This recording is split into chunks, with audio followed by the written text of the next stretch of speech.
other Caucasians to the back. Immediately. Capiche, capiche. Tequila lover, astrology nerd. Demon time sipping on some scissor. Swallowed, beat the ground up, was in the bag. And don't forget the least capiche. Cult leader, rain boots and a thong. Boosie, boosie, boosie, all day long. Piss break, happy box, shake your fucking ass. Yeah.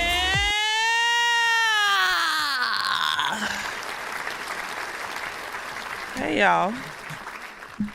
How y'all doing on this wonderful and amazing, what's today? Today's Sunday. Today's Sunday. It's our first book club meeting of the year. I'm excited, y'all. How long have we been talking about getting a book club together, and we finally did it? Not the hood librarian. Shut up, John Nay. I wish. I would love to work in a library. I give librarian, to be honest, but yeah, getting a job in a library right now is never going to happen under Trump's administration. Unfortunate. But hey, you know, you live, you learn. You learn, you live. Maybe one day, maybe one day.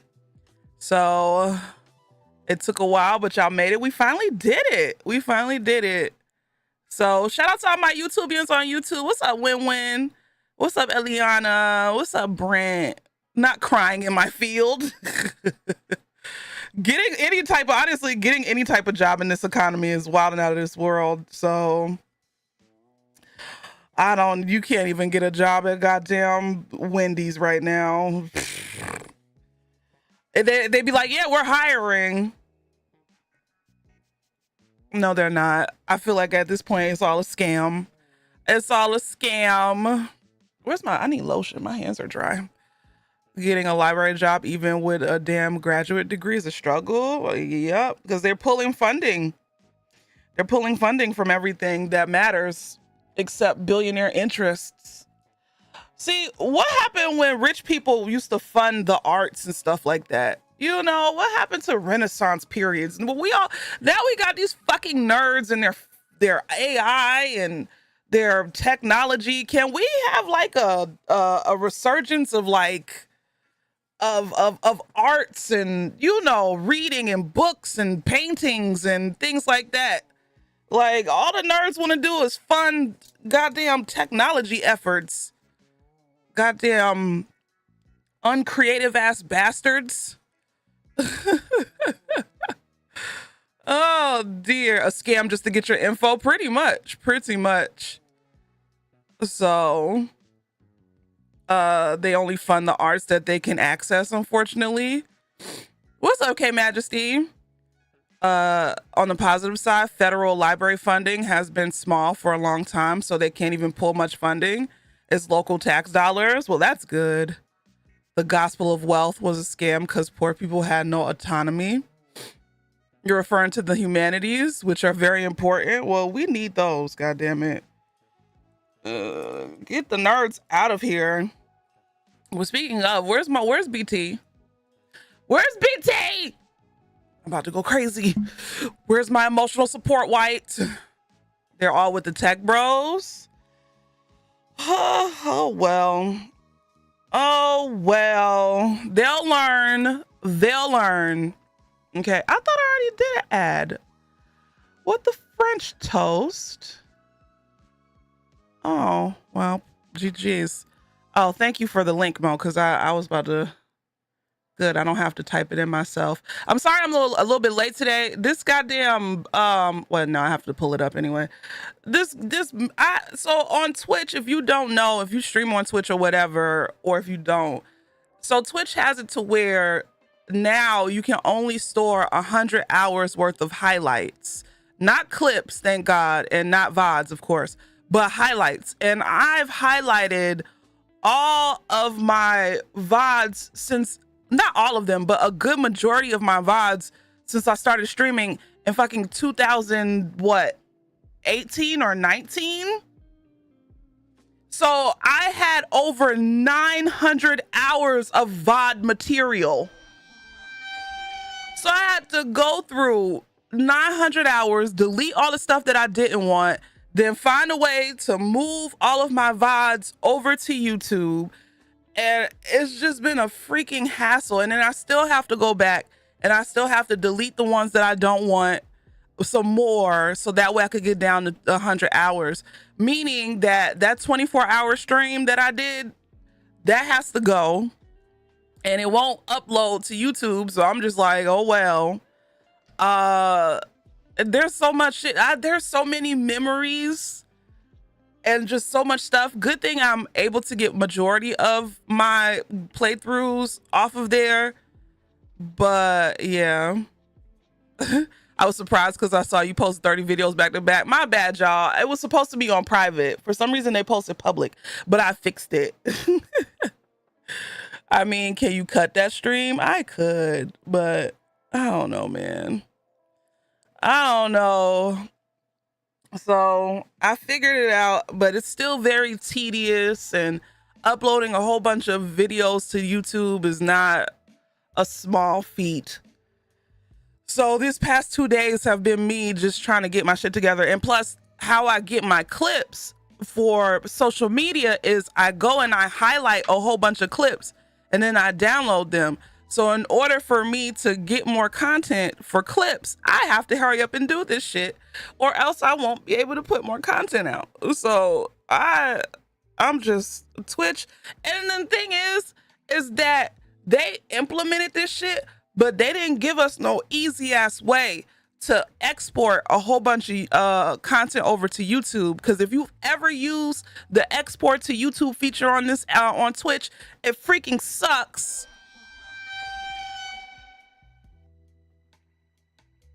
No possible way to mass export content.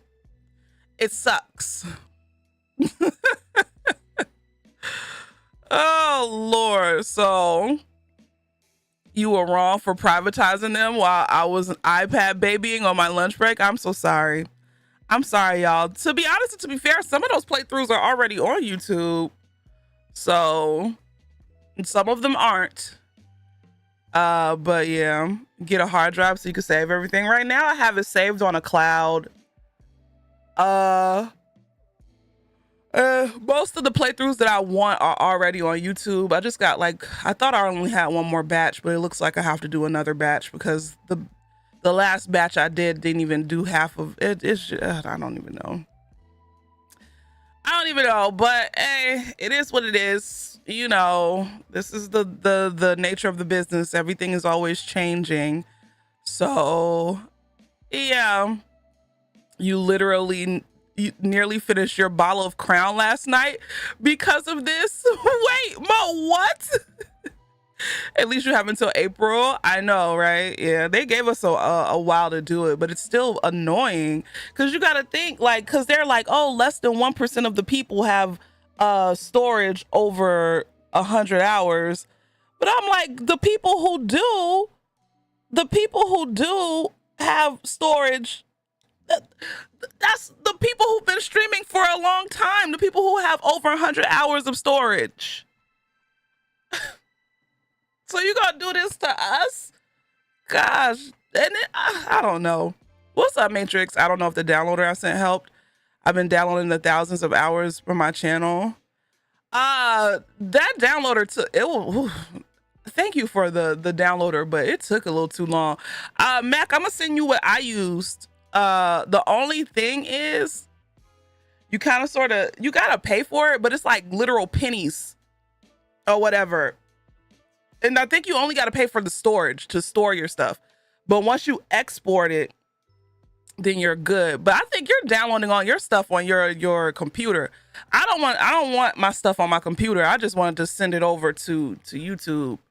So yeah, that's why I used the thing that I used. It was basically to export my things to YouTube. Oh Lord, what's up, Oliveras? They're slowly but surely starting to push out content creation. At this point, I'll grab any options people have found. I know too many folks that are freaking out. Yeah, right now I'm using Commander Root, I think. Yeah, that's the name of it. And so you put it on a cloud Oh, Swash, thank you so much for the 75 months. Thank you so much for 75 months of love and support. Also, Desi, thank you for the 24 months. Draven, thank you for the 27 months. Nathan, thank you for the 39 months. Thank y'all for the love. I appreciate it. Thank you, thank you, thank you. You're downloading everything onto an external drive. You could do 4 to 6 VODs at a time, but it takes 15 minutes per VOD. Yeah, that sounds about right. Yeah, I have we started this book club a month and a half ago, and so this is our first book club meeting. I'm so excited to get into this book. I've read this book before a couple years ago, so rereading it has been a treat. And I you know, and I also read the graphic novel, which was really fun. Fun in many different ways, you know, because this book isn't really super fun to read, but the way Octavia Butler writes Impending Doom is just so wonderful and amazing. Only Octavia Butler could write our timeline and make it so fascinating. Only she can.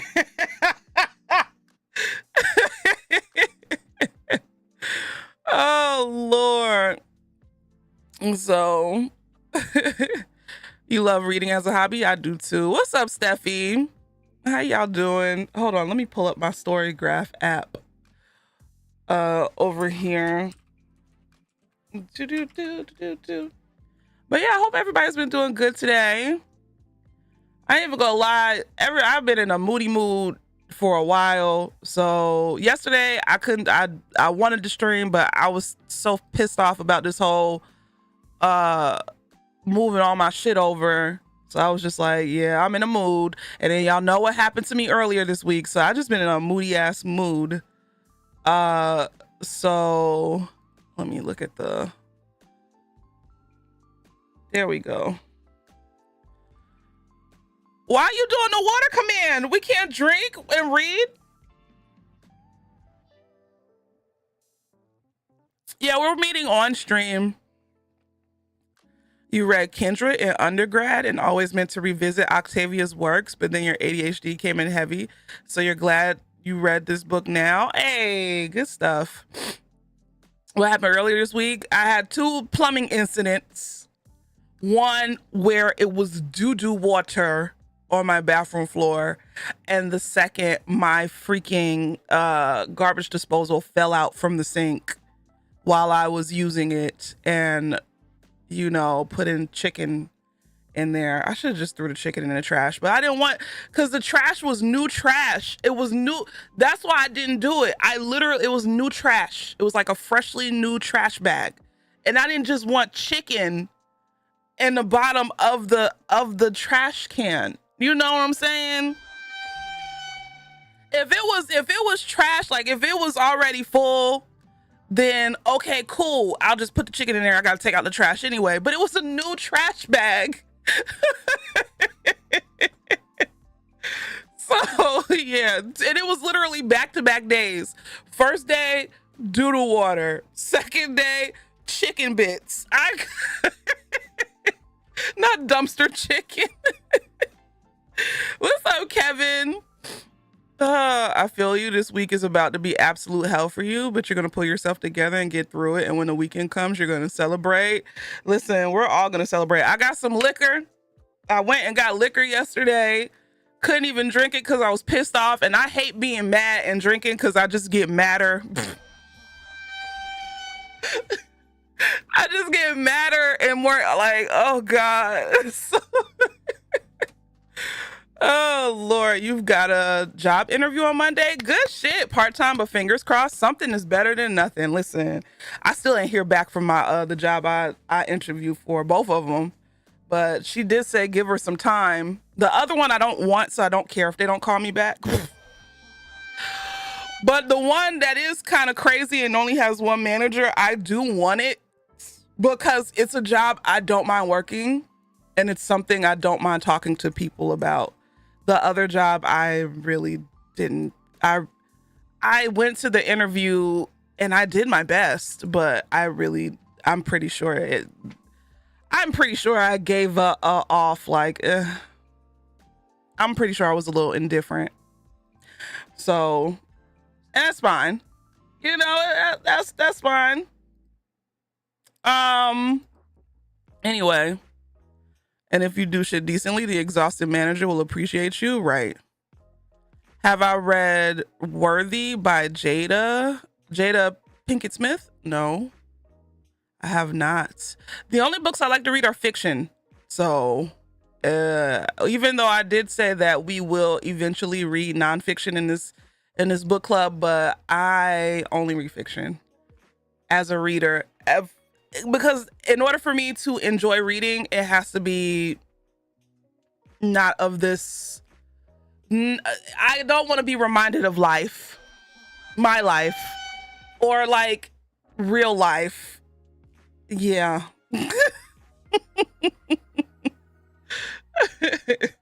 So you just apply for a professional job that was urgently hiring and looking to get someone ASAP, and it's been a week already with no interview. They be lying, bro. These people don't be hiring. I said fiction. Did I say friction? Whatever, fiction. Y'all know what I mean. Oh, okay. All right, let's take a shot. I also have a buzzball for Mr. Paws. My favorite flavor, chili mango. I didn't know there was tequila in here. Premium tequila and vodka with natural flavors. Oh, I thought it was just vodka. No wonder I love these so much. No wonder I love these so much. Anyway, it's crazy, Crowbatty. I can eat mango flavored things, but I can't eat actual mangoes. And when I do eat mangoes, it's like nothing too like crazy. It just makes my throat extra itchy. And that's about it. Like I can endure it. It's like nothing, like my throat doesn't close up. It just makes my throat itchy. So, but I can like mango flavored things, I'm fine. That's crazy, right? But the actual mango fruit, no, it hurts. So you don't like mango. Gasp, Cody. If I could eat mango, I would. Mango's a delicious fruit, but I can't. So not the throat goat. That's crazy. That used to be you. Then you had a high chew last year and felt your throat close. So you spit it out. Ooh. Well. So you're allergic like with ginger. Shut up, Artemis. I'm not allergic to ginger. You can't tell me what to do.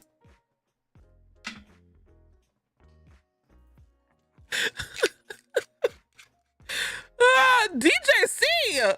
So filthy, so dirty.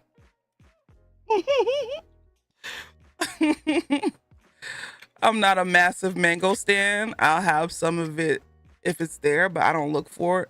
Don't look to it for it. It's crazy. Y'all ain't no real fruit eaters. You're allergic to gingers.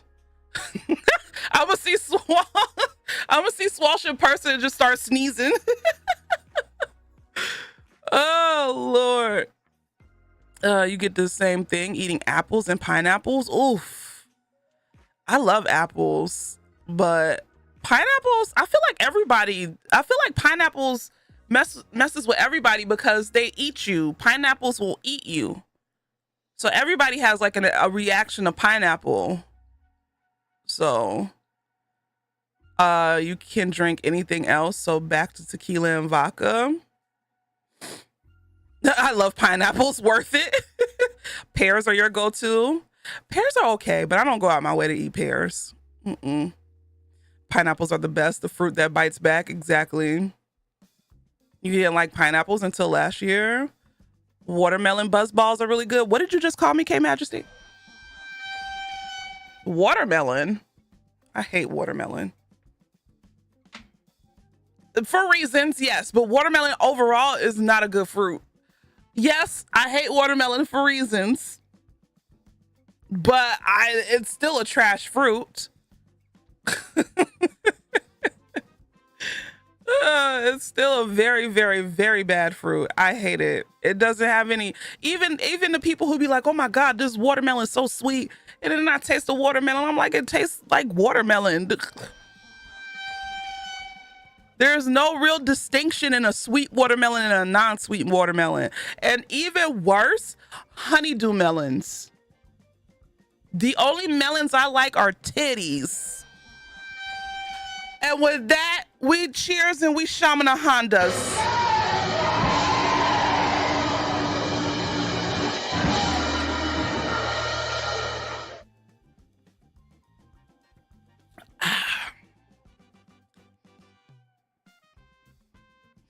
Denaya, thank you so much for the 5 months. I appreciate it. Thank you so much for 5 months of love and support. Cantaloupe, disgusting. Do not like it. You ever get those little fruit bowls and then they have like the cantaloupe in it and the honeydew melon?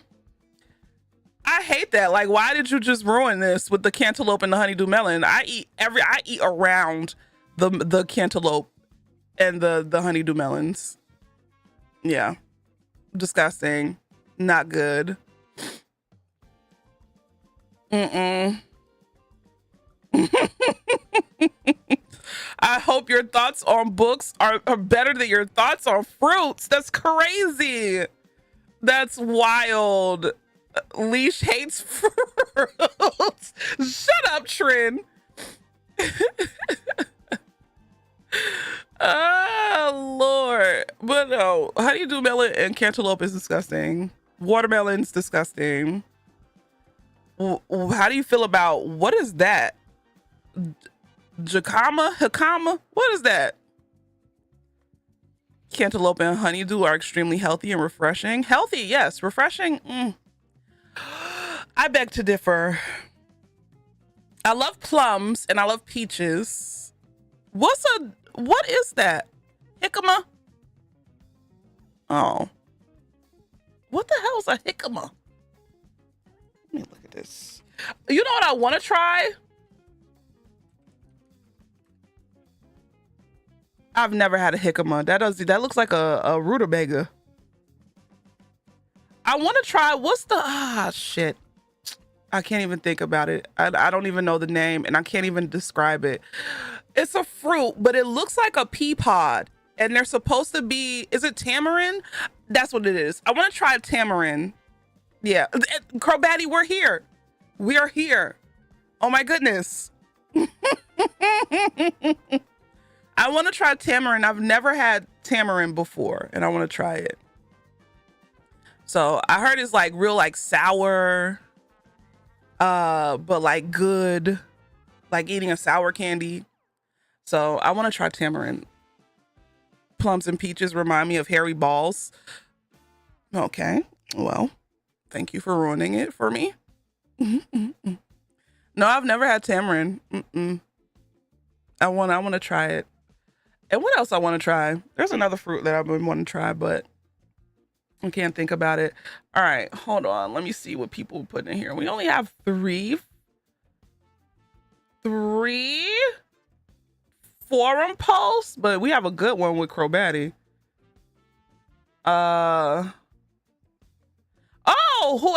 This is Crowbatty again. I was about to say, whoever wrote this, that was nice.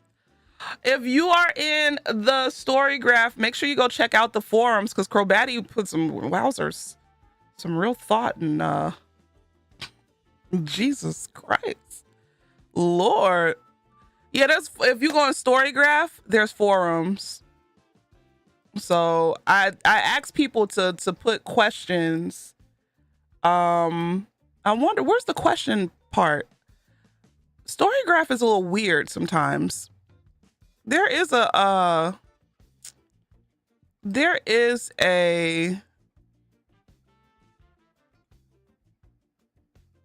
hold on. It's hot in here. I'm gonna have to turn on the air. There is something that you could do where you could post questions, but I forgot. Leash needs to go to I don't even know what that is. Are we reading smut? Tim, please. Please, here you go. That's why you got kicked out of the bowling alley.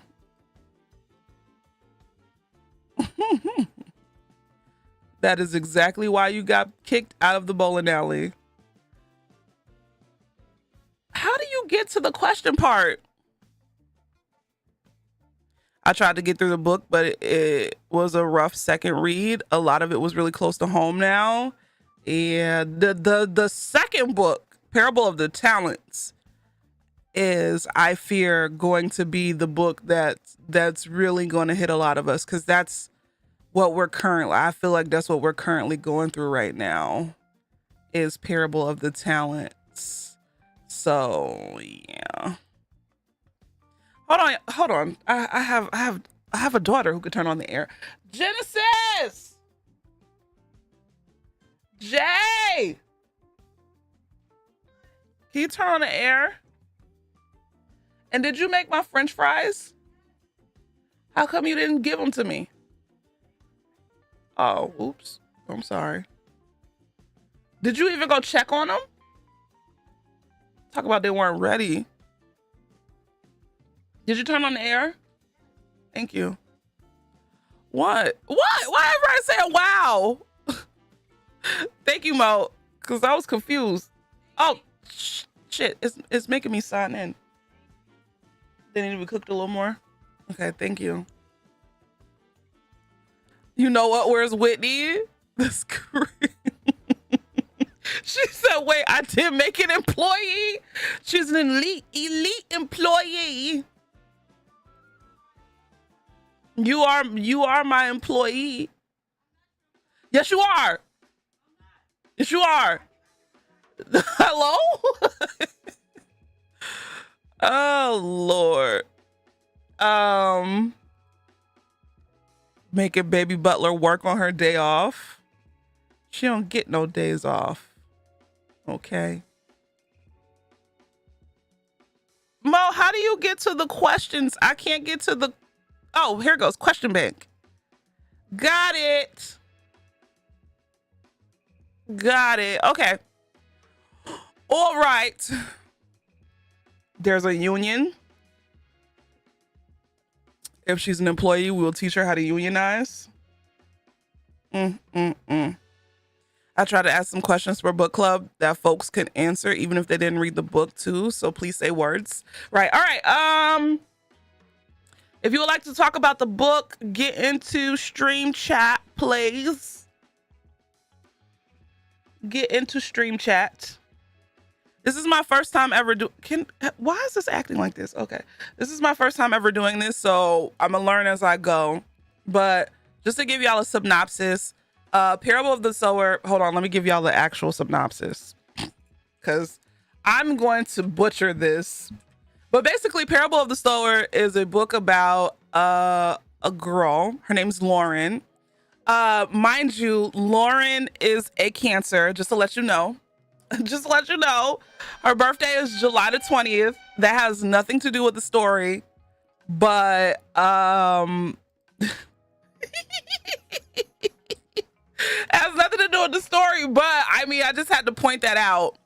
And so essentially, you know, it's about her life being a young adult, or not even an adult, because she, at the end of the novel, she's only what, 18, 19?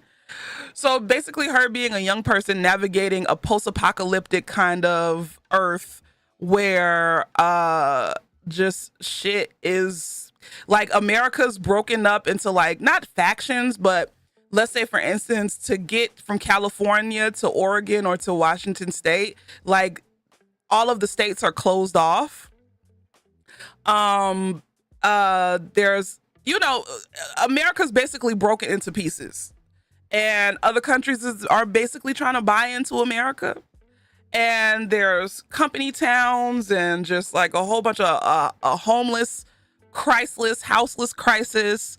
But it's crazy because they still have things like, they have like advanced technology, but it just really goes to show you like how, let me just read the synopsis really quickly. She's such a Cancer. I knew as soon as I saw her birthday.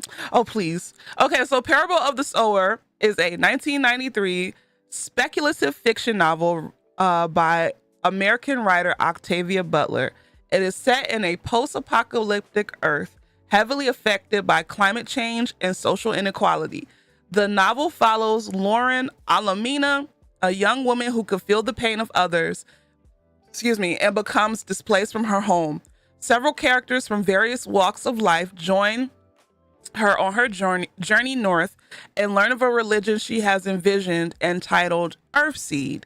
The main tenets of Earthseed are that God is change, and believers can shape God through conscious efforts to influence the changes around them. Earthseed also teaches that it is humanity's destiny to inhabit other planets and spread the seeds of the earth. So that's just like a quick little synopsis for the story. Where's Poog at? Good night, Poog. Sounds like districts, kind of like Hunger Games, kind of, sort of. To give y'all a plot, I can give y'all the plot because the plot is not giving you any like. Okay, so this is the plot. I'm reading this off of Wikipedia, by the way, and it's not like super long, so strap in. Beginning in 2024, when society in the United States has grown unstable due to climate change, growing wealth inequality, and corporate greed, Parable of the Sower takes the form of a journal kept by Lauren Oya Olamina, an African-American teenager. Wikipedia is radical knowledge. Please, Janae, please. Her mother abused drugs during her pregnancy and left Lauren with hyperempathy, or sharing, the uncontrollable ability to feel sensations she witnesses in others, particularly the abundant pain in the world. Lauren grows up in the remnants of a gated community in Robledo, I don't know if I said that right, Robledo, California, 20 miles from Los Angeles, where she and her neighbors struggle, but are separate from abject poverty of the world outside. Outside of the community are numerous homeless and mutilated individuals who resent the community members for their relative affluence, which is something we're going to get into. Public services such as police or firefighters are untrustworthy, exploiting their positions for profit and making little effort to help. And mind you, you have to pay them in order for them to help you. So if you were to call the police, you have to pay them after they come and investigate. If you call the firefighters, you have to pay them. It's no longer a free service. Keep that in mind. Lauren's father, a Baptist pastor and a college professor, holds the community together through Baptist religion, mutual aid, and a careful use of resources such as making bread from acorns. However, Lauren is increasingly certain that despite all efforts, society will continue to deteriorate and the community will no longer be safe. Lauren secretly prepares to travel north, as many do, in search of rare paid jobs. So in this way, not libertarian wet dream got it. So in this universe, it's really hard to get a job. And most jobs don't pay you cash. They don't pay you a wage. They pay you in shelter and food. That's it. So a lot of young people or working age individuals are unable to get a job that, especially like, like regular 9-to-5 jobs, because they don't pay you any cash or whatever, or any wages. A lot of them will pay you in housing, food, or whatever. But mind you, they're still college though. So in this universe, the younger kids like Lauren and the people in her age group can't afford to go to college. Whereas her parents or whatever, her father, he has a PhD, but yet he's still poor. You see what I'm saying? So it's a wealth gap and an education gap, because the kids can't afford to go to school. And if you don't go to school, you don't get a job that pays you an actual wage. However, Lauren is increasingly certain, despite all efforts, society will continue to deteriorate and the community will no longer be safe. Lauren secretly prepares to travel north, as many do, in search of a rare paid job. the newly elected radical authoritarian President Donner loosens labor protections, creating a rise in company towns owned by foreign businesses. Lauren privately develops her own new belief system based on the belief that God is change, is the only lasting truth, and that humanity should shape God in order to aid themselves. She comes to call this religion Earthseed. I clocked the Donner reference. If anybody would like to explain the Donner reference, please, because I don't. Who's Donner? What's the Donner reference, please? Because I didn't. I thought Donner was Joe Biden. In my mind, I'm like, don't just sound like Joe Biden. No, not Donald Trump. Octavia Butler wrote this in 1993. So the Donner Party, cannibals that traveled west. Oh, okay. Okay. The Donner Trail. Oh. So yeah, this was written off of Reagan. Yep. Lauren's younger half-brother, Keith, rebelliously runs away to live outside of the walls of the community. For a time, he survives by joining a group of ruthless thieves who value him for his rare literacy.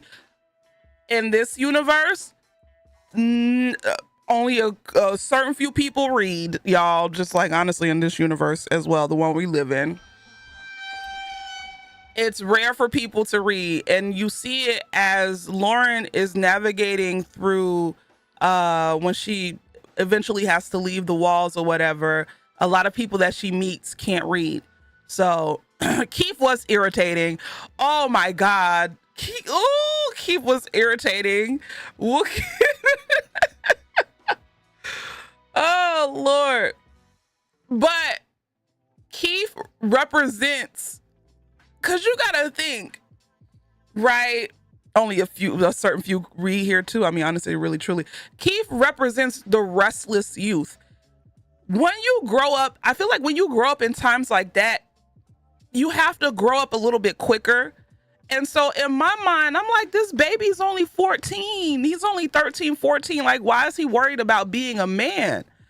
But this is not regular times where kids could be kids. Like, kids literally are seeing their parents go through hardships and go through like just so much, and they're literally like poor, and so in his mind, like, he wants to take action. He did make sense as a book character or whatever, and I like that he's meant for you to kind of understand, right? He's meant for you to not like. He's in opposition to Lauren, who is basically somebody who thinks their thoughts through, who's a little bit more mature for their age, who's very responsible or whatever. So he's meant to be in contrast to Lauren. But once you really sit down and think about Keith as a character, I think the second time I read it, I felt sorry for him. The first time I read it,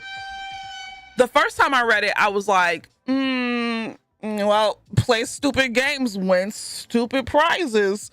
But the second time I read it, I was like, oh, he was just a baby. He didn't know. He didn't know no better. So, and he acted that way, the way he did, because he knew he could get away with it. Yeah, right. That's true too. That is true too. So I kind of felt sympathy for him the second time I read it. For a time, he survives by joining a group of ruthless thieves who value him for his rare literacy, but he is eventually found dead after torture. And oh boy, did they torture him. Later, Lauren's father disappears while leaving the community for work and is accepted as dead. In 2027, when Lauren is 18, the community security is breached in an organized attack by outsiders. Most of the community is destroyed, looted, and murdered, including Lauren's family.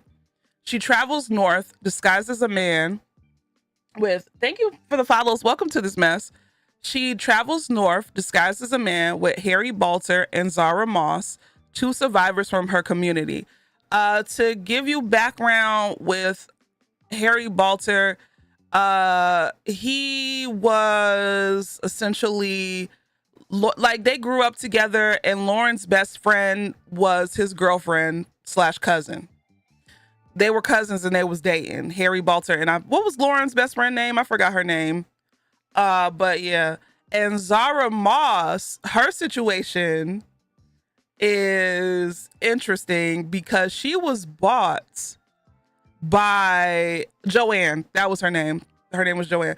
But Zara Moss was bought by a guy who lived in the community.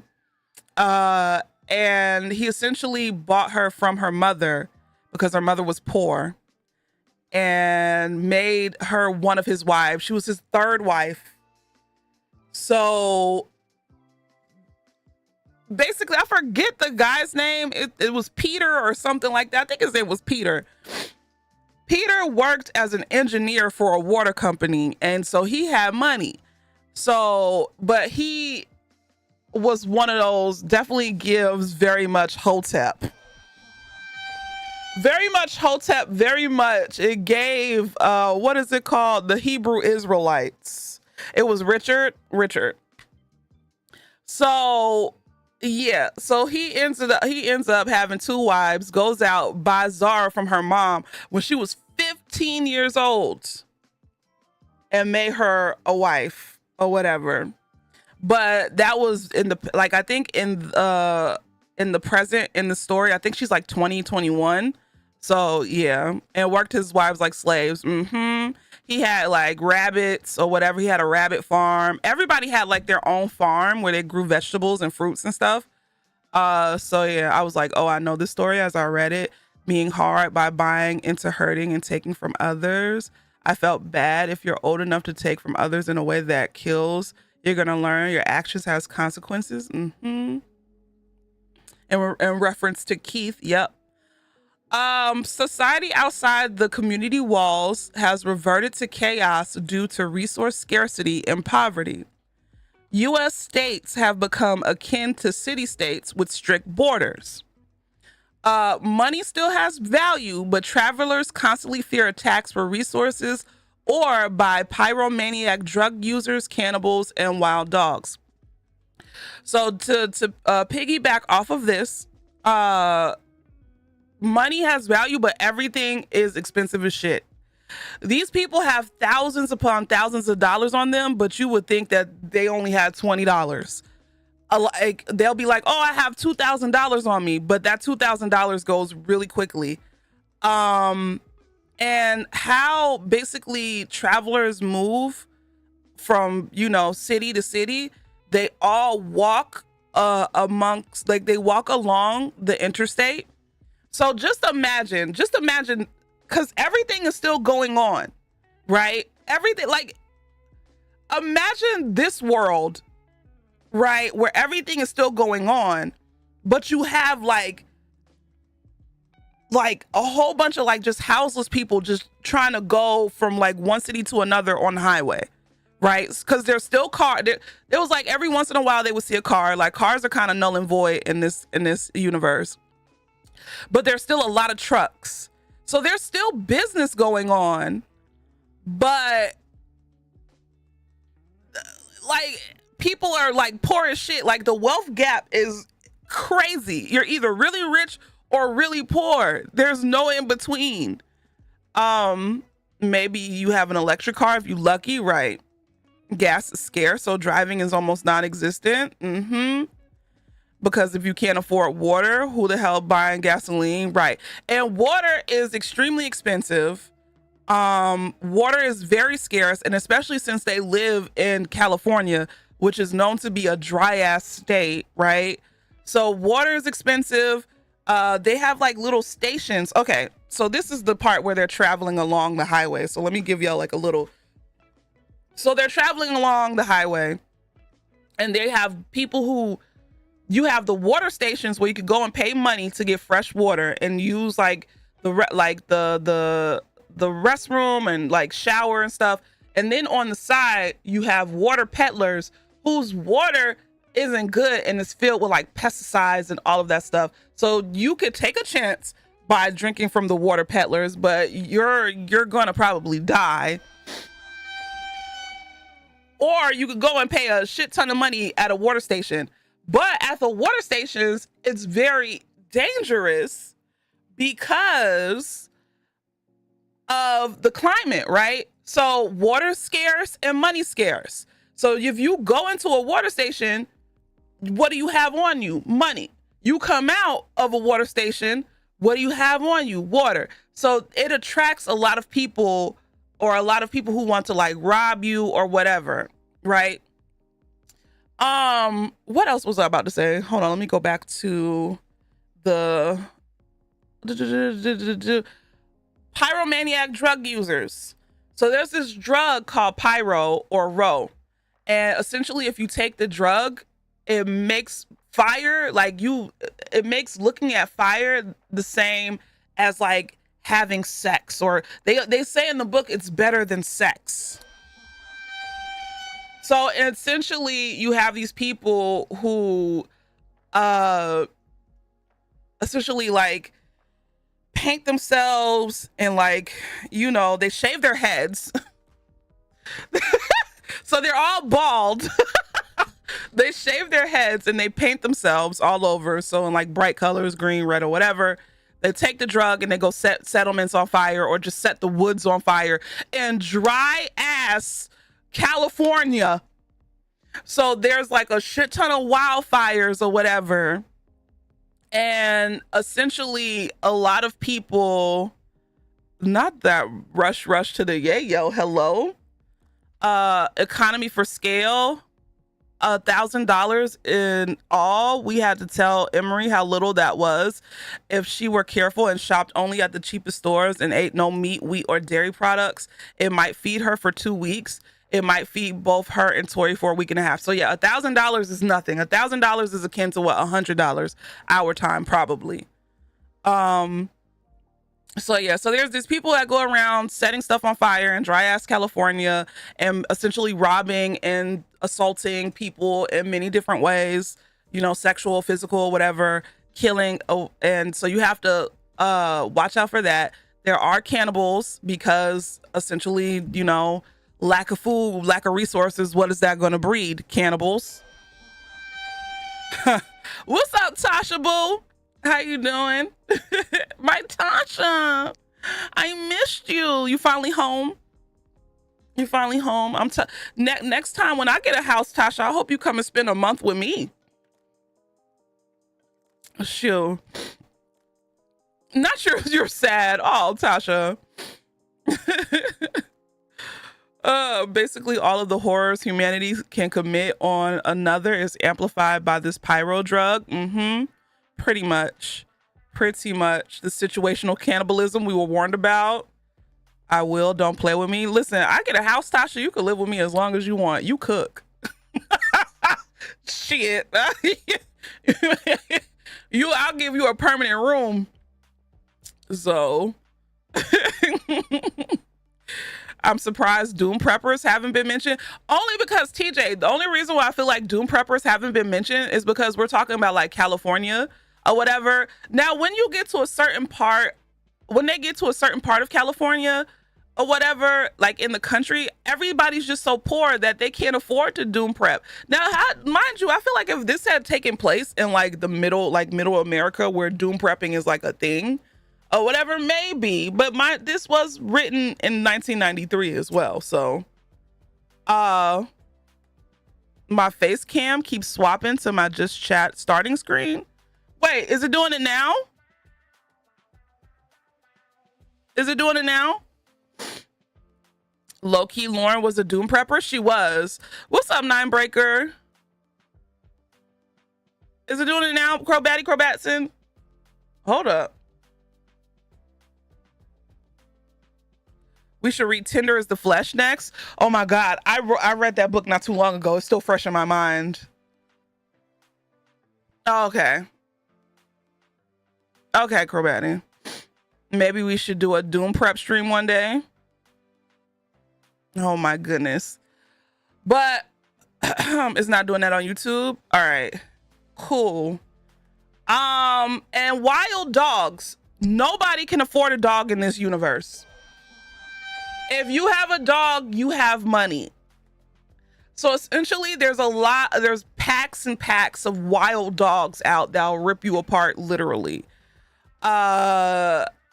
If they see you as a threat or if they see you as food, a lot of women with kids get torn apart by dogs in this book. There's no yeah. And everybody is really scared of dogs, rightfully so.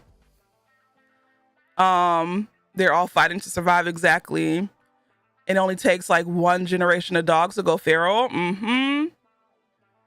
Lauren was very much stay ready, so you don't have to get ready. She really was. So it was like, it was just, but one thing I'm surprised that they didn't mention is like bears. Cause you gotta think, I'm like, where the bears at? Where's the cougars? Where's the other wildlife? The only thing that we really heard about was the dogs, but I understand why Octavia Butler didn't want to get into the details or whatever, or maybe people are just so equipped to handle themselves that they know how to hunt bears. So bears, stay away now. Help the bear, cause that bitch gonna need it, cause the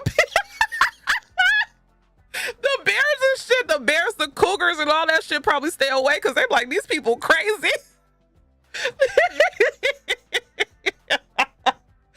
Shoot, a bear in that time, that's good food. Wild animals don't fuck with fire. I thought that could be the reason why they avoid. That is true. So they probably push all of the bears closer, like inland. Yeah, that is true. You're right. The bears were probably the first to get dealt with. I was thinking about deer and everything because that's free, right? BT, you're late. You know you gotta clock in. What's up, Callis? I don't think Cali's really known for it. Yeah, California has bears. I think it's more like North Cali, but they have bears. And humans likely hunted deer, an easier prey to near extinction, probably. I've never even thought about big game wildlife. So yeah, it was probably, I don't know, maybe all those racist jokes about cooking dogs and cats and they can't even put it into action. No, they did eat in the book. They ate the dogs because Lauren had to kill a dog that was about to attack a baby, and as soon as she killed that shit, people already they scooped up that animal and took it to their camp. Not Lauren, but somebody else. Another group of people scooped that shit up real fast and took it to their camp and ate it. So yeah. You was watching a movie with our partner BT. Thank you for keeping her company while I'm not around. Oh Lord. But anyway, what else did I wanted to say about them traveling on the highway? I feel like I'm missing something. Well, we'll bring up the hyper empathy later, because remember, throughout all of this, we have to remember that Lauren has hyper empathy. So anybody that she sees going through some sort of pain, it pains her. So imagine you're walking on a highway full of people literally probably in pain in some way, shape, or form. That has to be hell. Like, and it's not just like if you get shot or stabbed, like it's any little pain, like a toothache, or you sprained your ankle, or you have she would feel it all. So we got to read the small portions of Parable of the Trickster that exist. What? That hyper empathy has to be so traumatic. She has the resilience of an anime protagonist. Honestly, really, truly. I just think of Prue from Charmed. She was an empath. Was it Prue or was it Phoebe? I thought it was Phoebe. Phoebe was the empath. So can we talk about how creative that was, though? Using a genetic defect to introduce a complex topic that is hypersensitivity syndrome, right? And also, honestly, without the hyperempathy, I like how Octavia Butler essentially wrote Lauren like how X-Men characters are written, if that makes sense.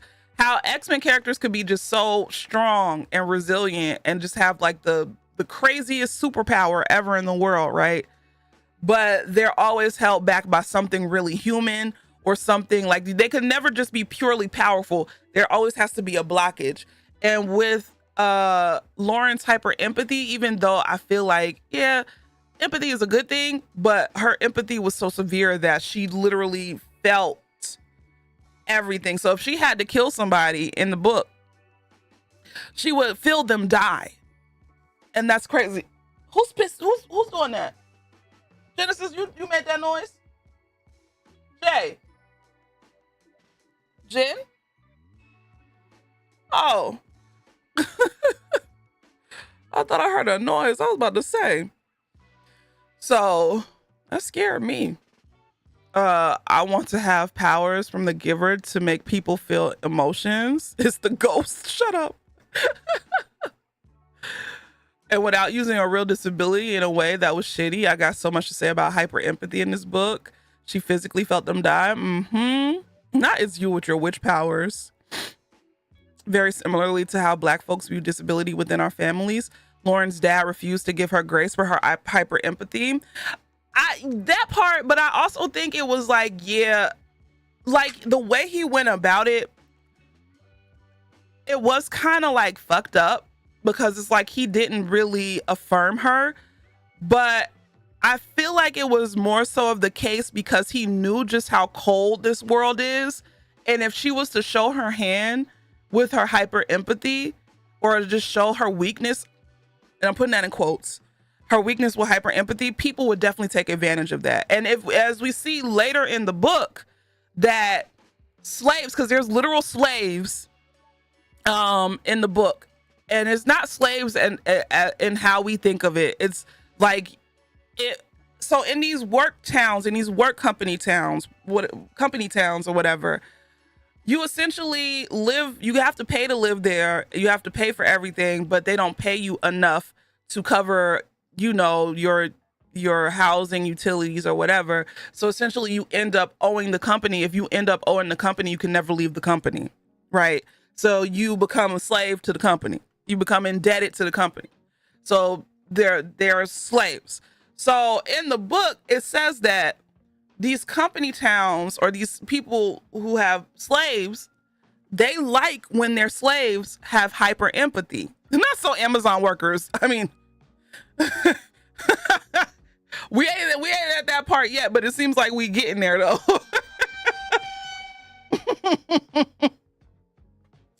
So they like for people to, they like for people to have the hyper empathy trait because they could basically make them do whatever they need them to do. So it's similar to how parents of Black and Indigenous families have had to tell disabled kids to hide it because otherwise it's exploitable and life-threatening and risks death or loss of community. Yep. Yes, or they pay you in currency script, which doesn't pay the bills, as we know. I agree. It was just a lack of empathy from him. That was just ugh. I'm at least glad Lauren was able to hold her own for the most part. Right. And that's why she ended up being so mature for her age, I think, is because when you read it, she's really like the things that she thinks about, like her preparedness for the world at her being and for her just to be like a teenager. She starts off the book, she's like 15, 16. And at the end of the book, she's like 18, 19. So her just knowledge of the world and just being prepared and wanting to just stay ahead of things is just so unlike most, people of that age, right? Oh, God. Baron coming over here with the shenanigans. Baron, thank you for the raid. And if I didn't say so, Cara, thank you for the 32 months. I appreciate it. Thank you. She's going to call him a slur. I was not. Specifically, he said that Alfredo smells like curry. Tell me you eat like crap without saying that for 500, huh? Oh Lord, I'm surprised. What's up, Maren? How you doing? How was your stream? I appreciate that they treated Lauren being sexually active as normal and not some groundbreaking scandal per se. Right, and especially if you grow up in that little ass community, of course them teenagers is probably out there having the relations with each other. The hell, ain't nothing to do. They ain't got no jobs. They barely go to school. Shit, that's that would be normal. That doesn't surprise me. Small town hunching, right? So Lauren was beat by her dad for having sex at 12, but otherwise, that's because he didn't want her to you know, get pregnant at 12, essentially. I guess that makes some sort of sense, but yeah, he did beat her ass a little too hard, a little too harshly. But I honestly, I don't know. I have mixed feelings about Lauren's dad or whatever.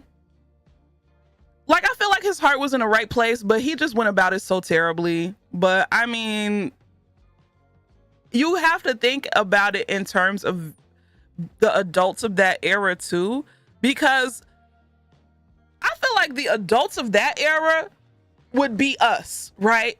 Because they were sold a dream that they weren't receiving, and they remember a time where none of this shit was happening.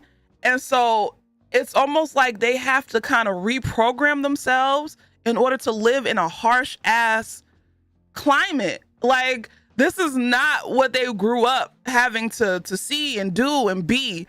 So it's also them learning as well, you know, and not being perfect in their learning.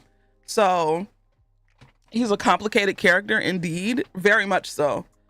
Very much so. Why I didn't like Keith and would have did the same thing his dad did. I'm not a perfect person. The way their dad beat him was scary. Right. That's true. Honestly, really, truly, I don't think... Honestly, Keith needed Keith needed a whooping when he was a child, like a little pat. His mom babied him too much, and Keith is a brother. If you're not keeping up, Keith is a brother that died. He got killed when he was out, you know, in the world, committing crimes. But beating him like that, I feel like that was just like the straw. Like if he didn't whoop his ass like that, I feel like Keith would have learned. I don't know what better way, to be honest, because I am not perfect. I'm not perfect either, Nathan. I don't know what other way to discipline Keith, because he's right. Not only did Keith endanger himself, he endangered literally the whole community, right? He took the key to the community. What would have happened if them people would like? So I don't know what I would have done. I probably would have did the same thing. Because it's not even like you fucking up just your life. You're fucking up the entire community's life, and I have to answer for you. You know, because I'm your parent. So I don't know. That's a tough one. So I feel that because from a family of immigrants who fled war, my parents have right intentions but never expressed it properly. I have a question. So how was the population as to childbirth? Was it high, low, or stagnant? That's a good question. It never really touches it in the story, but people stayed pregnant. People had babies. So I'm pretty sure it was probably around the same. I feel like her dad was the character to juxtapose her in a way to humble her. Some kids need to be spanked. His mom did so much damage to that boy, I swear. Oh my goodness. Nessa, thank you so much for the raid. Thank you.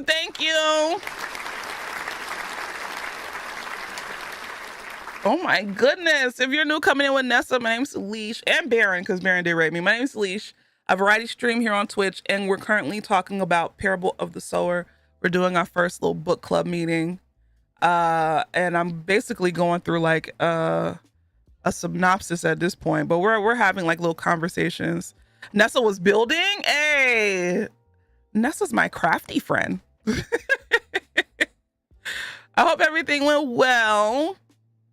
Hold on, let me read this over here because it's gonna keep.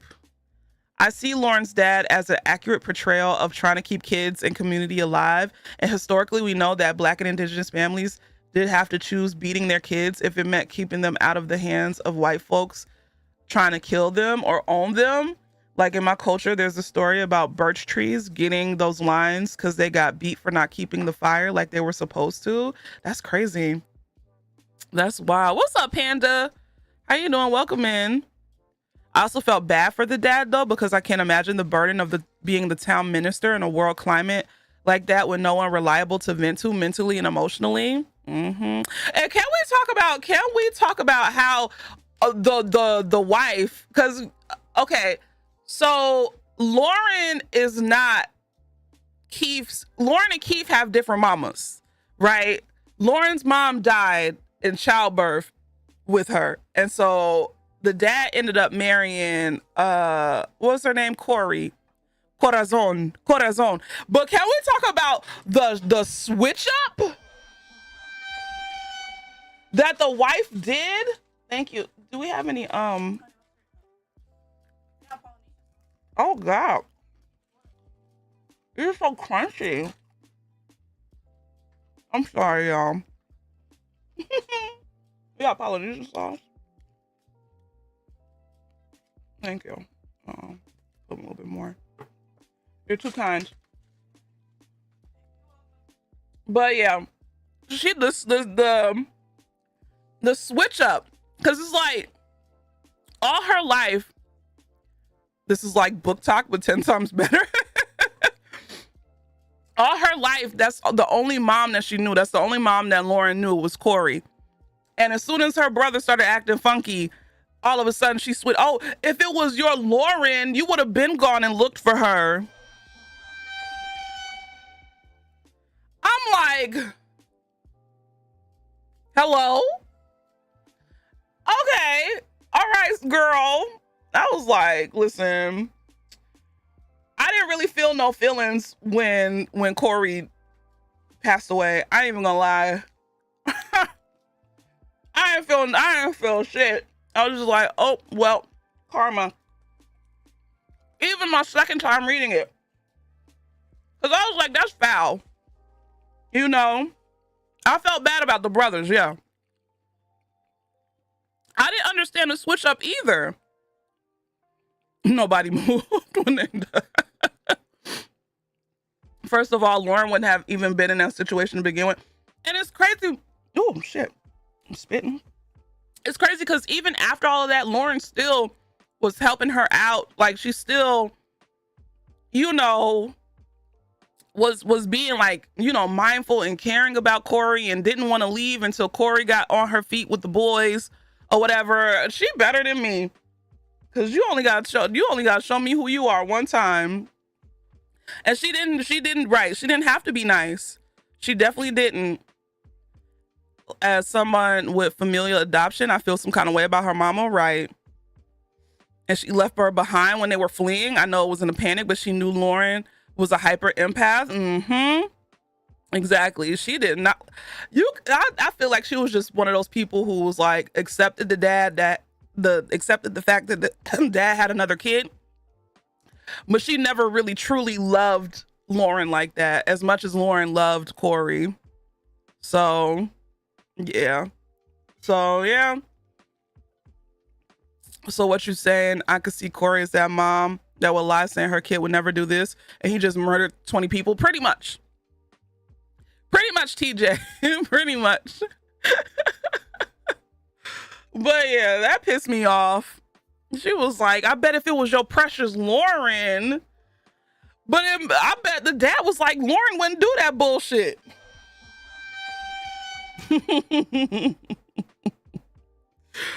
Okay, so let's see. Let's get back to the synopsis. It says here, interracial relationships are stigmatized. Women fear sexual assault, and slavery has returned in the form of indentured servitude. Lauren gathers people to protect her along her journey and begins to share the Earthseed religion, which is developing into a collection of texts titled Earthseed, the Book of the Living. She believes that humankind's destiny is to travel beyond the deteriorating Earth and live on other planets, forcing humankind into its adulthood, and that Earthseed is preparation for this destiny. Lauren begins a relationship with I hope I'm saying this right, Bankole, an older doctor who joins the group. We're going to get to that, and agrees to marry him. Bankole takes the group to a land he owns in Northern California, where the group settles, and Lauren founds the Earthseed community Acorn. So, how did we feel about Bankole and Lauren's relationship?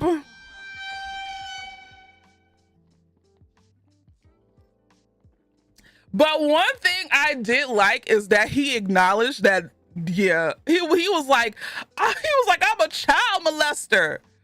At least he acknowledged that, like, yo, what do you mean you 18?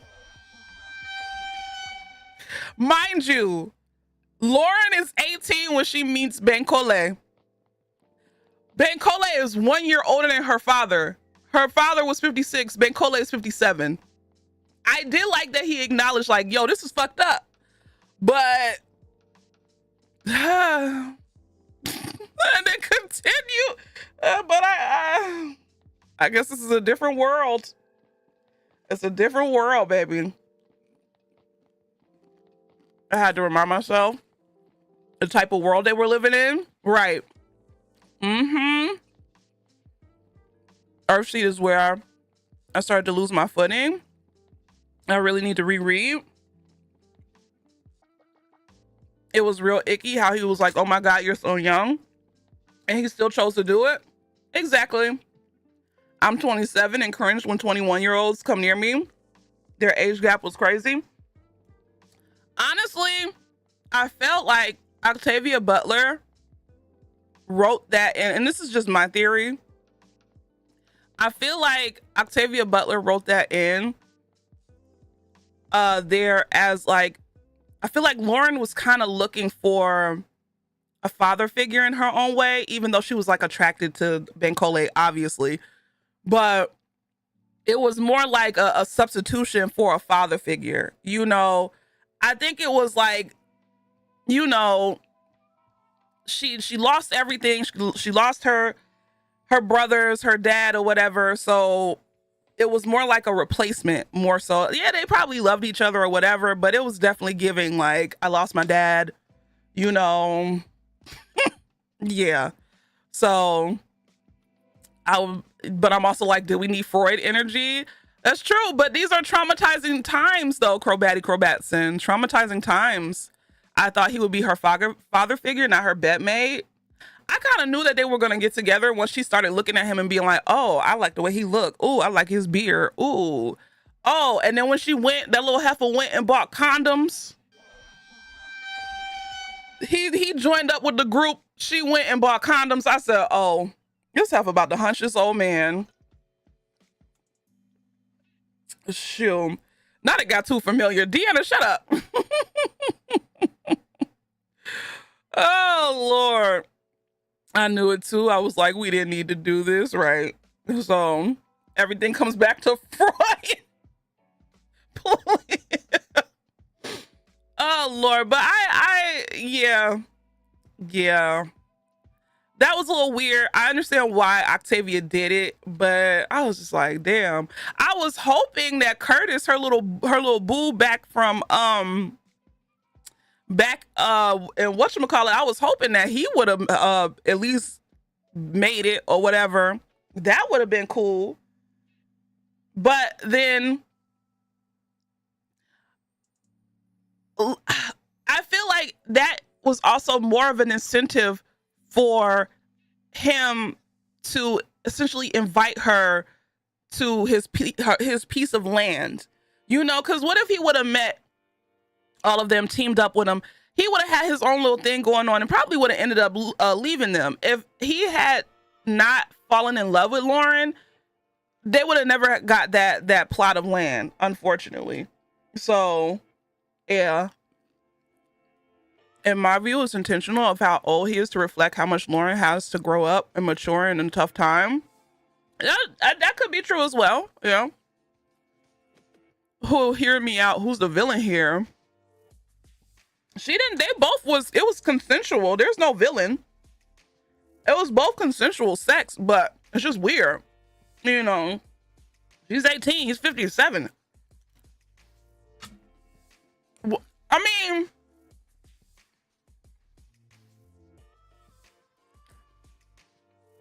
and I don't think it was like. It wasn't like groomy. It was just one of those things where it was like kind of heat of the moment. But I don't know.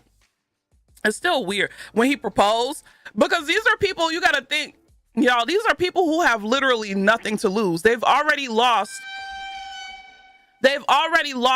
everything.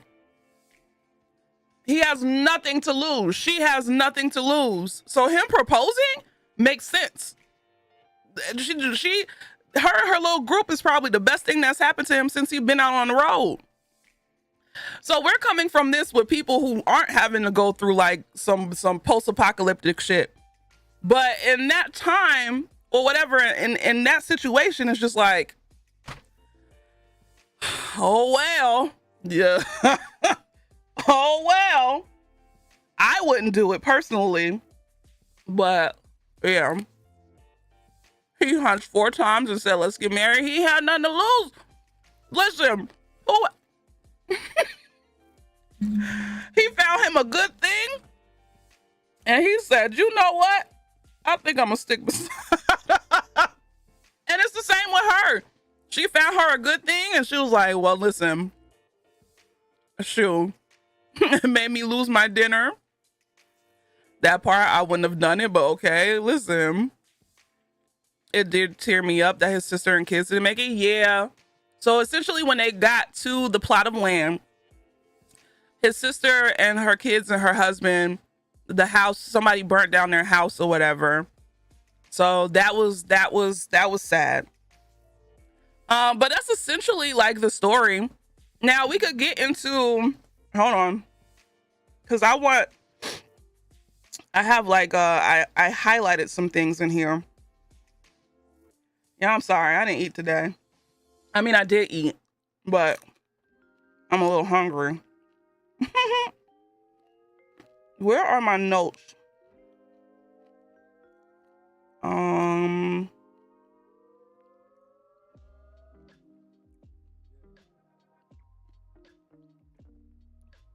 Okay. So, in terms of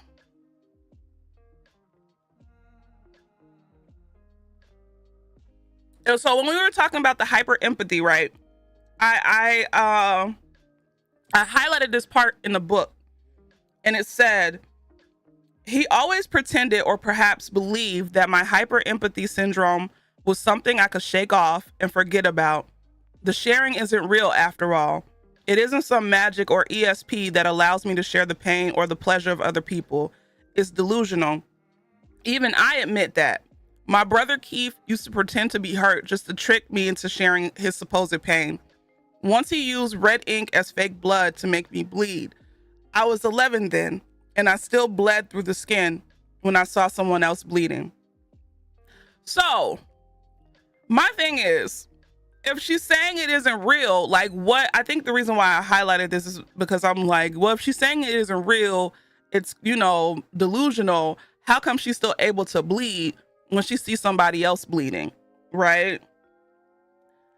I was a little bit confused about that. I think that's why I highlighted that part. And she got it from the Paracito pill. Her mom was taking Paracito. I'm trying to skim through my notes here.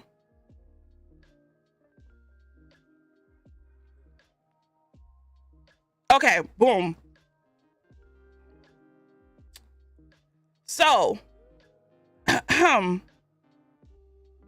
it says here, so basically when this is something that I wanted to talk about. So in the story, Lauren starts off living in like a walled community It's like a little cul-de-sac, a little section of a subdivision, and they walled it off. Outside of the community is basically where the houses are. She calls it street poor, where the houses are and where it's like a lot of chaos and stuff going on. When the community got breached and they went in, the crazy people who were taking the drugs, the pyro, and they went in and they essentially started killing everybody or whatever, she went back to go to her house and get some things, and she saw one of the people that she killed like on her front porch, and she was just looking at the person that she killed, and somebody said, "Leave her alone." A woman who had a pair of Corey shoes in her hands strode up to me. "She died for all of us. Leave her alone." Hold on. There's another thing that I highlighted. The fire people. God damn it, Leash. The fire people don't take solely from the rich. Just those who have little more than the poor. Correlates to how people see wealth. That's what I put as my notes, right? We've never been, and this is part of the book. We've never been rich, but to the desperate, we looked rich. We were surviving and we had our wall. Did our community die so that addicts could make a help the poor political statement? So it's crazy because this is the stuff that we talk about in this community, right? Like how there's a difference between like the billionaires who fuck it up for everybody, who fuck it up for us, and then the people who just so happen to be rich and have a little bit of money. How we view wealth as people who don't have a significant amount of wealth compared to other people is essentially kind of what will doom us all. All these people had was a wall community in a house, right? But to the people outside, they had it all. Mind you, in this walled community, though, they were living like 10, 12 people to a house. People had to share rooms. There was like 4 to 5 people in a room.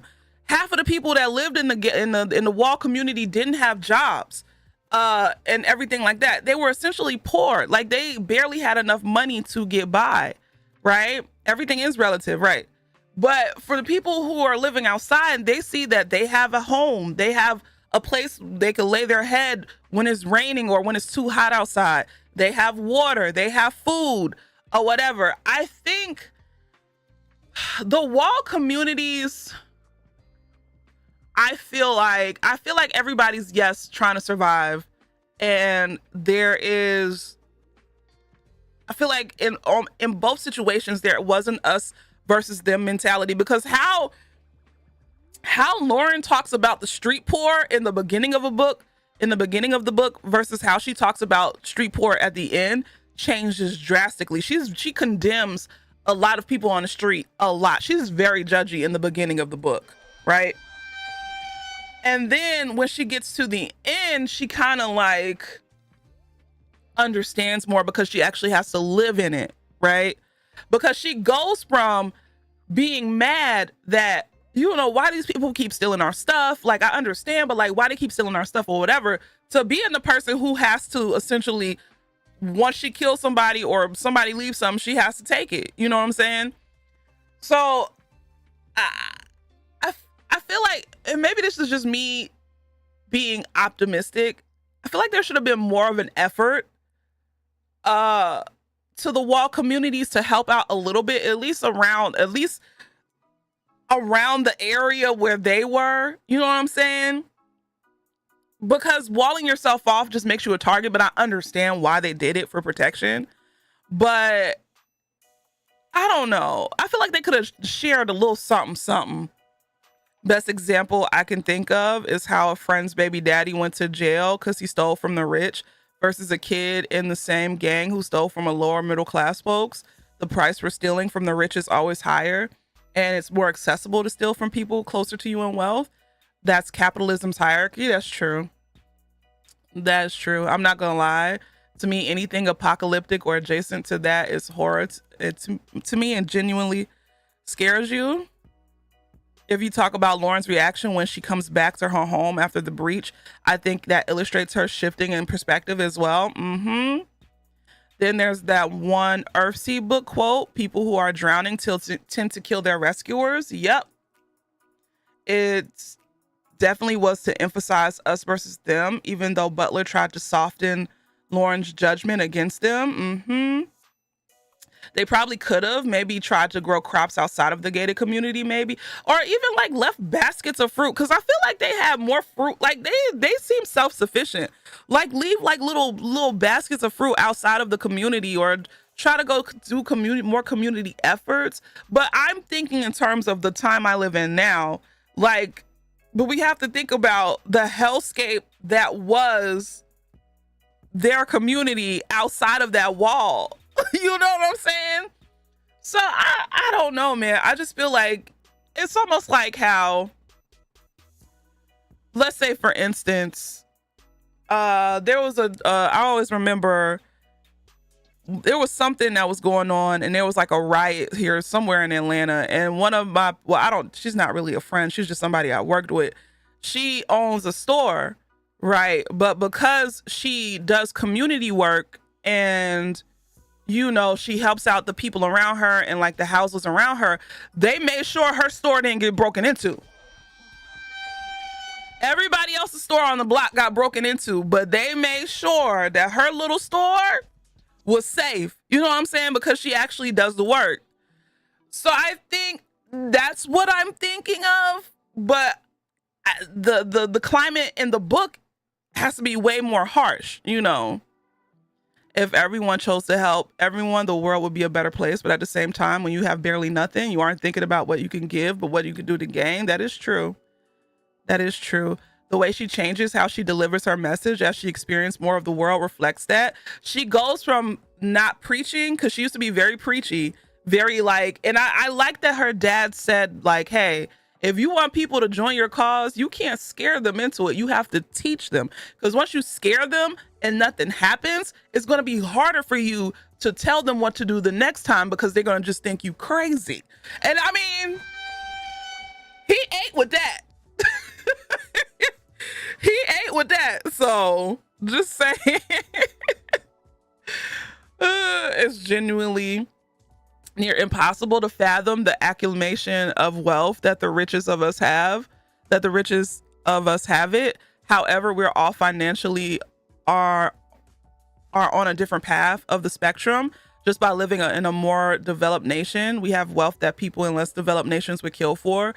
To the poorest people in the city, the people in high rises are at a point of wealth they'd kill for, yet we are all just some crumbs compared to a billionaire. That is true.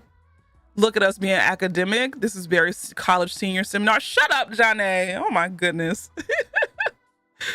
Oh Lord. But also, to add to your point about animosity towards those walls, I don't think sharing would have been enough. Even when the thieves broke in to steal food, they not only took food, but they destroyed crops and fruit trees. I don't think that they destroyed the crops on purpose. They said that they were trampled on. I think they were just trying to hurry up, get in and get out. You know what I'm saying? A lot of people aren't really versed into what crops are, you know? They probably just saw dirt patches on the ground. So I don't think that was on purpose. Now, it could have been, yeah, because they had some resentment. They had some resentment, because she did say they used to throw stuff like body parts and stuff over the wall. So yeah, maybe they did do it on purpose, but that's because it's just like, fuck you and your fruit trees. So yeah, it could have been a little bit of both. But honestly, that's why I said they should have started sharing. Just saying. Oh, these fries done got cold. Genesis done burnt them too, so I don't think Lauren's perspective changed on the street poor. To me, as the book progressed, Lauren's pompous personality showed more, and she was called out more for it by other characters. I think her tactics just changed in order to build her community in a manipulative way, like a charismatic cult leader. That was another question I was going to ask y'all. Did Lauren give cult leader? To me, she did. I mean, she Earthseed is a cult. I'm just saying, in the way.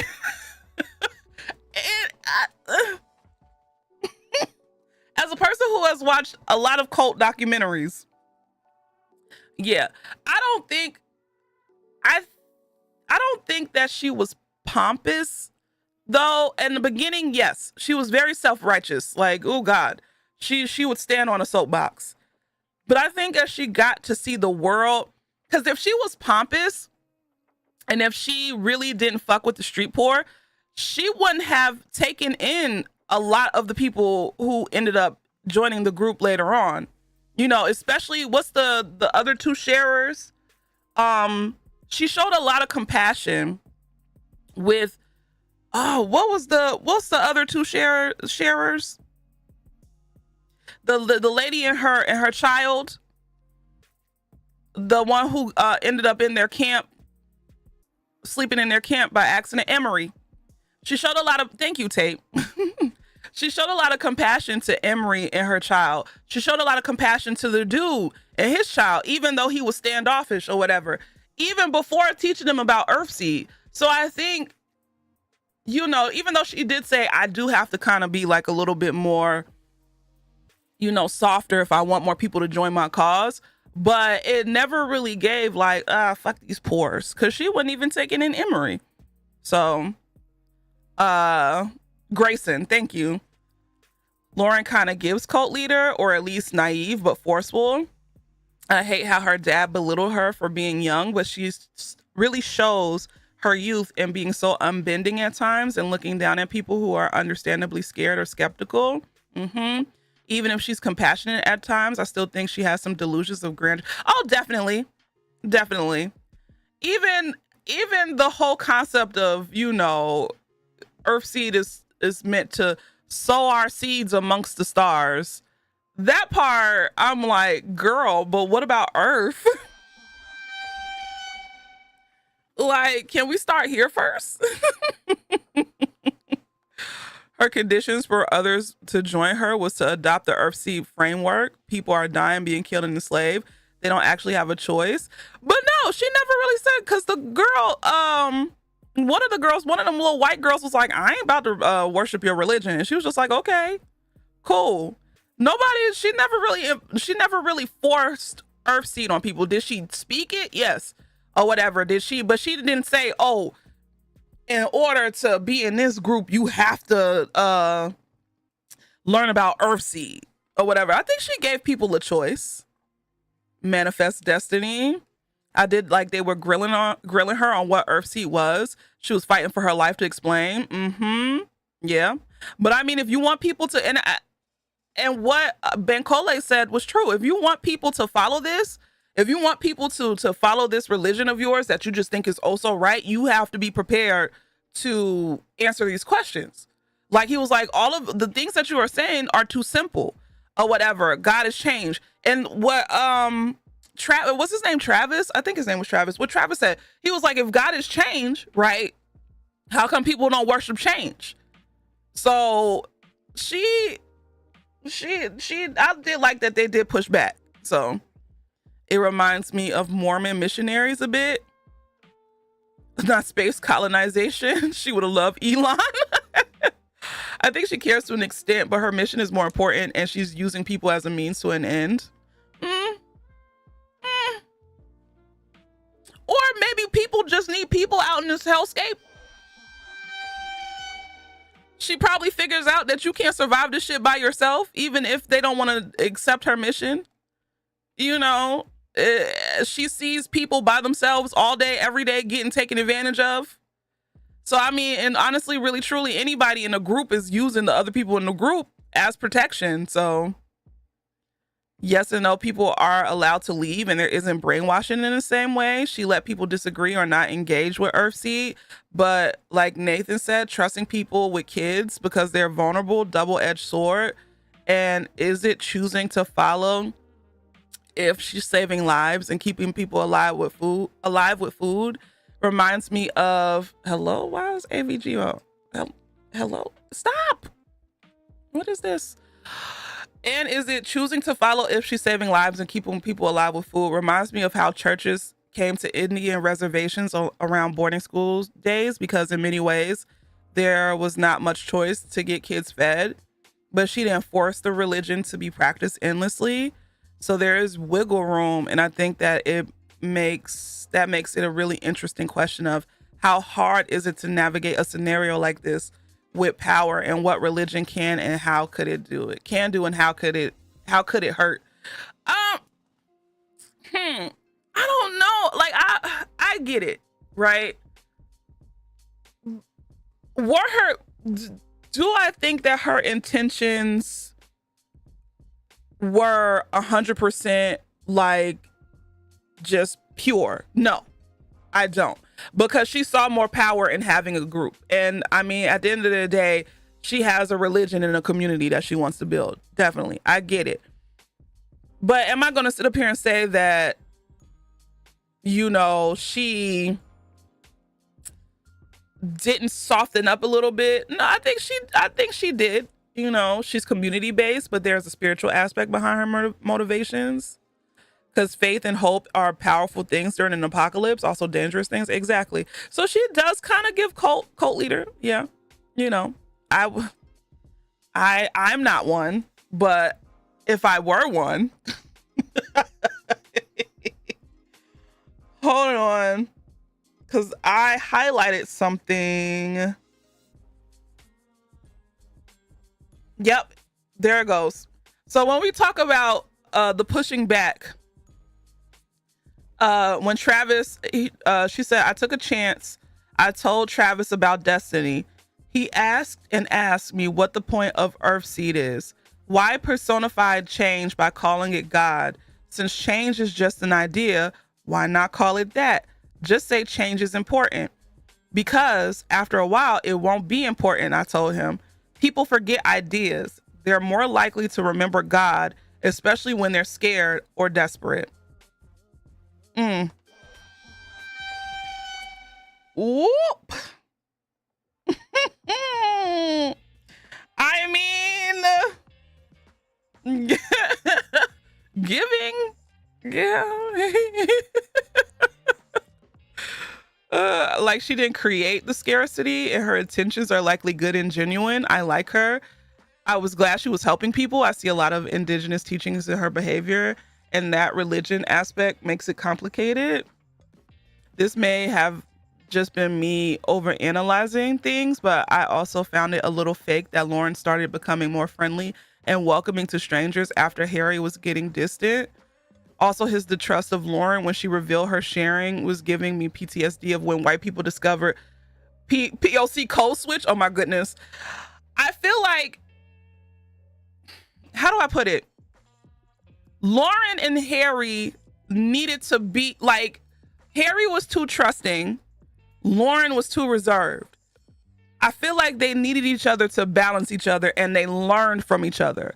Lauren learned that, you know, maybe I should let my guard down. I have a mission that I want to do. I want to build a community. I want to help people. So maybe what Harry was saying was right. Maybe I should, you know, open up a little bit and accept more people. Whereas Harry probably looked at Lauren and was like, he probably saw all this shit that was going on and how people were getting taken advantage of. And he's looking, he's like, maybe Lauren's right. You know, oh, I'm talking so much. Woo. It feels like I'm giving a lecture. Dr. BT would be so proud of me right now. Dr. BT, are you proud?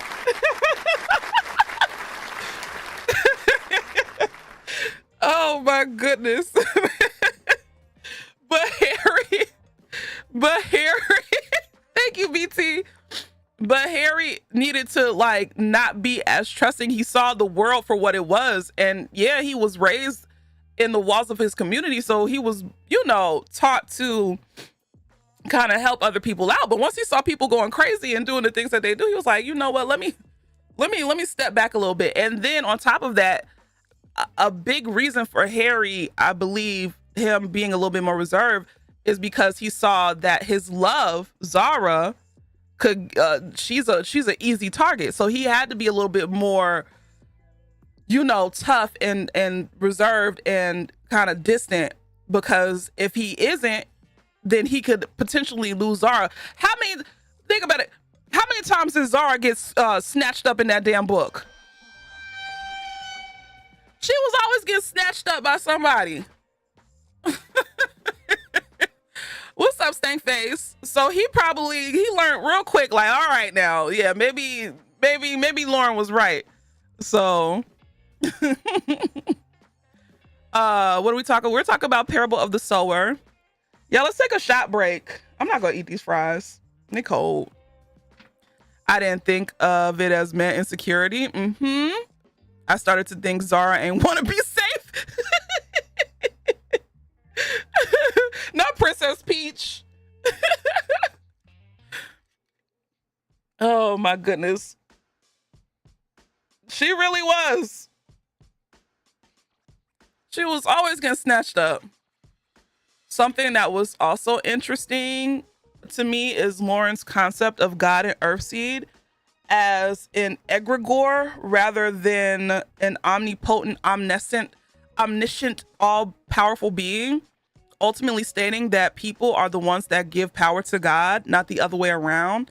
I can see how that belief framework can be empowering to people in times where there's no control, no power, no hope. Right. Honestly, yeah, I think her view is very much because she's like, oh, like there is a something, but the something isn't a person that's here to save you. It's something that you learn from, something that you grow from, something that you shape, and you have to do the work. She didn't believe in blind faith. If I pray to God, everything will be okay. She believed more in action.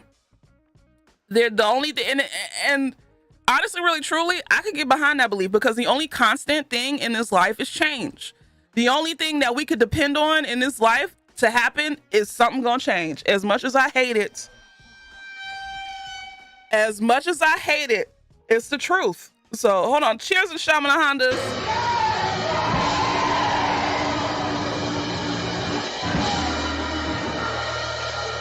So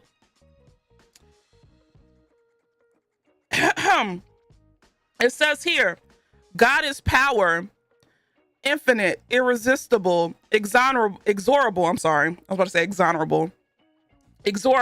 indifferent, and yet God is pliable, trickster, teacher, chaos, clay. God exists to be shaped. God is change.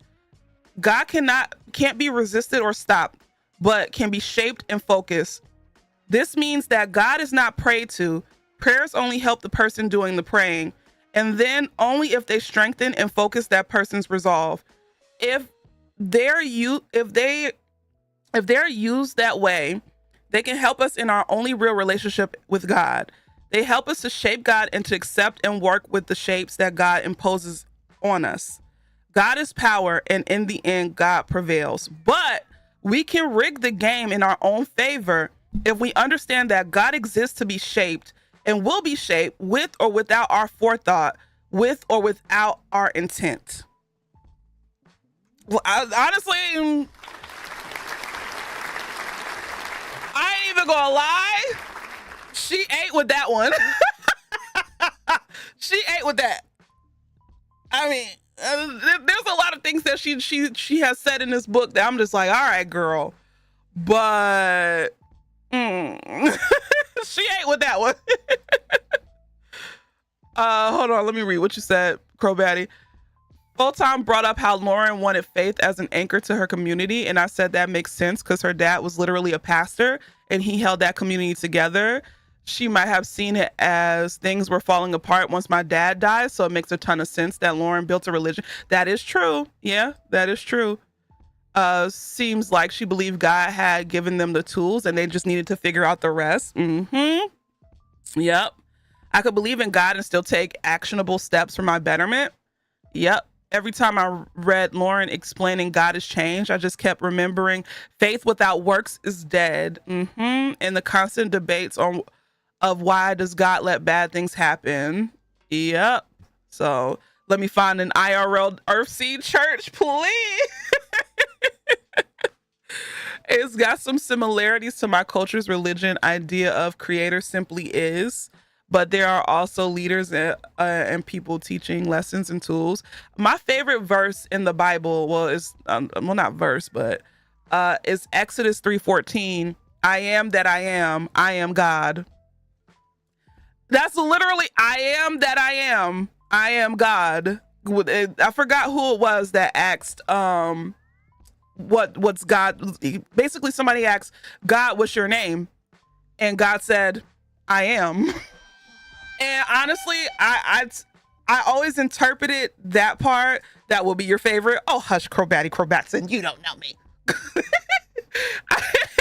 I always interpreted that verse or that line as being that, you know, if you want to believe in a sky daddy, that's fine.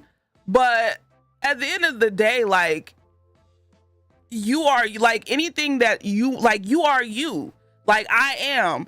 Like, it all starts from within. You know, there's nothing that you, any divine intervention that can happen that can really change your life that you already can't do. You know what I'm saying? So that's how I kind of interpret it. Not spoken like a true cult leader. That's crazy. The comparisons to Jesus make sense now. Okay.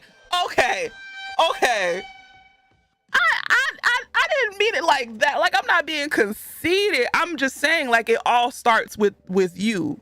At the end of the day, I am, you know, I am thou art I, rips off mask. Hello. Where is that? I think it's Exodus 3:14. I could be wrong. I think it is, because I wanted to get it tattooed on myself. I literally Exodus 3:14. Don't ask. Y'all. Yeah, I am who I am, or I am that I am. It's Exodus 3:14. Yeah. Not of course.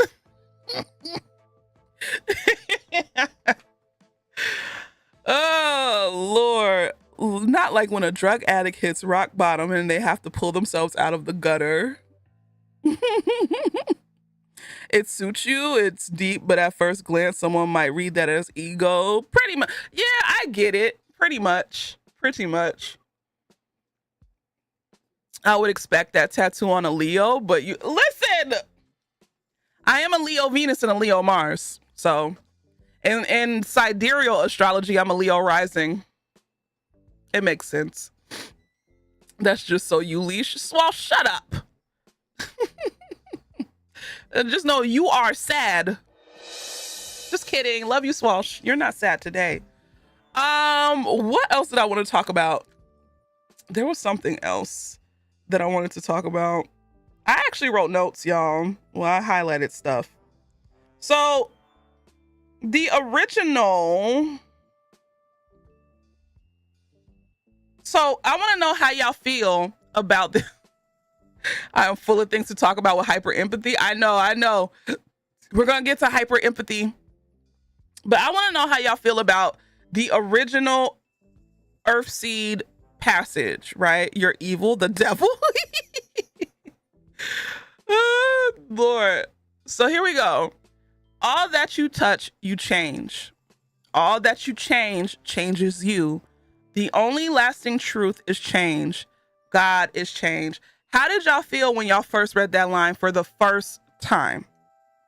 Your first time ever picking up the book, you read that line, you read that, and you're like, because I know I had to do a double back. It took me a minute to get to the next page. I know how I felt when I first read it. Hold on. You said read it again? All that you touch, you change. All that you change changes you. The only lasting truth is change. God is change. It felt real conceited, but also very humble. Not I made up salt and vinegar. Shut up. I think it's King James. I don't know nothing about it. I don't go to church, Cody.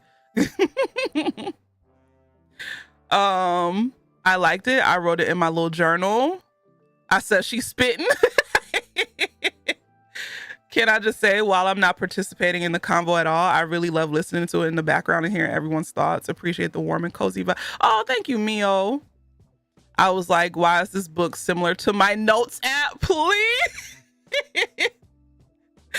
It made me think of that American Horror Story quote, when you stare at evil, evil stares right back at you. Okay, interesting. I've always felt that way about change. It's the only constant in life. It's bars. That's bars. Swash, did you even read the book? You didn't even read the book. Swash, I literally saw you saying in the stream, I don't read for fun. I'm in school. Swash, I don't read for fun. I ain't reading that shit.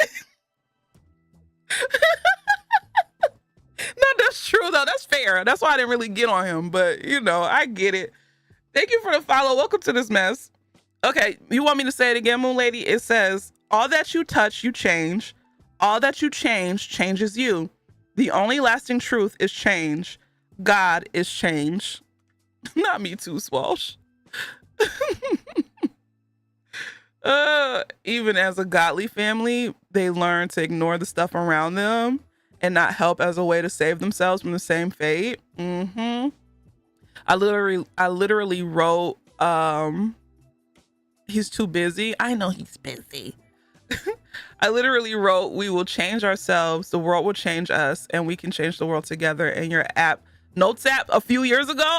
Crobatty's starting the wilderness Earthseed chapter. Let's go. Leisha's acting like a real English teacher. Shut up. I learned from Dr. BT. He's the best. He's the best teacher in here. Dr. BT and Crobatson. Not he reads what I give him. He is Swash cannot be your emotional support white. My first reading of it was skewed by my recent therapy session where we talked about radical acceptance. So I had to do a double take on that Earthseed passage to fully grasp it. I don't know why, but it felt like an obvious truth to me.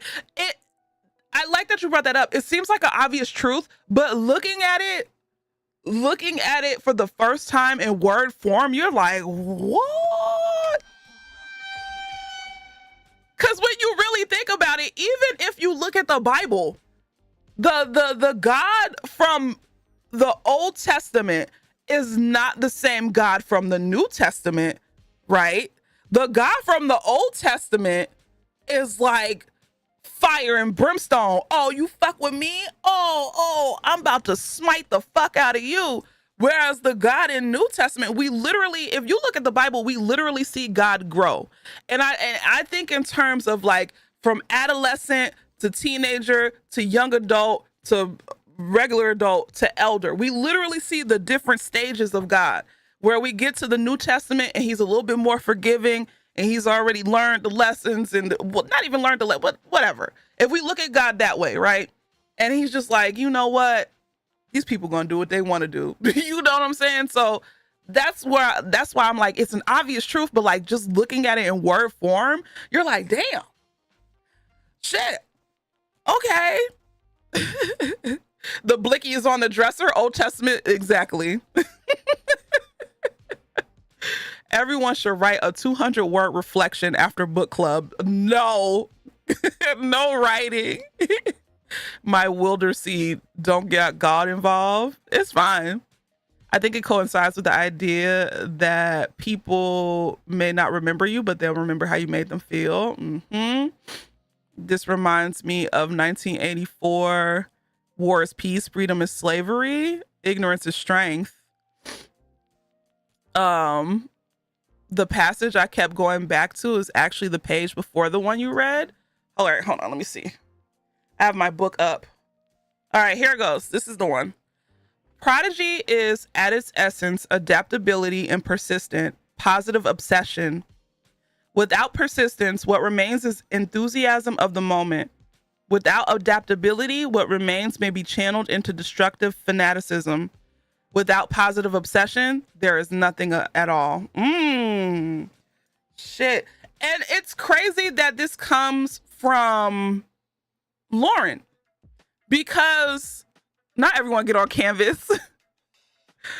Because if you think about it in terms of how young she was when she started Earthseed, right? you can look at her and say that she was a prodigy. But she's saying like, okay, if it gets a little too crazy, if you try to push a little too much, it becomes, destructive. But if you don't do nothing at all, it's just stagnant. So I read that sentence over and over again, repeatedly. Not canvas is the bane of your existence. Can you do a voice memo? Where in the chat, in the Discord? If you want to do a voice memo, you can. So yeah, that one was good. I think I had to read this one over and over again as well. You want me to read it again? We're gonna read it again. Prodigy is, at its essence, adaptability and persistence, positive obsession. Without persistence, what remains is an enthusiasm of the moment. Without adaptability, what remains may be channeled into destructive fanaticism. Without positive obsession, there is nothing at all. So you got to do something. I feel like this was like the birthplace. Like you have to do something. It's like having a thought, because I'm guilty of this. I do this all the time. I have a thought and I really obsess over that thought. And I'm like, I can do this. I could do this. I could do this. But without action, what the fuck is it? It's nothing but a thought. So I feel like that passage somehow perfectly sums up the whole book and the overall behavior of the people in the most influential moments of her life. It always makes me think back to Keith. Right. Okay, let's go. That is true. Rumination. That is true. Speaking of Keith, let's go back to Keith, right? Now that we've went around, we talked about the plot of the story for the most part. Let's pinpoint on little things here and there, right? I like how she contrasted Keith and Lauren, Octavia Butler, the author, and how Keith could be, he was just, I don't know, like how he was destructive, right, in his own way, and he was just so impatient and just wanted to like do the things, and he resented that Lauren was older and she was able to have more responsibility, but he's supposed to be the man, right? I guess my question is to the people in the chat, do you think that if maybe, just maybe, the father, Lauren's dad, Keith's dad, would have kind of paid more attention to Keith and probably, bended the rules for Keith just a little bit, you think that probably would have made him a little bit more better? I like saying more better, even though I know it's wrong. Do you think that would have helped in a way? Or I feel like the dad kind of neglected, and and that's why I get why Corey said what she said, like, oh, if it was Lauren, you would go get her, because I feel like he kind of neglected Keith in a way, because you don't really hear anything about Keith or him interacting with the boys in general. The only person that he honestly interacted with the most was his daughter, was Lauren. Our reading responses are due by Wednesday. I felt that Keith was the personification of boys will be boys mentality and the consequences that come from it. Keith was hungry for climbing that hierarchy and didn't care how many bodies he put behind him. Yeah, that's true. I don't think Keith would have even matured, even if. Boo. Y'all don't have no faith in Keith. I think it could help because his rigid and strict rule really could make someone desire freedom. It's even crazy how Keith was both highly ignorant yet very street smart until he got too cocky. Right. I feel like the dad giving in to Keith would have fed his ego. I think Corey needed to be more of a parent and less of a friend to Keith. Okay, that's fair. Was he enforcing community rules? So he had to lead by example since he was the leader. That's true. I think he should have given Keith the attention he was looking for, knowing that he could see how destructive he could be. And Could be he should have nurtured him a little bit more. And you want to know what's so crazy? Remember that quote that Lauren said when Keith came back and they actually had a conversation and he sat down and she made him some food. He was like, oh, fuck dad, fuck him, blah, blah, blah. And she was like, he's you, you're him. When you look at him, you see him. When he looks at you, he sees you, well, him or whatever. Oh my goodness, Jirachi, thank you so much for the 10 gifted subs. I appreciate it. Thank you so much. If you received a gifted sub, make sure you tell Jirachi thank you. Little TY ain't never hurt nobody. Oh dear. Thank you, thank you, thank you. I think Keith is kind of like fire. I said it would have helped because Lauren made a point of saying Keith and their dad were both very stubborn people. Keith was going to get his way however he wanted. I think because the dad knew just how much Keith and him were alike. I feel like the dad should have really paid more attention to Keith. But maybe that's just me. Maybe that's just me wanting to say it. Some people don't need to be saved, you know? You just got a new job. Congrats. Congratulations, Jirachi. Good shit. Maybe if the dad's patriarchal practices were personally examined, then maybe he could have guided Keith's energy to be better utilized. Like, don't just aim for power, aim to be a better community member. But I don't know. Okay. That's fair.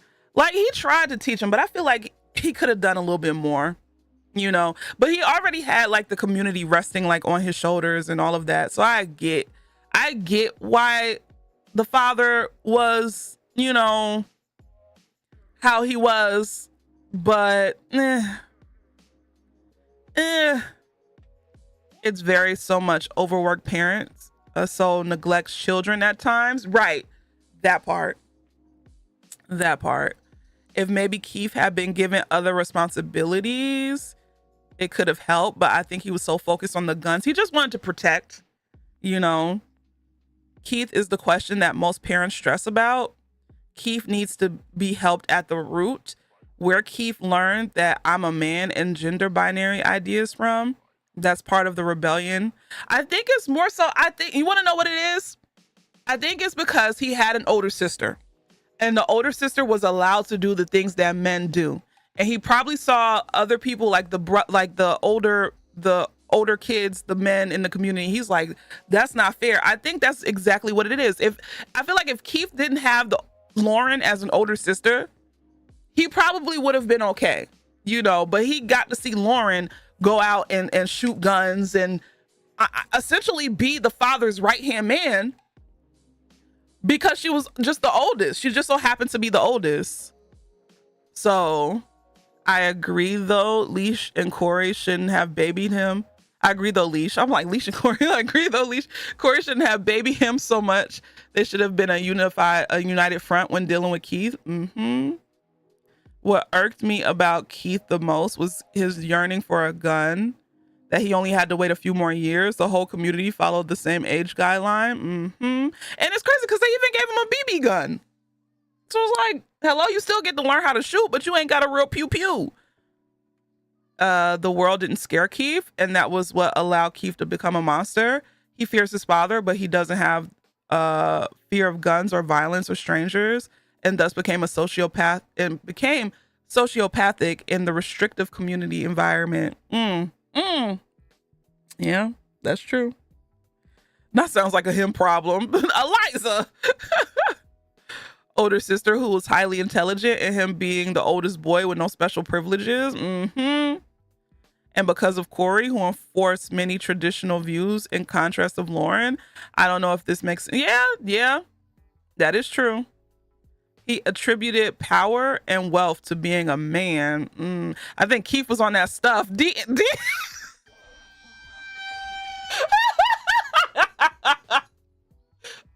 only laughing because I heard it in your voice. I think Keith was on that stuff. With your country ass. Oh my God. That's interesting. I have two older sisters, but we live in a matriarchal family rather than a patriarchal one. I wonder how that has changed your childhood. Maybe nurturing him more emotionally could have helped, but his psychopathic tendencies didn't have much of a backstory. That is true. Lauren and Keith's relationship reminds you of you and your brothers. Ooh, ooh. All right now, Deanna. Keith definitely has some personality disorders that weren't addressed, and them being traditional didn't help. What I didn't get is why Keith didn't like Marcus. No, Marcus Marcus was his real brother. Well, his not half brother. I think Keith didn't like Marcus because I don't know. What do y'all get from it? I think Keith didn't like Marcus because maybe he was probably a little jealous of Marcus because he was more level-headed, or I don't know. I just think Keith was just being a menace of an older brother, or since he knew that he couldn't beat up his sister, who's the next person he could beat up? His younger brother. So he couldn't take it out on Lauren, so he had to take it out on somebody, which was Marcus. So yeah. Keith was willing to make Lauren bleed and take advantage of hyperempathy that needed to be addressed more. Keith wanted power that he couldn't get at home. I didn't read the book, but can I comment based on perception? Oh, sure, Collis. Sure, go ahead. Keith's character is such a great way to dissect growing up in a bubble. How growing up in a bubble can skew interpretations of the world. He felt so big and bad having a gun, joining a gang, and having some money, but in the end, he was still as vulnerable all this reading, he was still as vulnerable of a target as anyone else. I want to know what Corey was telling him and how she was supporting him. Was she taking out his feelings? And you want to know what Corey, honestly, really, truly, as soon as he came home and she started crying and she took the money from him and stuff like that, like, Corey wasn't shit, bro.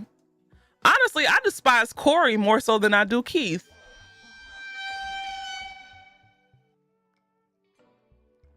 For many reasons. Corey just, If your father is teaching you these gender binaries, yet is also treating the older daughter as more of a man than you, then the natural thought is what's wrong. Missing with my masculinity. That's true. Keith loved his younger brothers though, just Marcus. I think it's because he knows he can't bully. Like the younger brothers were way younger than him, right?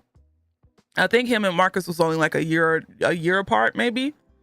So, and plus they shared a room, so I maybe that he felt like Marcus wasn't acting like a traditional man. Oh, that, because Marcus was a little bit more soft spoken and stuff. Yeah.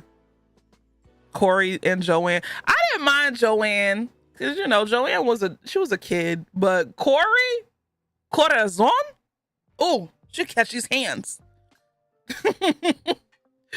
From what I'm perceiving about Keith related to seeking out of power, he wanted privilege that Lauren had, but he couldn't get it, so he went out to seek power elsewhere. True, that's true.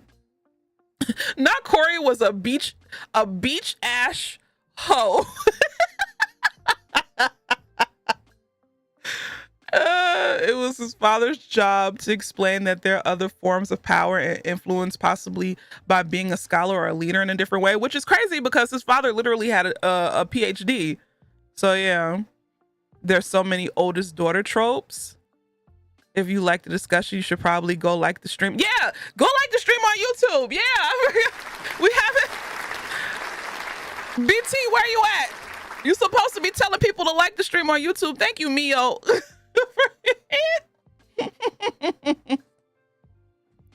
Oh my goodness, BT, clock in. Like the gangbangers I grew up with were mostly jumped into gangs by their family, like helping pay for mom's cancer meds and stuff. Sure, some white kids wanted to be gangbangers, but they had that glorified idea. He felt like someone who wanted to be a gangbanger for the power without knowing the pain. Yep. And it is, man, first of all, I like how, getting off of Keith for a minute, I like how Octavia Butler doesn't give us any closure with, one, who killed Keith, why he got killed. There was never a why. Like, we could kind of like assume why. You know, he probably got caught up in a bad deal. He probably stole from the wrong person, but there was really no closure, right? And I love how there's also no closure with if her dad is really dead or how her dad died. And there's no closure with Curtis. Curtis is Lauren's boyfriend before she got, you know, kicked out of the community or whatever. Not kicked out, but before the community essentially crumbled. There's no, and it's very intentional. But it also kind of, in my opinion, it kind of created like a sense of like, I don't want to say like, kind of like dread. Or it's just like, you literally just don't know what, like, there's no closure, like there's no nothing, like you just don't know. It's just up in the air. And it gives you like I can't really describe the feeling that I felt when like she was just like, dad didn't come home. Cause I just knew when I first read the book that she said, also thank you for the follow, welcome to this mess. When she was like, dad didn't come home, I just knew they was gonna find his dead body. I just knew it. I'm like, okay, oh God, the dad died. But they never found it. And like leading up to the point, like they saw somebody's severed arm in a tree that looked like her dad's arm. They heard a man in the park or something like that. They couldn't see him, but they heard something happening to him or whatever, but it may not have been him. It was just like a sense of dread almost, I think, that I felt because we just didn't know. And I don't know, like I liked it, but it was just like, ooh, Octavia, you heifer. I'm gonna call him Keith. That's what it sounded like in the audiobook. Oh my God. I was thinking about Butler. She had 4 older brothers who died before she was born. I wonder if some aspects of Lauren's relationship with her father mirrored her own life. I could definitely see a man who raised 4 boys and it had a little girl would treat them like one of the guys. Ooh, I didn't know that. The time skips were also interesting. So many missing days we don't see. But just think about your journal. Who writes in their journal every day? Not me. Not Leash Capiche. So I get it. But we knew enough that Keith had a whole house and had no qualms stealing a bed mat and food from someone that he knew he could die without it. So we knew Keith's morals. The lack of closure with the dad pissed me off. And then Lauren having to do the funeral. We discovered that Keith was killed by Corey for attention. Oh my God. The part where her dad died was sort of jarring in the audiobook. It was so level-headed, just another thing that happened in the world. The lack of closure was so sad, but so real in this terrible world. We often don't get answers. Exactly. No closure made so much sense to me. In this world of grief, there's a constant state of new traumas and little to no closure. Low-key, that screaming man by the hill may have been the dad, especially he was screaming Jesus. Yeah, may have, but we don't know. And I don't know. I think Octavia just threw it in there just to, you know, fuck with us. But she could have also been giving us a hint, which is just like, my God. I was just so sad. I was like, damn, no closure. Okay. No closure with Curtis. Okay. So, the dad's death is so open. It made me consider the possibility of his body going missing due to cannibals. Damn. I didn't even think about it. Like, oh my God, fairy.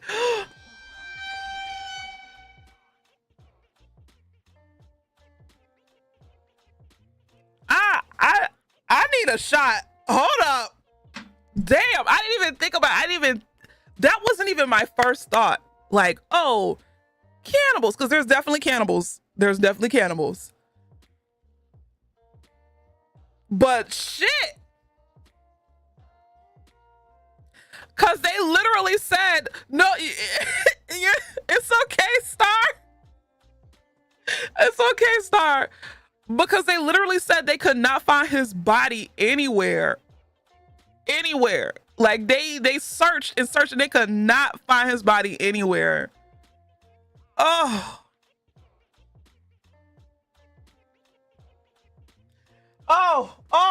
Oh, damn. Shut up, BT. I think that's why Lauren was looking for at body parts. Oh my God. Oh my God. Oh my God. Oh dear. Okay. That just got dark. Star, it's okay.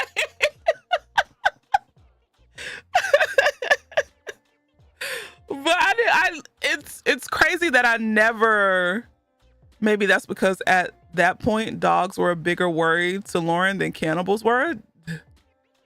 But I just never thought cannibals. I just thought like he got robbed and like killed and was like his body was like laying somewhere they just couldn't find. It never occurred to me like, oh yeah, somebody, cheers to Shabana.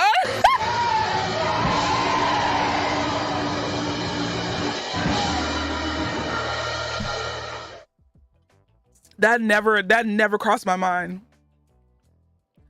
You said the book gave you hope. What exactly was it? Oh, I didn't say the book gave me hope. I just like the book because I love Octavia Butler and I love her.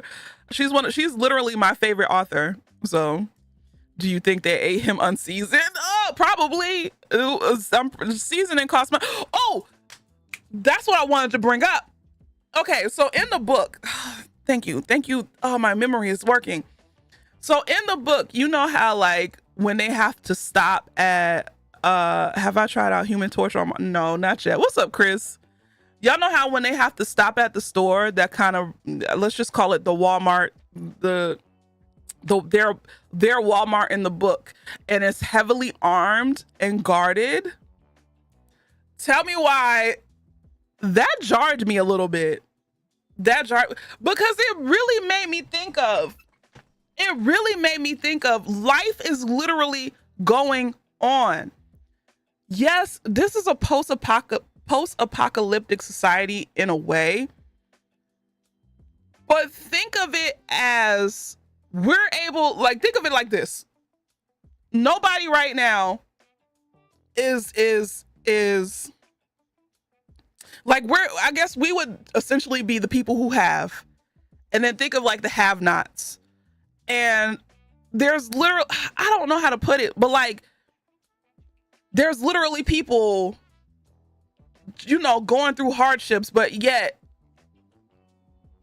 you're not, or whatever, like life is still going on. Like people are still going to school. People are still going to work. Like, yes, is there indentured servitude? Yes. Are there company towns? Yes.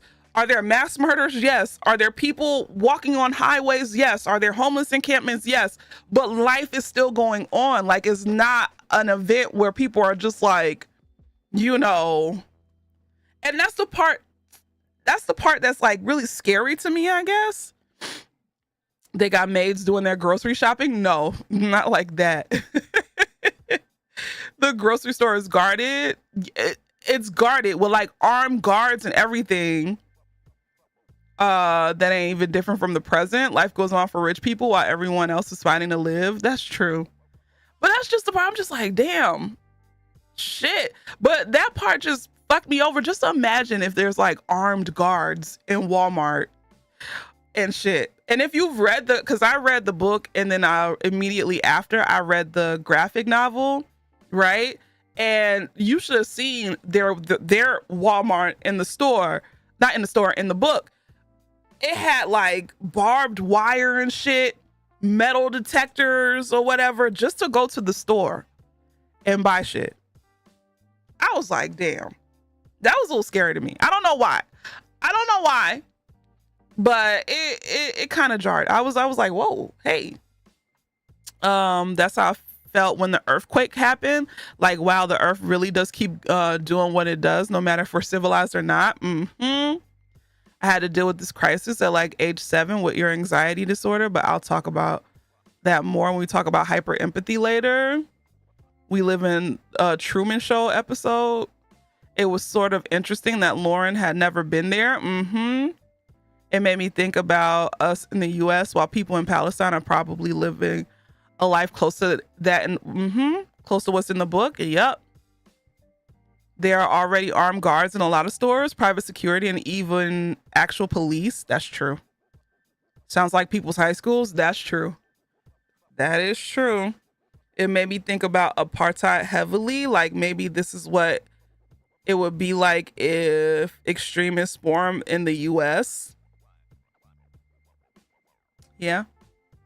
Because I mean, to be honest and to be fair, a lot of the times cops they don't protect neighborhoods, they protect property. They don't protect us. They're there to protect property. So yeah, I can see that. Armed grocery stores is a reality in so many countries. It's jarring because there's honestly no difference with our society and the book. Other than that, we haven't fallen into despair that pushes people to go that far. Oh, child. Yep. That's true.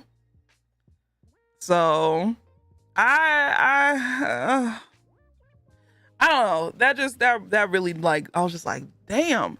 There was something else I wanted to point out, but I think that's it on my end. We will conclude with, hold on.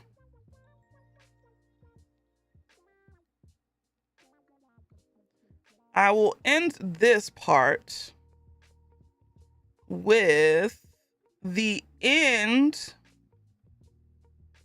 of the book. So, the way these egg prices keep acting, we might have armed guards in our store soon. Listen,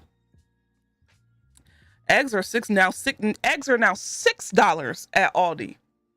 They were $5 less than 3 weeks ago.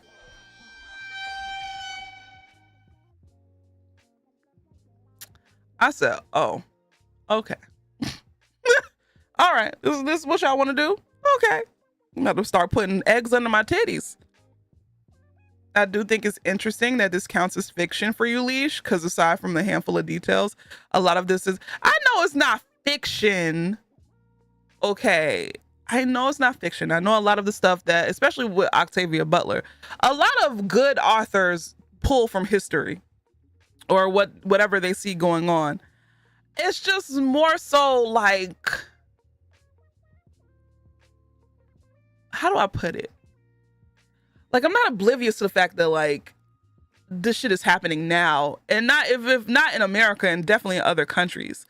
It's just crazy to like think of because I haven't lived it. So it's more so like, damn, you know, it's more so like that, I guess. The only difference is the impact of global warming making conditions more extreme. But yeah, but in the book, damn, I wish I didn't highlight that part. But essentially, you know, of course there's like the drought over in California. Like that's, you know, but I remember in the book they were talking about how a hurricane literally came inland. And didn't we just have a hurricane that came inland last year? The hurricane got to Ohio, but this hurricane in the book, it came up, like it got to Mexico and it kind of like went in, like into the middle states or whatever. So yeah, the climate change in the book is even worse. And mind you, Octavia Butler wrote this book in 1993. So yeah. Her style seems to be heavy-handed with the historical connections. It's not intended to be hidden behind metaphor. Wait until we read Parable of the Talents. That's Just saying. Yeah, no rain for 6 years. Exactly. Hurricanes, earthquake, fire, tornado. I can't live in Cali.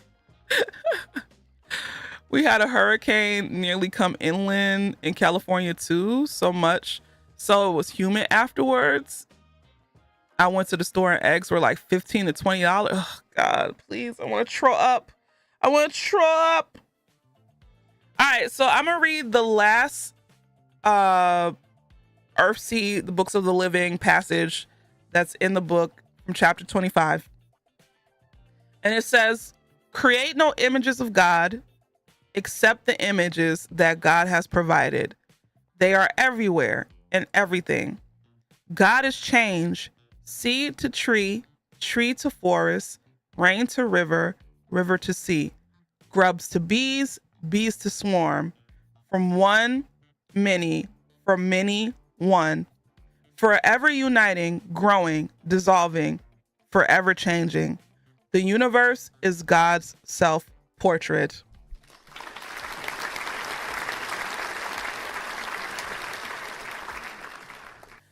Honestly, really, truly, good verse to leave the book off on, even though there's more. Like, you learn about Ben Cole and, you know, them having to bury his sister and blah, blah, blah, blah, blah.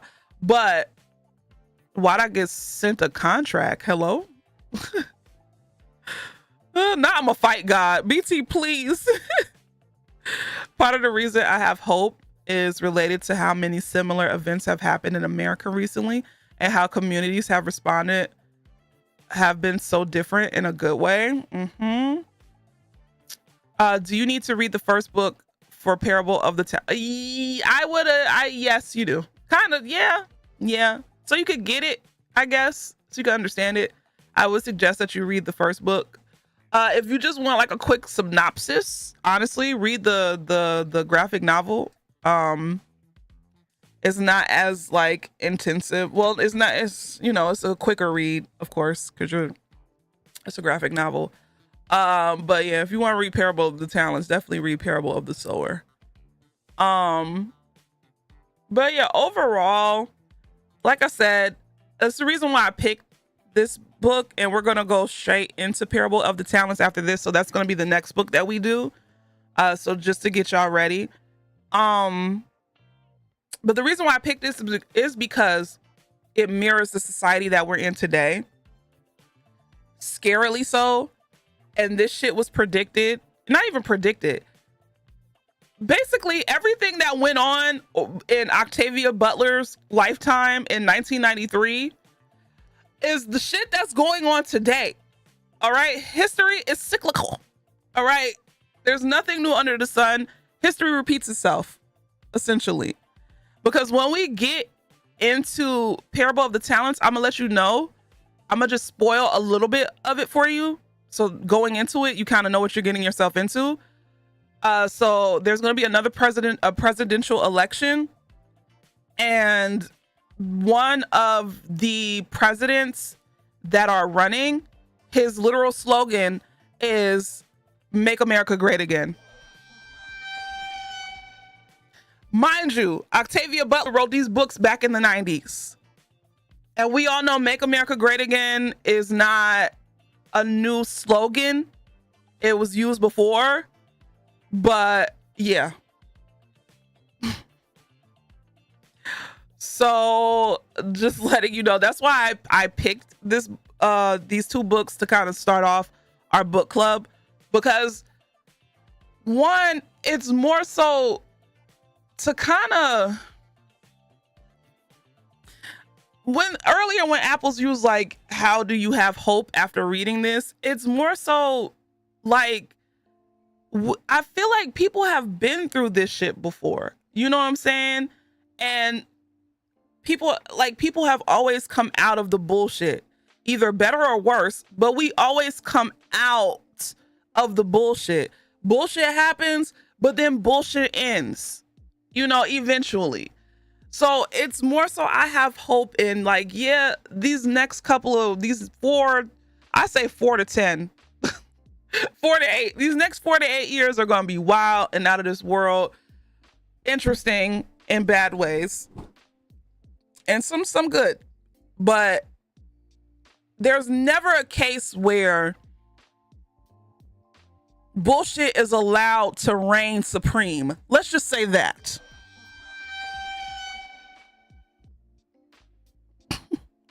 There's never a case where bullshit is allowed to reign supreme, you know, in my eyes, you know, and this is coming from a Black woman in America whose ancestors, like, I'm American Black, so my ancestors have been through slavery or whatever. So like, I don't know, like, I can't allow myself to be like, yeah, it's gonna be some weird shit that happens, it's gonna be some bad shit that happens, but I know that we have to, like, endure, you know, and make a way out of no way, like shit we've been doing.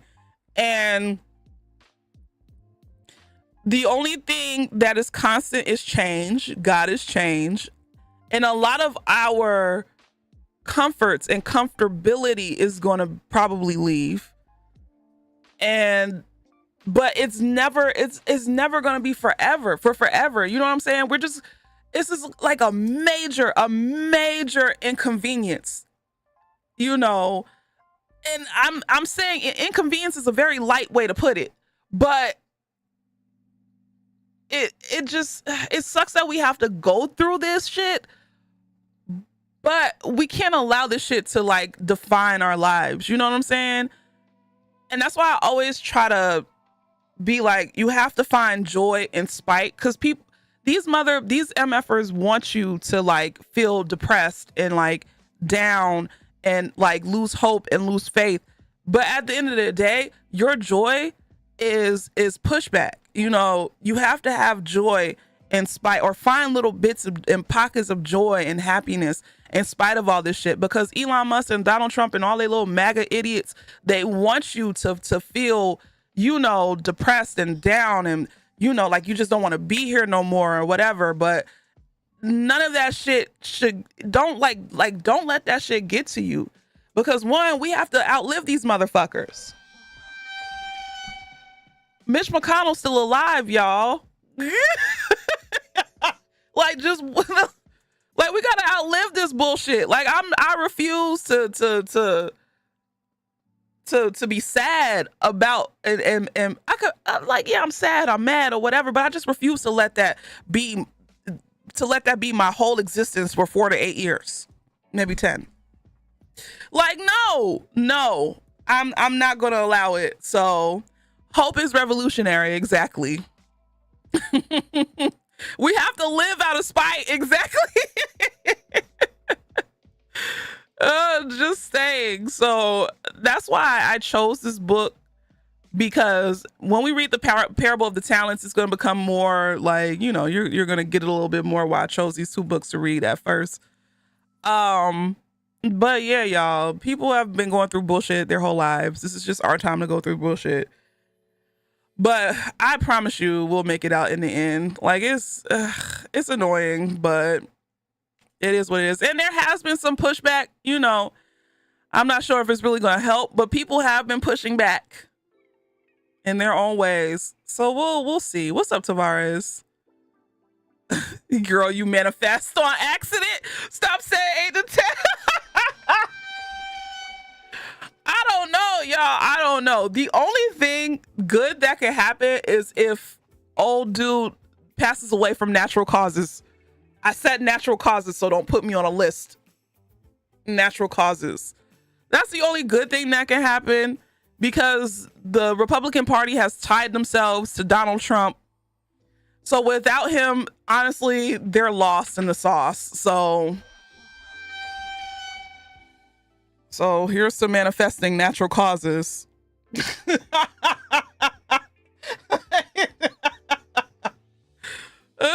So that could be like, that's the only.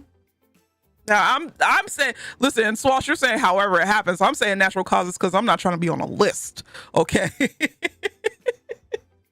I'm not trying to be on a fucking list. But that's the only hope we have, is that old age takes over, does what it needs to do, you know. Get them out of here. And then Republicans are they're just shit. And that's how they shoot them. You got to think they're not as clever as they think they are, because they shot themselves in the foot by allowing Trump to be like you want to know what? They shot themselves in the foot by allowing an old ass motherfucker to be the head of whatever the fuck it is that they got going on. The oldest person that you could think of? You couldn't think of anybody who was like, in their 40s? You chose somebody who's in their fucking 80s and unhealthy? Good for you. Good for you.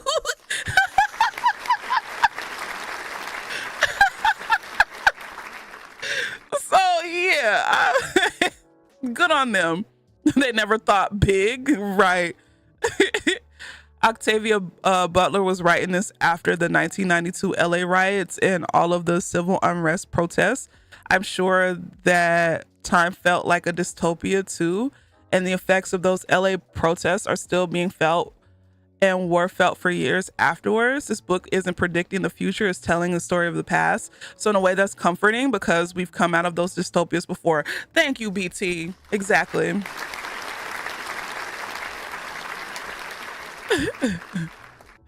You acted like Biden ain't the oldest president. But still, I'm pretty sure Biden's a little bit more healthier than Trump. They say he eats fried chicken every day. The irony. But yeah, it's not really about choosing. It's about latching onto a person who could cultivate an audience, who has a cultish personality. Well, they need to find somebody 40 years younger. So...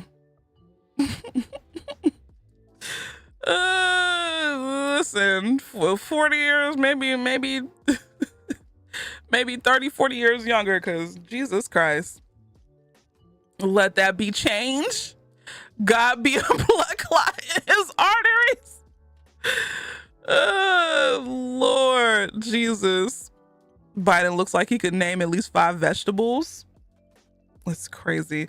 Anyway, here's a cheers. Here's a cheers. Even though we had to read that book, I love the book. I know Crobatti wants to talk about hyperempathy. Also, hold on. Let me see something really quickly. Oh, let me ask some of these questions to y'all. First of all, some of these books come with questions. We already kind of said, what did we think about the book? Who was your favorite character in the book? That's a good one. Cheers and Shaman Hondas.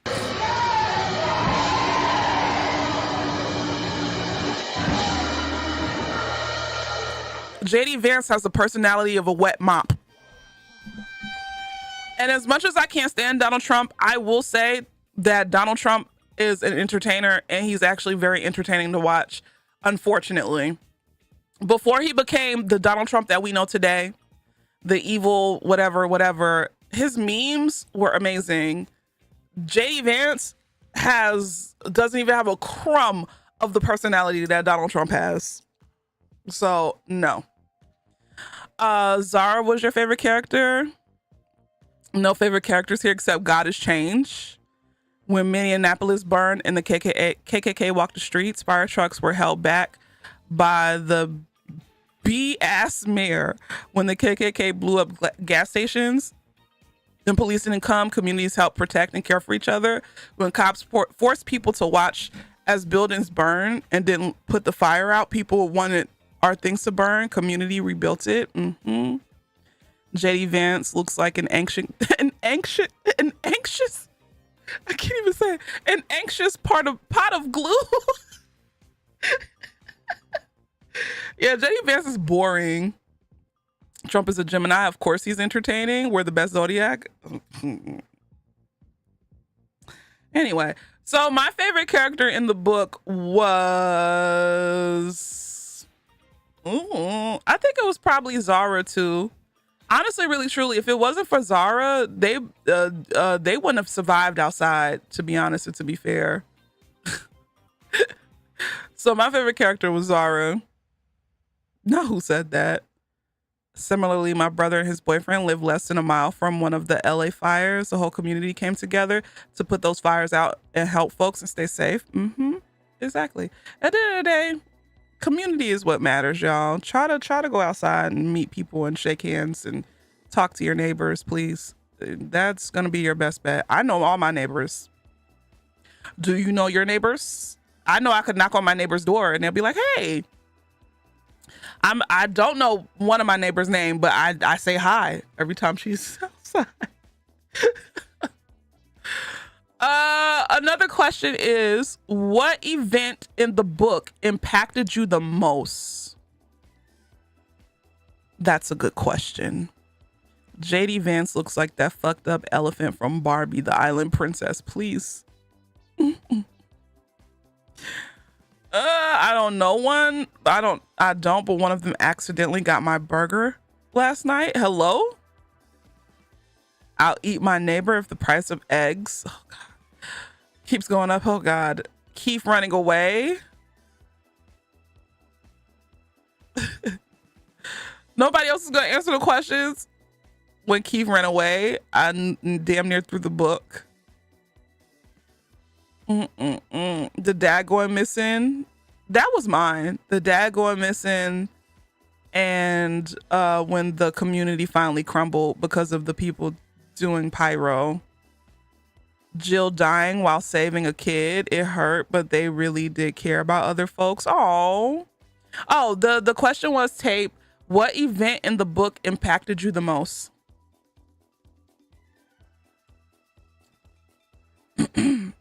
When they got attacked before the fires started and Lauren knocked herself out from fighting back. Ooh, okay. Yeah. I would love to see this book turned into a movie. Love to see this book turned into a movie, but only if they do it right. Only if they do it. If they turn this book into a movie, I need to see, or even like a show.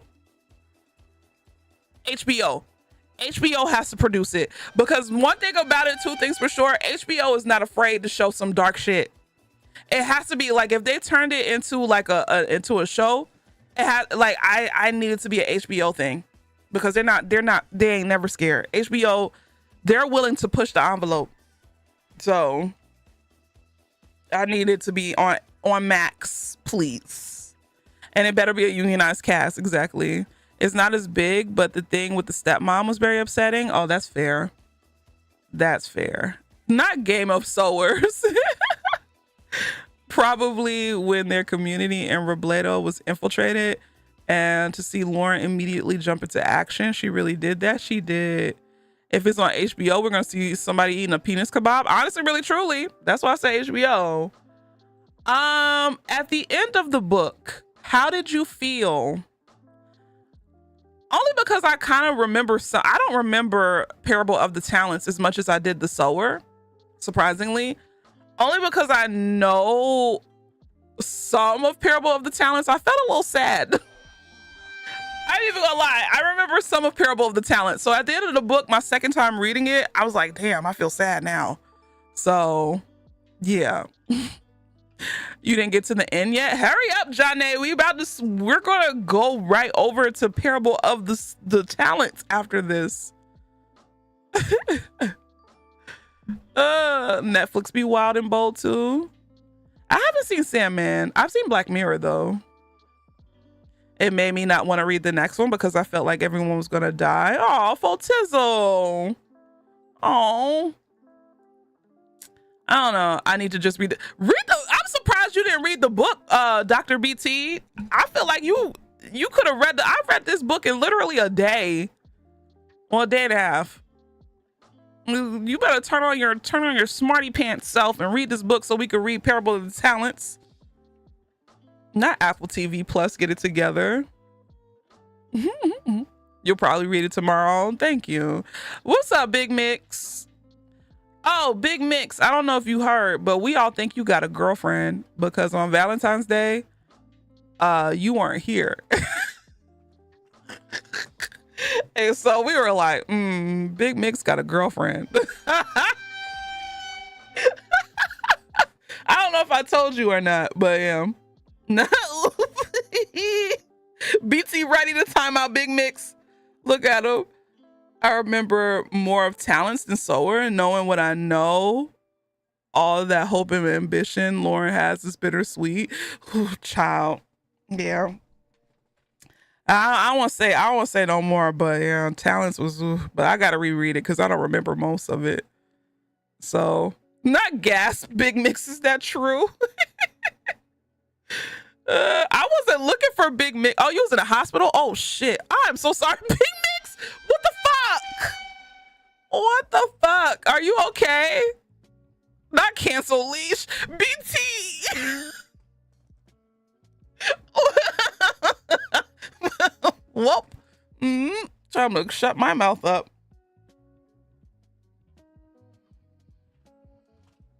What did Monique say in Precious? He told me to shut my fat ass up. So what did you do? I shut my fat ass up.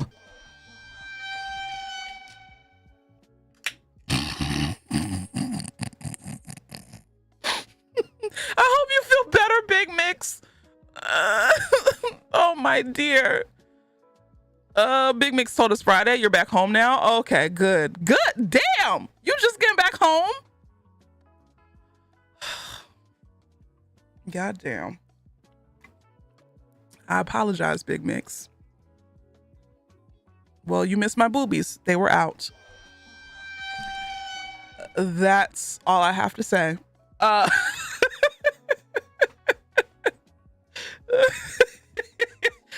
asking another question. Okay. So for all the people who haven't shut up, BT. So for all of the people who haven't read Parable of the Talents, y'all shut your mouths. To the people who only read Parable of the Sower, do you think that they will make it on their own on Benkole's land? So if you read Parable of the Talents, shut up, because you know the answer. So I'm shutting up. Not they wanted to see you. No. Tape said no. Photon said no. Luminous said no. Corbatti said no. Luna said no. Now I have to go back and watch. You haven't read it, but nah, absolutely not. Not long. The way that the house was already burnt down, ain't no way. I haven't read both, and no chance. That's crazy, Swash. That's wild now this world. Okay. Y'all feel like it was too, this is a question of mine. Do y'all feel like it was too good to be true? Her just so happened to finding a doctor who has a plot of land in the middle of nowhere. This is not a cute fairy tale story. Not with fire as an enemy. True. I don't even know what we're talking about, but making it sounds like hope, and that's a stretch for these books. Yeah, that's true. Something is afoot. Yeah. I mean, not too good to be true. More good things only go so far. Yeah. Okay. Okay. Let's see. Do you think this world can become true in the near future for America? It is already true. Well, that's how you know who AI must have wrote this. I mean, oh Lord Jesus Christ. Not looks around. It's already true for some. This question must have been from 2005. No, the story graph is pretty new, so I'm gonna make people gumbo tomorrow. Listen, BT, you better not lose your glasses. You the first on my list. I'm putting you in that pot. You hear me? Put BT in the pot.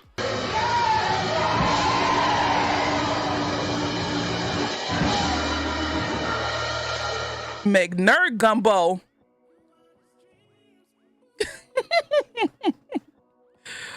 I mean, Storygraph stole that from the way this book club has been taught. Let me get somebody daddy. I'll make a po boy. I'm gonna cook you into some carnitas. That's crazy. Not as long as it's gluten. Nope, I'm gonna mix them with gluten. It says pick a question from page 242 to wait, 342 to 3. What questions? There's questions?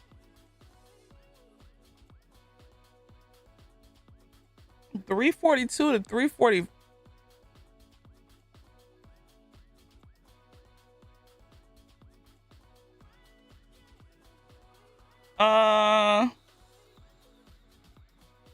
Genesis, why are you still up? What do you mean you're gonna drink some water? Why are you still awake? I said go to bed at a decent time. A decent time is not 1:30 in the morning. Can you do me a favor while you up anyway? Can you put this in the microwave for me? Where you at? Which side? Which side you at? Which side? This side? Oh, you made them a little too crispy, but it's fine. I love you. But it was too crispy. I was choking. I love you. Go to bed. It's 1:30.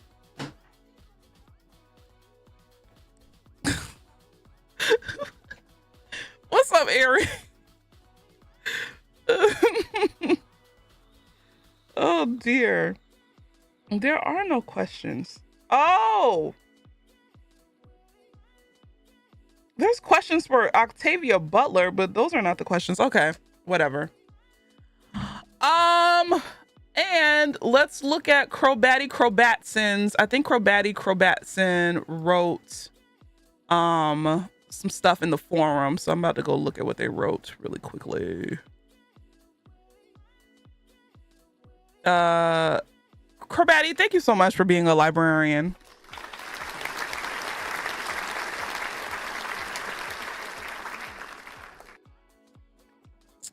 Because Crobatty wrote some questions here. Hold on.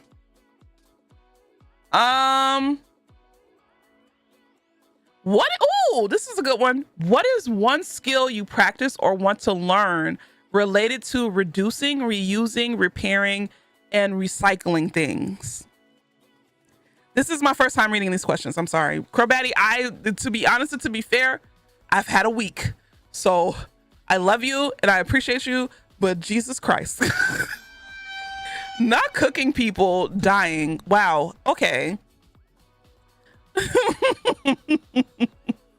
I've done a lot of repairing. I've had to be a plumber twice, a janitor twice, I had to do shit with this with Twitch. Butchering. One thing skill I want to learn is I do like the fact that they made really good use of their clothes. So sewing and gardening, even though I don't like bugs. The only reason why I don't garden or have plants is because I don't like bugs. And in order to garden or have plants, you have to deal with bugs in some shape or form. I am so afraid of bugs. So that would not be a thing that I could do. But I would love to learn how to garden, Yeah. You like to learn how to hunt and field dress animals? Okay. Or because, you had to learn how to with the rabbits, they had to learn how to kill rabbits and take their skin. So we know Nessa got that woodworking. That's true. HVAC can't stand because I can't stand to be hot. Deanna. An inside garden could do. Yeah, but you still get like spider mites and stuff like that. I don't like bugs. You should see my apartment. There's a whole bunch of fake ass plants everywhere. I have fake plants. I don't have real plants. I don't mind fake plants. Why do you play grounded? It's different. Bugs in a video game, I could deal with that. So you want to get into your own sewing bag? You can already crochet. You can kind of garden, but you need to re-up on that knowledge. I want to learn how to my mom could sew, and honestly, I could go and ask her. Maybe we could bond, but we'll see. So canning. Ooh, that's good. My body can't do outside. Grass, ragweed, trees will kill me. Pickling. Oh, that's a good one too. Whenever I play Stardew Valley, or honestly any game that involves me having to farm, I always pickle. I always pickle and can. Artisan goods, whatever you want to call it, is the moneymaker. The moneymakers. Okay. I love how Lauren took the ability to make acorn bread with her. It makes me want to learn more about plants native to my area. That is true too. I do want to learn more about the plants native to my area. I knew about acorns. It's just the process of making acorns edible is tedious, but shit, if push comes to shove, I will fucking eat some acorns. We need that old knowledge with this new administration. Honestly, really, truly, I'm planning on learning to make DIY water fill. I was about to say DEI. This is the world that we live in. DIY water filtration.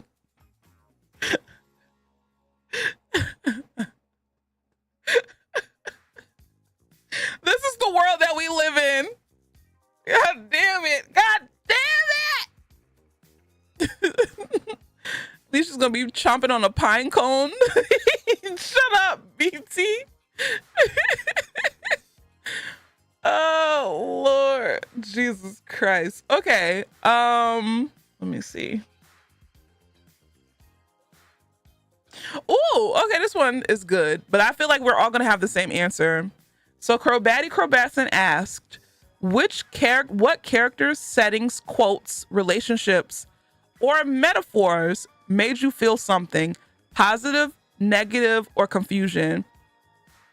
So a setting that made me feel uncomfortable, I think I touched on this earlier, was the Walmart with the extra security or whatever. The relationships obviously is Ben Cole and Lauren, but I kind of understand why Octavia put it in there. That's about it. Metaphors, not so much. I didn't think that deeply, unfortunately. So, did you know that you could eat immature cattails? Really? Really, really? Ain't nobody gonna answer this question? It's crazy. Okay. Lauren in the relationship with her dad was relatable. Okay. Or are y'all typing? Y'all are typing. The water stations made your skin crawl, just the way they exist at all, as even more money over water. Oh, the having to pay cops and firefighters out of your own fucking pocket to come and do their fucking job.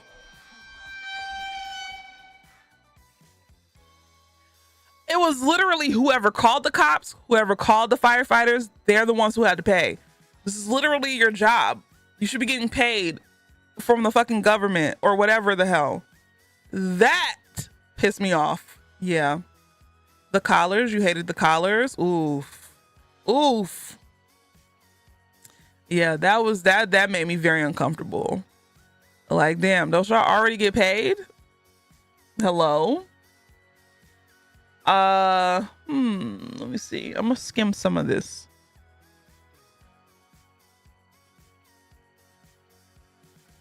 Company towns? Oh, yeah. Amazon's coming for you.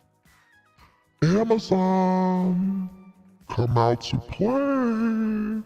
Amazon is coming for you. Sooner or later, we're all going to be living on Amazon property. But no, for real. I'm playing, but...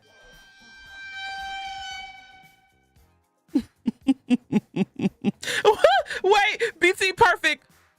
Poors, come out to play. Are you poor? Do you need a job? Come work at Amazon. Get Amazon bucks. Get Amazon bucks.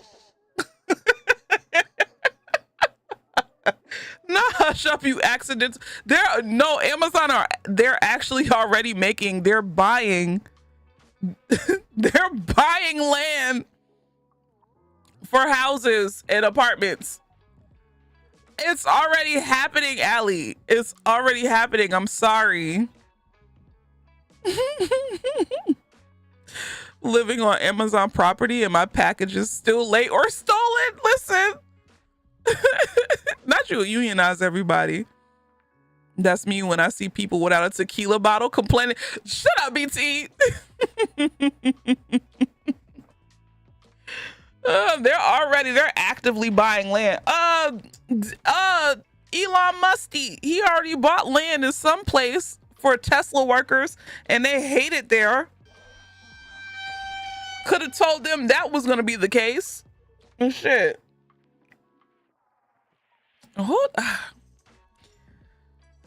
Man. And get taxed for that 3K sign-on bonus. Amazon and Elon, how can I do colonialism? Pretty much. Who gave that man a chainsaw? That's crazy. This is the world we live in. They really want, like, you're rich enough. You literally don't have to do nothing for the rest of your life but just sit there and be rich. Leave us the fuck alone, bro. How bored are you? Like, Elon Musk, go talk to your father. They're both terrible people. Just go talk to him and just explain your feelings to each other and stop taking out on the American citizens. He's just really trying to be somebody in his dad's eyes. Oh, I'm richer than my dad. Dad doesn't give a fuck. Oh, I have more power than my dad. Your dad doesn't give a fuck. He's never gonna give a fuck because he doesn't like you. And that's it. Stop taking it out on us. Sounds like a Keith, pretty much. He just wants to be loved so badly. It's so, like, leave us alone. We don't like you. And you're trying to get people. I don't know, man. I don't know. It just doesn't make sense. Oh, excuse me. Literally, all you have to do is distribute your wealth. That's it. That's all you got to do. That man looks like old cum.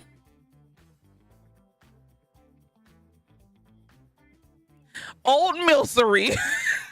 That's what we gonna call him from now on. Old Milsery.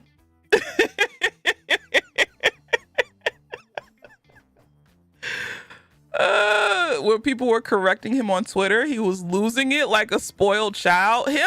Did y'all see that? Did y'all see that thing where Donald Trump was basically like, oh, we don't want women in sports, to the governor of Maine? And she was like, well, see you in court. And he was like, okay, cool. Yeah, all right, good. I'll see you in court. And I hope you enjoy your career in politics, because it's not going to be, you're not going to have a career in politics very long. You're not going to get any federal funding.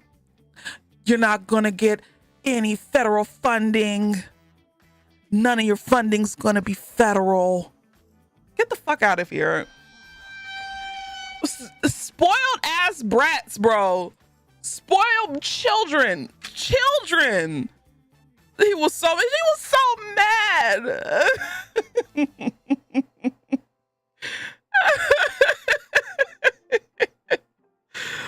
Oh, Lord. From the people who love to preach about small government. Exactly. I don't think Trump gets how many things aren't federally funded. That part. He's going to learn. And it's crazy how a MFer doesn't know how the government works, but he's literally our ambassador. Because if we really think about it, the president, it's the president, but he's literally just an ambassador. The highest ambassador. And it's supposed to represent us as a nation. He doesn't know shit about government. He wants to be king so bad. Ambassador. Oh, please. That's just GOP grift. Pretending we fund too much welfare when that money it's not going there at all. I love the pushback though. The freaking director of the FBI was telling his people, were like, don't respond to Elon Musk's fucking emails about giving him a detailed list of all of the work that you fucking did. What's the work that Elon Musk has ever done besides throw money on something? What has he come up with? What idea has come from his fucking brain that wasn't trash? Oh God, Jesus Christ, what is this world we live in? Grifters gonna grift. The pushback from Mexico is just amazing. Right. Imagine asking somebody who works in the CIA to send an email about what they did that week. Exactly.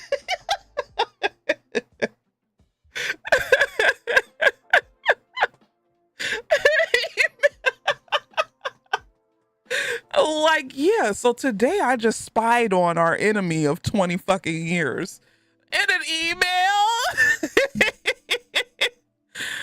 Oh Lord, it's also very funny that these efficiency people are going about that in the least efficient way possible. You really want to do all those emails? I don't even get my own supervisor updates on what I accomplish. Elon said he's going after wasteful spending when he literally gets a ton of money from the government for his operations and wastefully spends. These people are like, these motherfuckers are just evil. At the end of the day, at their core, at their literal heart of hearts, they're just evil motherfuckers. And I'm about to get Carl Bismarck. But I just have hope. I don't know. I know people be like, I'm optimistic. No. But just something, because, I don't know, because they haven't really been very smart about how they're going with things, they're going to do something so fucked up that, yes, we, the American citizens, are going to have to pay for their consequences, but eventually, excuse me, I burped. Eventually, I feel like, I don't know. I feel like they might be brought to justice, but that's just me. Because they're just not smart with it. They're just not smart. You know, like if they were like evil masterminds, I'd be like, oh guys, we're in trouble. But everything they're doing is just so dumb. It's just so dumb. And I'm looking like, this shit is dumb. How are they able to get, how are they, and I'm not even like technically smart. I'm like, I know what I know and that's it.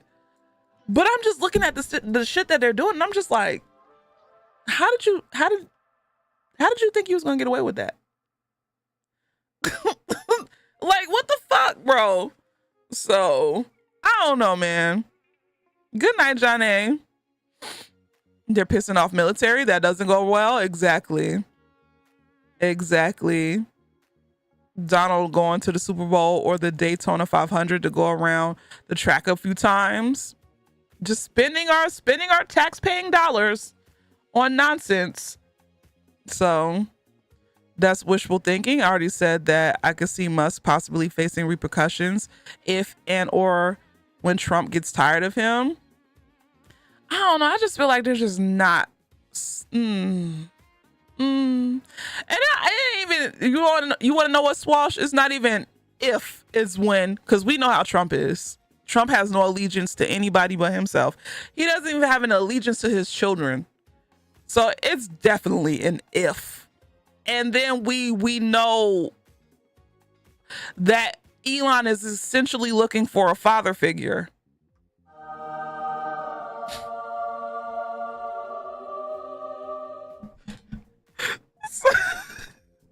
So he gonna fuck up some way, somehow. It's just, this shit is just stupid.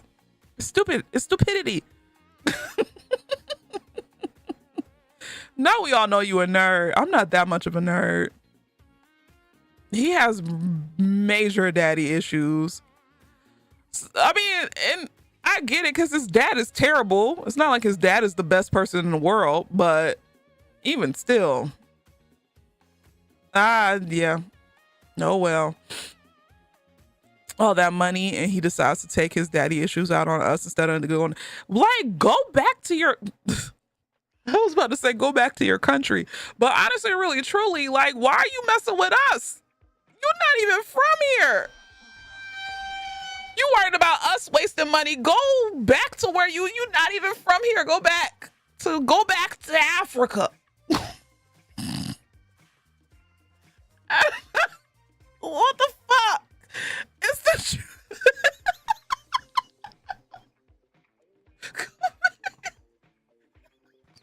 But no, honestly, really, truly, you worried about our government? Please take your ass back to Africa, because I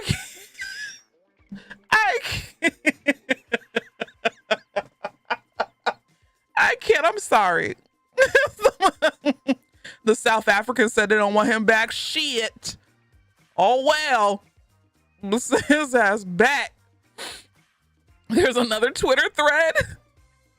The way that they said that though, Josh Johnson did a whole comedy set on the way white folks were telling Elon to go back to Africa. Out of context Twitter post. Please send this man back to Africa. Oh my God. In the US, y'all are wasting money. Are you even a citizen? These are questions that I need answers for. Why are you worried about our spending? What the fuck? Get the fuck out of here. High on ketamine, exactly. Okay. Let me read one or two more questions and then I'm gonna give Crobats in the floor. Ooh, in-depth questions. Hold on. Ooh, blah, blah, blah, blah, blah. Let me see.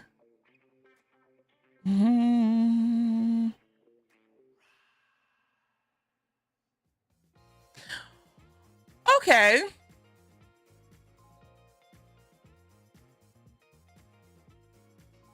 Give me a second. I'm reading. Okay, this is a good one. Crobatti asked, what do we do now? What actions, conversations, and choices can we make to cope and or improve things?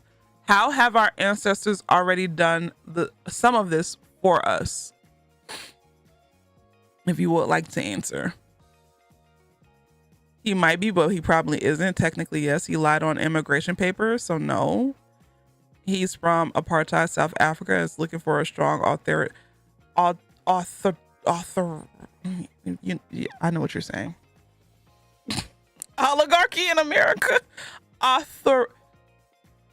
Authoritarian. Oh, thank God. Authoritarian. I got it out. BT, I got it out. 10 hours later, shut up. The question was, what do we do now? What actions, conversations, and choices can we make to cope and or improve things? How have our ancestors already done some of this for us? And yes, all of the questions are in a forum post in our book club, just to let y'all know. If you would like to answer these for yourself in your own journals or whatever, I'm honestly, I recommend it. So, the cult, hello, community, George Bush, you will perish. Oh dear. Honestly, really, not hoodoo. We need more than hoodoo. I feel like, remember they're due by Wednesday night, please. The guillotine comes to mind. Man, I don't even think. Shout out to the French. Because you want to know what? If the same thing happened in America, there would be too many fucking people on their freaking high horse. Okay? At least the French got it right. If we were to do something with some guillotine ass shit, you would have most people in America being like, well, we don't want to stoop to their level. What does that make us if we do that to them? We're not as mean. Oh, we don't want to stoop to that level. We're not like that. Fuck that.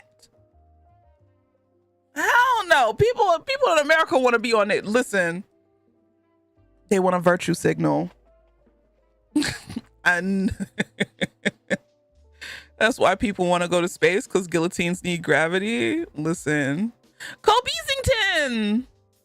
Less Miserables was so sad. I had a dream my life would be so different than this hell I'm living.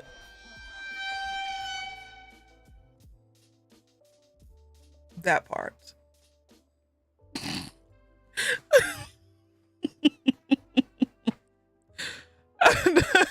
Theater capiche. A lot of emotion there. That's the truth. Listen, but it's true. I think we all have something unique to bring to the table. I think some of us embrace protesting, others embrace learning and teaching others. Some of us resist via crafts. I think our mere existence with our thoughts and words that push against the apathy of the world is an important thing. That's true. I get it. You're right, Swash. You're right. They would have locked me up after a revolution because I'm not taking the high horse. Hell no. Listen, I say it time and time again. High horse ass people are going to be the detriment of us all. Because if a motherfucker tells you that they don't care about your existence and care about you living, and they don't care about who you are as a person, if you're trans, if you're gay, if you're black or whatever, and then you turn around when it's your time when it's their time to face justice, and you turn around and be like, but we're not like them, you're a detriment. Get out, get the fuck out. I'm sorry. It might just be me, but some people would listen. What did Dr. Umar say? We got to put him to sleep for good. High horse ass people. Oh, you can't get rid of them. They just had a different ideal than you. Fuck that. Their ideal meant my death. Their ideal meant my death. Why am I giving them sympathy? Get the fuck out of here. Hell no. Hell no. I can't. I'm in education, and Vance has already said that we in education are the enemy. I'll take that high horse and have it tap dance on them. So I just can't. There are some people that can be saved. I get it. There are some that are lost. But for the people who like are pivotal, whatever the fuck.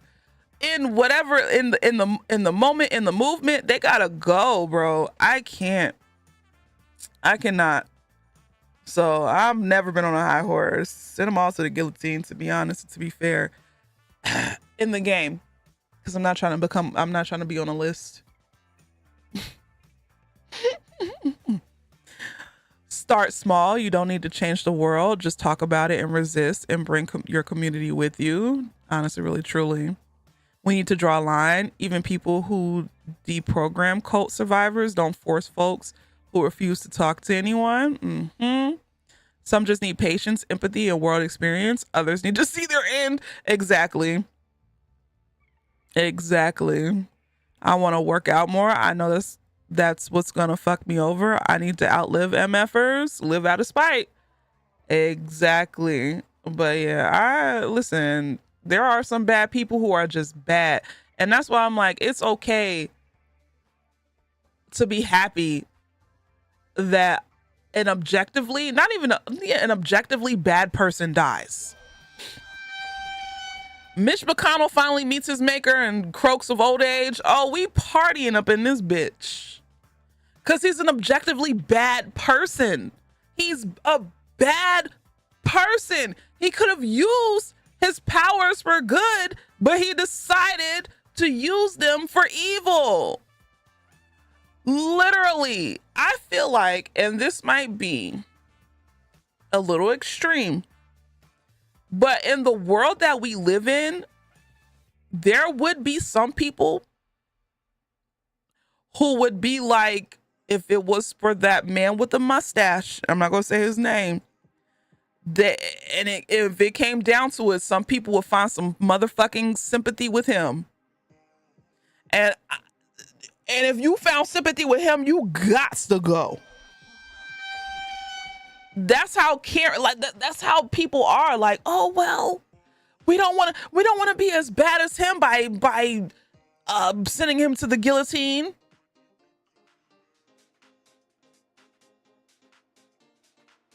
Excuse me? What is this we even saying? I'm sure that happened the first time too. I'm pretty sure. I'm gonna cut him up with a spork.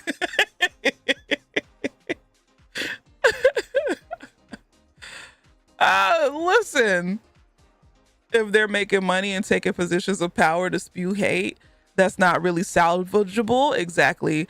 But people who hate their own personal standing in life and turn to hateful politics are lost. And we could try to lead them differently, but it's also up to them to snap out of their hate. Exactly.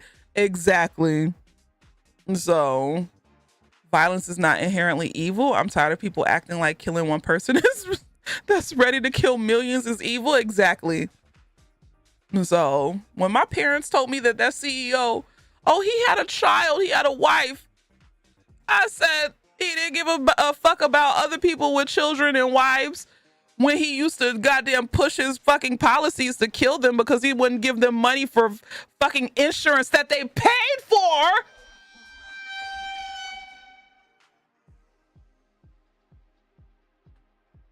I don't give a fuck.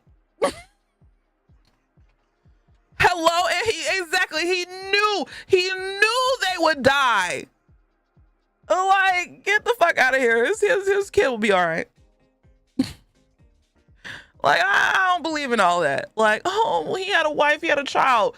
Fuck that. He didn't care about nobody else's wives and children and husbands. So fuck him. White folks have been lied to about racism because imagine thinking 1% of the population, trans folks are the reason you can't afford eggs. Right. Less than Deanna, less than 1% of the population, which is crazy. Paying for insurance, not getting coverage, and not getting a rebate for unused benefits. Some got to give. Right. Insurance is a scam. Insurance is the biggest scam ever because you pay all this money in for what? You don't use it. You paying it for what? Especially, don't get me started on the auto insurance. You're literally paying just in case money, but they don't give you no benefits. They don't give you no benefits for paying your just in case money. You don't get in an accident for a whole year. They don't give you shit back.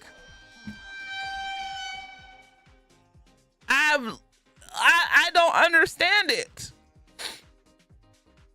So yeah, nah. It's like when Trump got shot in the ear, you had some people feeling bad for him and saying all because he's a bad person.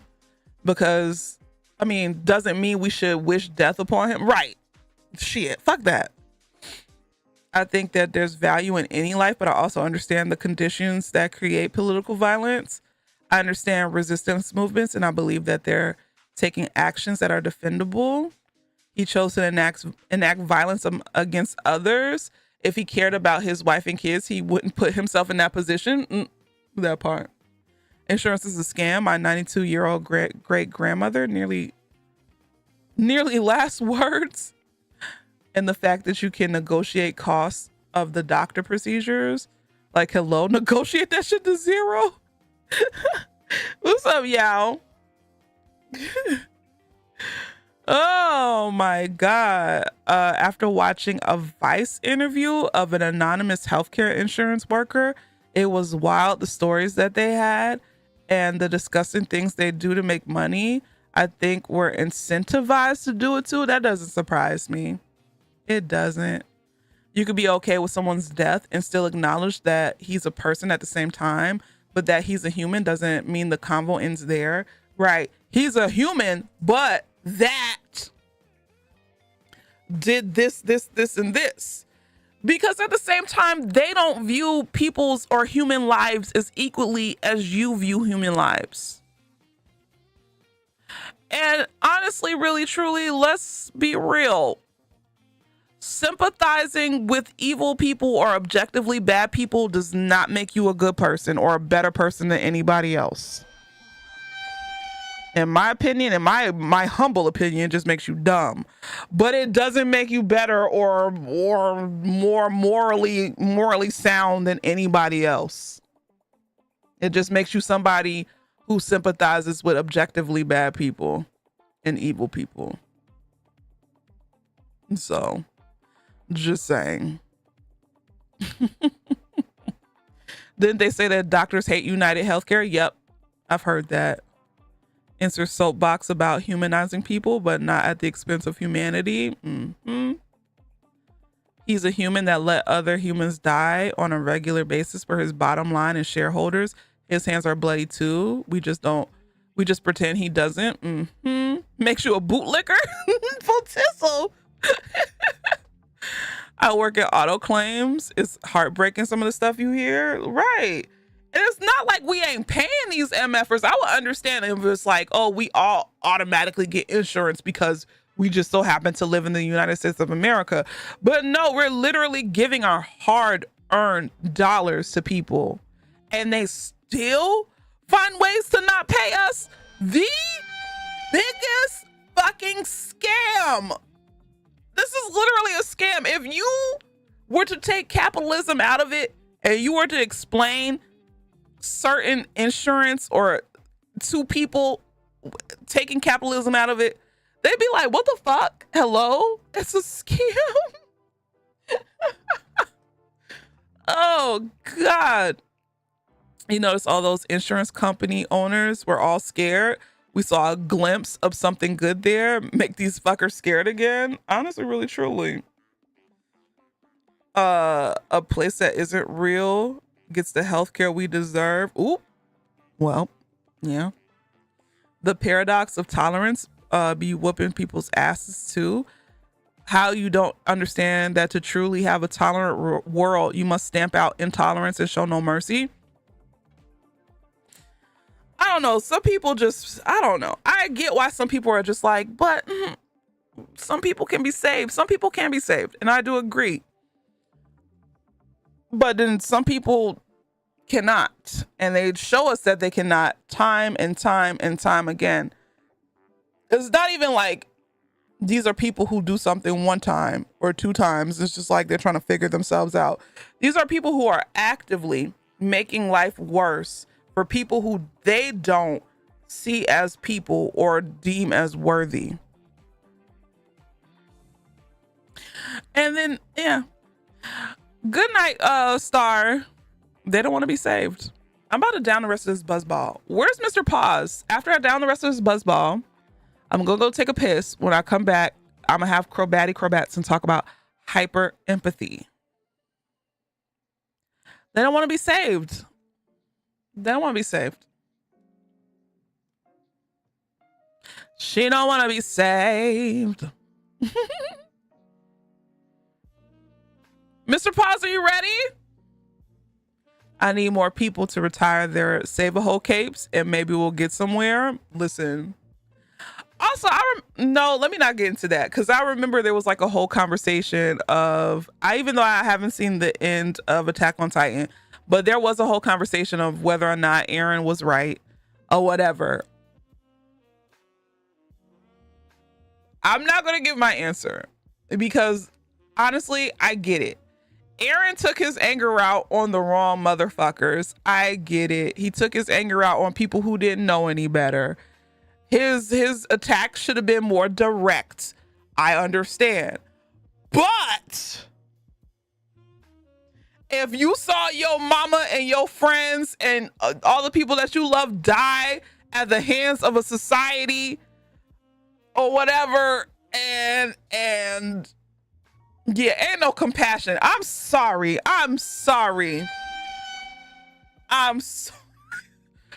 He literally saw his mom get eaten, friends and friends that he loved get eaten. He's literally afflicted by this shit that ain't got nothing to do with him. His life is in literal shambles because of one nation that doesn't, and we don't even know, like, because of some bullshit. I get it. I get why he's angry and upset. Now, for the innocent people who were in that area, they don't know nothing. It should have been a little bit more direct. I get it. But still, that is some nerd stuff. We can discuss how we understand his feelings, but not support his actions and answers. Exactly. Like, I get it. But no, damn, y'all some nerds. Oh, Lord. Literal white supremacists were saying Aaron is right in using that. That's a bit, it's crazy because the conversation, what's so crazy is that the white supremacists that were like Aaron was right, the conversation was literally against them. What white supremacists don't understand is that Aaron would have whooped their ass. They wouldn't have been on Aaron's side. They would have been literally the establishment that Aaron is going against. They are not the main character. So that's the part I'm just like, why are you saying Aaron's right? Do you not understand that you will literally be the one that he squashed in his fucking Titan form? But that's here nor there. Oh, Lord. So I know, yeah, the creative Attack on Titan and a lot of anime writers and manga writers are weird, but I'm like, why are white supremacists siding with Aaron? Y'all would have been squashed. Y'all would have been eaten. Squashed and eaten, eaten and squashed. You expect them to have media literacy? You're right. Because in their mind, they're always, we're the small fries. It's almost like Japan is a very strongly colonial country. We forget Japan was on the wrong side of history. They just had a better, PR movement. So cheers to Shaman Hondas. Let's finish this goddamn buzzball so I can go piss.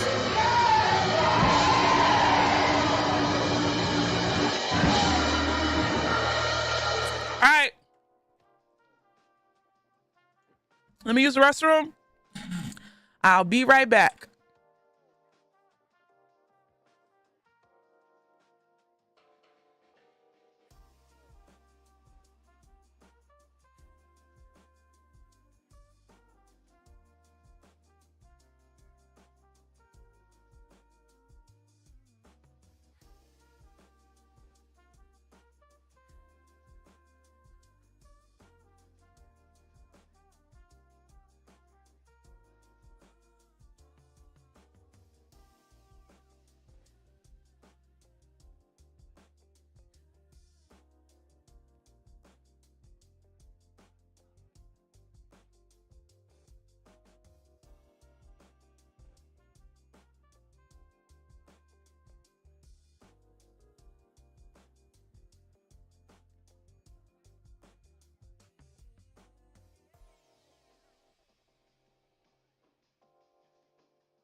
I'm back.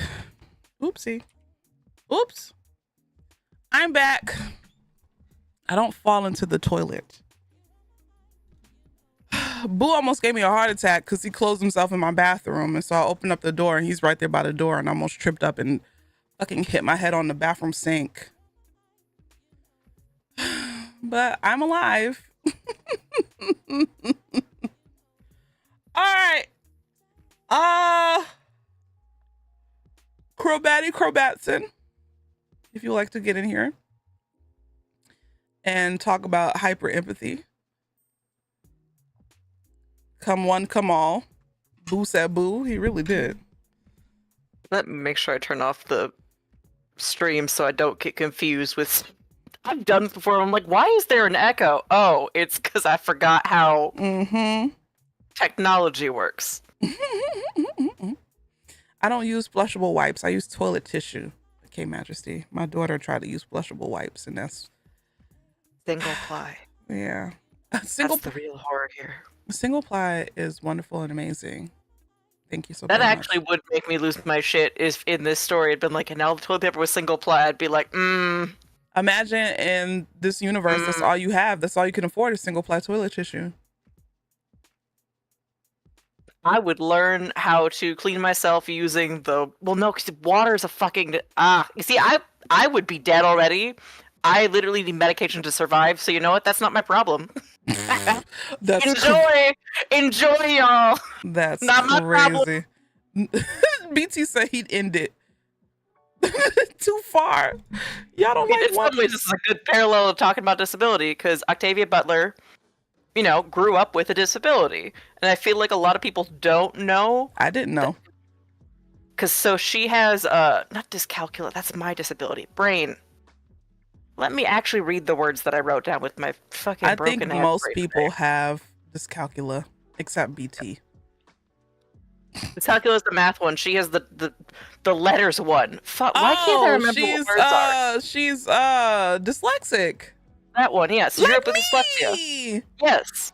Aww. So, for anybody who grew up with your IEPs, independent education plans in America, that had to get a bunch of help for that, if you're like me, even having that piece of paperwork did not mean that teachers were going to treat you well. Of course. And that's, you know, now. I was born in 1993.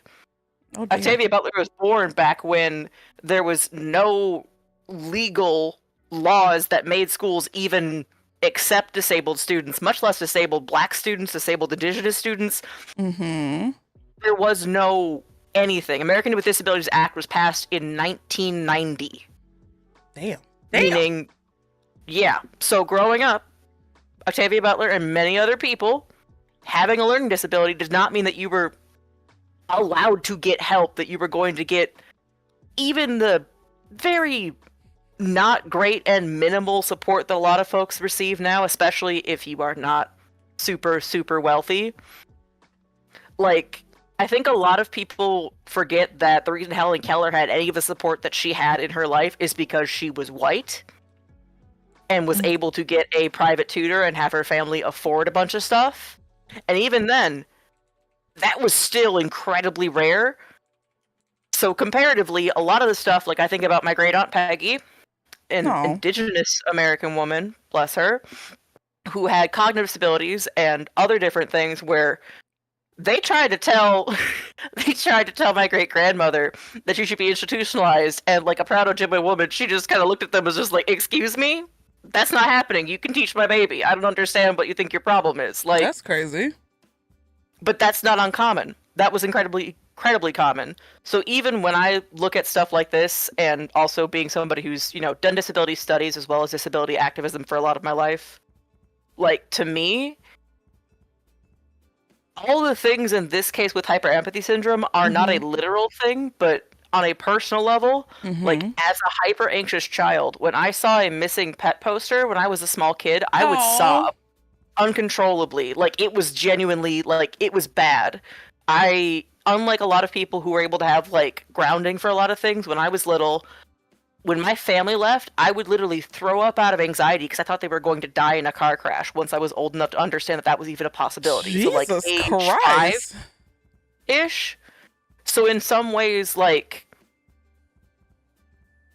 having too much empathy and literally thinking about all the ways that everything bad in the world was happening constantly, feeling the pain of the things that my ancestors went through in a way that, while it was not literally happening to me in the same way in this book, which is part of the reason I love how Octavia Butler does this, because she doesn't pick a real disability and use it as some sort of moral code, because she gets what it feels like to be tokenized both as a black woman and as a disabled black woman who did not get that respect from all those levels. Master She writer. made something new.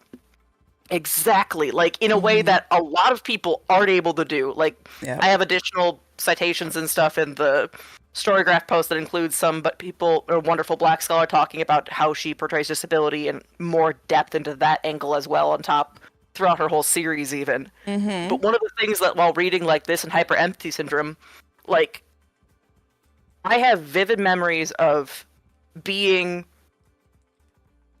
8 or 9 and in a psychiatric office because I had to be medicated at that age because my anxiety was so bad I could not function. Literally, help. Not go to your corners. They're being bad, Crowbatty. They're being bad. I know, but like, I'm okay with some silliness. I'm okay with it. Y'all literally keep me functional, and the silliness is not always a bad thing, so don't worry about it too much. Okay. But for me, I have vivid memories of being 7 or 8, being in that therapy office, and being told that my empathy was like too strong and too much of a problem. But what was kind of horrifying that I can realize as an adult is one of the things that they marked down as a sign that my empathy was too strong was thinking too much about the situations of other people in the world, and the fact that I saw anything that was living as a living thing. Those two things were considered evidence of severe mental illness. Hello? So what do you mean? Wait, explain seeing anything as a living thing. Explain that to me. So for me, so I still have this as an issue, but like, it's pluses and minuses, but even on the most minimum level, it was a level of the fact that, you know, I didn't think that people should go and torture bugs or anything that had like a life in that kind of way with a consciousness. Okay. The idea that that was somehow a sign of severe mental illness is, I think, a really good example where those two things, while I had a lot of issues, the fact that those were even singled out separately alongside my awareness and care about how other people who weren't me were doing in the world were considered signs of severe mental illness. That's scary. And I think that's something that needs to be talked about more in the way that psychiatry has consistently throughout history. And not to say that there aren't important things in psychiatry now. I mean, I study it at this point as both a survival mechanism and also because there are wonderful and important things we do with psychiatry. And there are great therapists nowadays that do a lot better. There are radical, wonderful therapists that literally are the only reason that I am physically alive. But as a child, things that to me were literally just like basic indigenous teachings about the world, caring about people in other places, caring about people who weren't me, and caring about the fact that, hey, this thing is alive, let's not be an asshole to it and care that it's alive. It's We're crazy considered that mental you illness. say that is because I always remember I killed a bug in front of my uncle. And it was just minding the bug was minding his business, but I just went and just killed it with my hands. Psychopath. And then my uncle was like, "Why'd you just kill that bug?" And I was like, "I don't know, it was a bug." He was like, "But that bug wasn't bothering you. The bug has life. The bug is just living and just doing whatever it is that it needs to do. So don't do that." And ever since he said that, I don't kill bugs unless they bother me.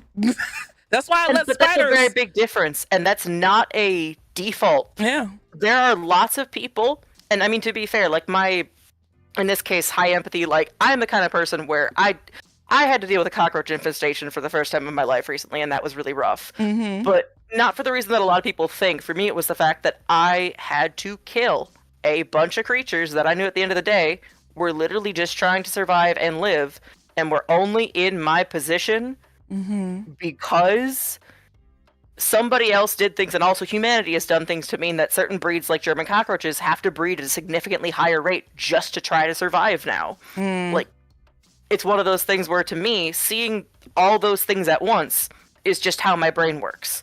And that is not the default, which leads to a lot of challenges in my life. I won't pretend it doesn't. But on top of that, with all of these pieces together, the idea that even as a small child, I was supposed to be so hyper individualistic, and to not do so was a sign of mental illness to some extent, is a good example of how psychiatry has treated especially Indigenous and Black and really anybody in any sense from any diaspora or refugees or stuff as inherently doing something wrong for caring about other, not just human beings existing, but also trying to see the humanity in things. Like, I think it's really important for people to remember that people who ran away from slavery were considered insane and institutionalized for running away from slavery. Because why would you ever run away from being a slave? Why would you?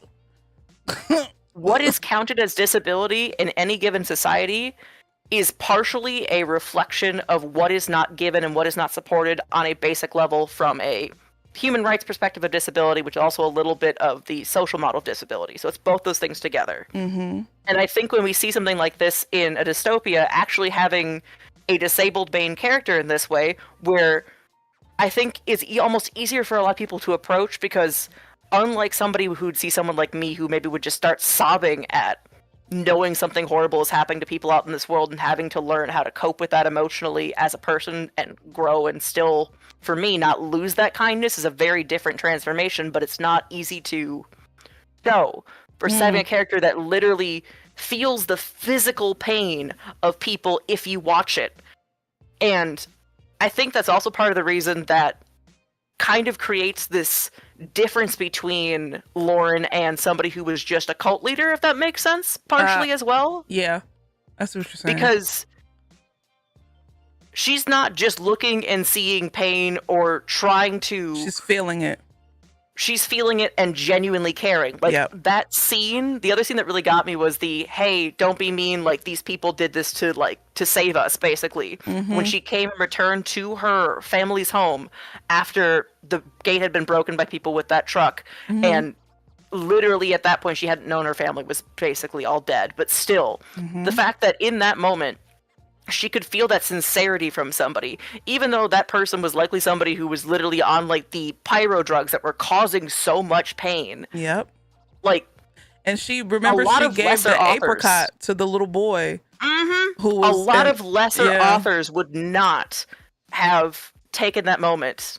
A lot of would not have done that. And even I think what's beautiful about this too is, even though, you know, Lauren is physically feeling these literal, like, physical pains when she does this to other people, that does not stop her from acting. And while some could argue, oh, that's survival, like, it is, but it really isn't in some ways. Like, as much as people gave her, you know, initial shade a little bit for, like, shooting somebody in the back of the head when his skull was exposed, like, that is the humane thing to do. Yeah, because if he would have woke up, he would have painfully died. So might as well just get him out of his misery, because he wasn't going to be able to live, especially not in the condition that he's in. It's not like he could be able to afford to go to a hospital. This is not that type of time. If cops and firefighters are charging for people to come out and do their job, just imagine a hospital. Yeah, there was no medical care in this for a reason. I'm not even. That's probably actually too real. That's probably actually too real at that moment. But for me, I always think about how, in many ways, the idea, especially like this also goes into the way that empathy and disability are treated as feminine, is a very odd colonial construct. And I say that because, like, as a colonial construct, it doesn't mean that, you know, people in my own culture, people in Black culture don't have to unlearn that shit. We all do, unfortunately. But we're all born into that idea that you shouldn't care too much. You got to be too tough, too strong, or you can't show it. But remember with Grayson, the dad with his little girl, he had hyper empathy, and his choice to deal with his hyper empathy was to stay away from people. He didn't want to be around nobody. He didn't really want people to touch him like that. Remember Grayson? He was Black Mexican. He had the other little girl with Emery, and Emery and Grayson became a couple. Remember? But they were Emery, Grayson, and I think Tori and his daughter were all they all had the hyper empathy, right? Whereas Emery was a little bit more like receptive. She wanted to be around. Grayson kind of stayed away. And that you could kind of say, like, in terms of like a binary male versus female, about like having to feel other people's feelings, how him as a man, his first reaction was to be like, no, I don't want to deal with y'all. Like, no, y'all are gonna, in comparison to like Lauren or Emery, who's more like, okay, like we're gonna be a part of this community or whatever. And that also speaks to the fact that in this area, a man that is feeling his feelings has a higher chance of being seen as weak. Yep. Especially a black or darker skinned man in this context. Like, let's be real, the colorism is not super like forefront in this, but it's not hidden. Right. It's there just like everything else. And I think that level also is a little bit of, in that situation, he feels like he has to do that to survive. And that is something that exists in part because of the ways that masculinity and colorism impacts him as a person as well. And also being biracial or multi-ethnic at the same time, because that's a secondary level of what somebody else might see as a weakness, potentially, in this case. That same level of diversity and, in this case, variation from binary models of what things should be under, again, very constructed roles of what a man is, what a woman is, what all these different things are. Variation from that becomes an additional threat and additional weakness, and especially in this where everybody is in survival mode, it's almost like that has that extra level of emphasizing that issue. So like another example, like for a cultural thing for me, is when the random white man dressed up as a Native American on TV, because of course he fucking did, and did the whole like, when you don't recycle, Indians cry commercial. Oh dear. That fucked up so many Indian men in my community. Legitimately so many men. Oh my god. Oh dear. It became a whole thing. Because they don't want to be seen like the random dude in the random white guy in the commercial who is crying about recycling. They don't want to be shown and seen that they give a shit about the world and that they might cry or have emotions about that. That's crazy. And then on top of that, you have the other side of it where, when they're in the Indian American boarding schools, I use Indian, Indigenous, Native interchangeably because that's how my family and culture does it. People do it differently in different places. But I like to at least be transparent about that because some people might not be as familiar with those three there, or think that one of them is somehow like more bad than the others when it's far too complicated, unfortunately. I wish it were that simple. But at least in that context, in boarding schools, they also enforced rigorous masculinity. If men had long hair, they cut and destroyed it. They went, you must conform and act like what people in America have defined as the ideal Christian white man. The kill the Indian, save the child idea. So it was, again, that secondary level of, on top of the literal PTSD you are having from being removed from your family, you also then have to man up in that very colonial Christian way and hide and suppress your feelings even further. So you've got kind of both of those things working together to really make letting literally an indigenous man cry in America even now is still like difficult because of those literal like barriers at that point. And that's not, I think, in many ways that different from how a lot of black men or people dealing with black masculinity have to feel like they're facing as well. Listen, we could have I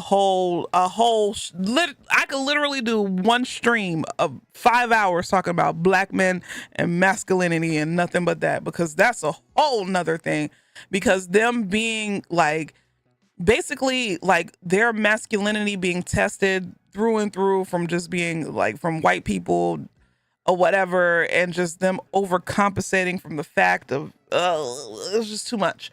Like, and they do that to themselves. Like in the book, we see examples of that where I don't remember which dad it is at one point that tries to convince somebody else to be like, oh, she's not giving me the gun because she's a woman, but like I literally can't fire a gun, but like you got to make her give me a gun. And it's like, it's the same idea of trying to create hierarchy.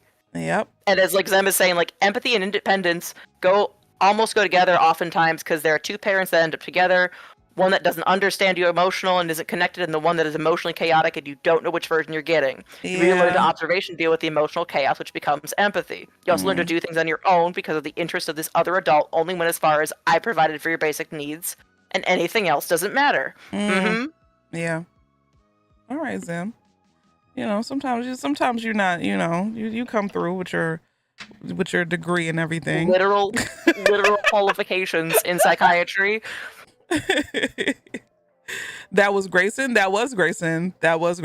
His was like, I'm gonna shut people out because if I'm around too many people, like they're gonna harm me, they're gonna hurt me, like, and I don't want to be, emasculated even more, especially in front of my daughter. And the fact that he had a daughter and not a son was also very telling. Octavia, she writes very intentionally. Anything that she writes, there's any person that she puts in the story, anything that happens, everything is for a reason. It's never just random. I feel like she never goes, I'm going to give him a daughter. No, she meant to give him a daughter for a reason. You know what I'm saying? So that's the thing that I like about her writing, especially when it comes to like hyper empathy and who has hyper empathy and who doesn't, and the fact that we meet more people later in the story who do have hyper empathy and they just so happen to be slaves, and then you find out like, oh, a lot of people want slaves that have hyper empathy so that way they can control them. And then you understand how dangerous that hyper empathy is, and it wasn't just in the dad's mind, and that's why the dad did the things that he did, even though he could have done things better. Of course, that's with any person who has a child, but you just see how dangerous it was, and that Lauren did live in that little bubble, and she was smart, and he did kind of raise her right in terms of her I don't want to say disability, but in this universe, honestly, really, truly, it is a disability, because being a hyper empath in a world full of pain, come on, like that shit is like, deep. For me, it literally disabled me to the point of vomiting constantly. Yeah, of sheer fear for the people that I loved and care about dying, and for the fact that I had to learn how to cope with horrible things that had happened and continue to happen in the entire world. I found a way to do it. It took a lot of work, but that work and the way that I found to cope with it took a combination of, like, if I didn't have indigenous teachings in my life, if I was not an indigenous person, or worse, if I had been that, but, wasn't able to be lucky enough to be raised in Ojibwe culture, I don't think I would be here talking to y'all. Like, it's sad as fuck to say that, but, like, genuinely, because in a white supremacy model, if I had not had people in my life that were willing to be like, yes, all these bad things are happening, you are allowed to think of those, but you have to learn how to carry and balance that. Our ancestors learned how to carry and balance that. Crowbatty, I just got a raid. Carry and balance that too. London, thank you so much.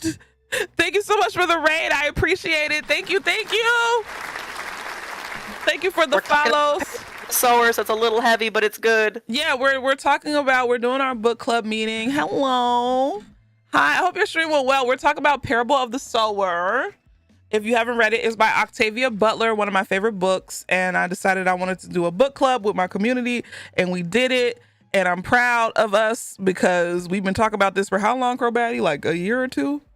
Yeah, and then it's this been a past 7-8 months, it's it's like been like one of those weeks or one of those days. It's been like one of those periods of several months for me. Hopefully out of the trenches of it at this point, but it's been bad. Yeah. I'm like, I'll get on this, and then it was just like another thing hit me in the face and kicked my ass again and again. Listen, happy Black History Month, London. Also, if you're in my chat, make sure you go follow London. They play a lot of Dead by Daylight. I think I saw you on Marvel Rivals or whatever, so make sure you go follow London. Please. We're gonna do a shot for the raid. Do you got any alcohol, Crowbatson? Yeah. Go get your shot. I'll wait. I have one. I have it next to me on the floor. Oh, let's go. There we go. Cheers to Shamana Hondas. Shamana Honda.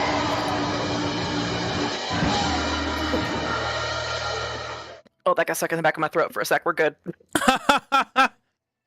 I'm a whole English teacher. Shit.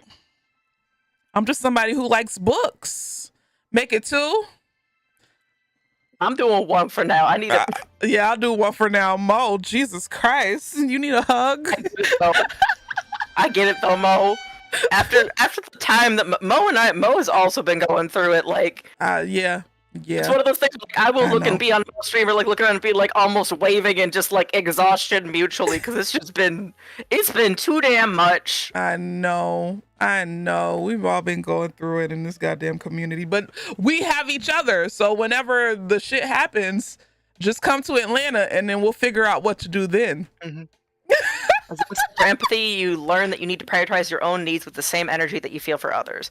With independence, you learn that it's okay to accept the help of others and not judge them because things aren't done the way that you'd like. Mm-hmm. You learn a lot of what's unsaid and actually connected to issues in your family that still aren't resolved. And then if you're me and you have complemented CPTSD and also a literal dissociative disorder from people not letting you have your basic needs met, you have to fucking learn that you deserve basic rights and respect. That was me in 2017. Yao Going said, through that rigmarole. I'm still stuck on Crowbatty's doctor saying them caring too much about people with mental illness. Yeah. And it's one of those things where it's always important to remember that while it was disabling me in a way that was not good, the way that some doctors viewed me, not all of them, but there was actually one of them. Like, my mom has a lot of issues and a lot of issues. Oh my gosh. Like, I am fucked up in part because of her behavior. But one of those doctors where they were doing too much and really making it sound like some of the basic things that I cared about from an Indigenous perspective were like not okay. She got me the fuck out of that doctor immediately. That's good. She was like, I don't like this. I don't like how they're doing this. And I mean, at that time, she's also like, as an Indigenous mom, having to talk to the rest of my family about putting like an 8-year-old on anxiety medication because it was that bad, which it goes about as well in an Indigenous family as it does in a Black family. Yeah. Basically, it was hard. They're just a child. They don't know nothing. They'll grow out of it. Yeah. That's also just like, so you want to let them like sedate the kid like they used to do? They always do to kids like us. Yep. You really think they're just going to sedate and control and try to do things to make it so that that kid can't think, that they can't actually have like any thoughts? They're just doing that because they're Indigenous. Now, mistrust in the medical system is fair. The mistrust in the medical system is fair for Indigenous and for Black people is fair, but I was literally vomiting and unable to physically function when my family left the house. Yeah. Like, it was not doable. And in some ways, as much of a hell as that has been for my life, and I'm glad to be in the place that I am now and still be able to be kind. And at this point, I don't think any amount of cruelty that I can go to will kill that kindness in me. Like, that was something that I had to choose and work to and continue to be able to do in a way where a lot of people don't have access to any kind of therapy or medical help at that like young of an age, but also in some ways the blessing of me having it be bad enough where there was no other option at least had some access. And I was lucky enough that with my proximity to whiteness, especially through my dad, we had access to healthcare. Not everybody had that. Crowbat is not breaking up. They just pause in between there. They think about what they say, BT, unlike you. Wow. I'm sorry, Crowbatty. I didn't mean to. Makes sense though, Cody. Like, how people understand different types of mental illness and different things. Like, in many ways, like even stuff like that. But in many ways, like, this entire world, everyone in this world is going through, unless you are fucking rich as shit, everyone in these worlds are even more traumatized than, a lot of us are in some ways by just existing as people in this world. Wow, BT. Help. I'm sorry. Crowbat, he's the devil. I'm sorry. But that's kind of part of it. No, BT. No. Oh, he got you. That was. BT, please. You can't win with that kind of reverse, though. It's so terrible. It's not. I'm a doodle on BT. But even just kidding. But even with all of this, like with all of these different things, me growing up, I have never been a person in my life that has not been disabled. And, now my disabilities show up in different ways and are much more physical and also visible in different elements of it. But kind of tying to like your confusion with like that bleeding and stuff. I personally took that. There's like 3 or 4 ways that you can take it. There's a couple ways that I thought, first of all, the idea that the brain and the body are separate is again a colonial construct that literally has been proven factually untrue, especially when it comes to versions of how CPTSD physically manifests in bodies, both through veterans and just regular people who have gone through severe trauma. It is not a coincidence. And at this point, like, there's still a lot of research and study going, but there's even a chance that part of the reason my lupus activated is because I went through, like, traumatic event number 87. Can I tell you how I took it? Can I tell you how I took it? Yes, please do. When she said that I bled with him, I feel like she cut herself with him. Like, it was more so like she saw him bleeding. So when she was like, it made me bleed, I feel like she made herself bleed. That's what I thought when she said that. A little bit later down, we talk to other people who have parents and kids with hyperempathy and talk about how those kids bleed and how enslavers see that as a mark or a way to tell that a kid potentially is a hyperempath. So it's a visible thing. And I think about, like, when I was little, vomiting from sheer anxiety. When you have a certain amount of emotion, it physically manifests. Another good way to put this is, like, I have chronic pain. I have not had a day where I am pain-free beyond, like, a 3 on a scale for 12 years or so now, basically. And when I get to a certain threshold, even though I live in pretty high chronic pain, my body creates a physical reaction. There is nothing I can do. Okay. So in many ways, there is a level that we at least know, while it's not, you know, as perfectly or easy to conduct at a scientific level, of having mental reactions or mental things going on can involve physical manifestations. And that's not necessarily a sign of, like, something inherently being, like, broken. It's just a thing that happens at a certain level of amplitude. Like, it's happening because it's such a high level that you can't control it. And you learn, like, okay, I have to learn how to stop throwing up. I had to literally have so much therapy to better calm myself down and calm down my literal nervous system so I wouldn't vomit out of fear. It's happened very rarely now as an adult, although because I've been through horrors that I hope most people never have to be through. When those bad, worse things happen, there have been times where I have vomited to that level out of fear. Or potentially I vomited out of grief, I think, twice as an adult. It's pretty rare, but it happened when I lost, like, my grandmother. I don't know if you like hugs, but when I see you in person, I'm gonna give you a big old hug. Oh yeah, no, like, I'm letting you know right now, when I see you, just be prepared for the hug. I appreciate it. It's one of those things where, like, no matter how much shit I've been through, though, at this point, like, not like in a some CQ ways, to thumper. me, like, even though it's odd to some people, like, the fact that I had to, you know, kill the random roaches that were in my apartment, that, you know, I didn't want them being here. You know, I still did my best. You know, I put them in the fridge and then put them in the freezer because I couldn't bring it to myself to stomp on them and make it end as fast as possible. But no, I still cried over that. I still sang him a song in Ojibwe about Ishpemig or heaven and passing on to some extent, even though it's not really heaven, but it kind of is. It's complicated because at the end of the day, even though I would never view a cockroach as equivalent to a human life, because who the fuck does that? White people. But, like, even though that's the case, I can still hold reverence for a life that is being lost. I can still take a moment of my existence to appreciate the existence that is going away.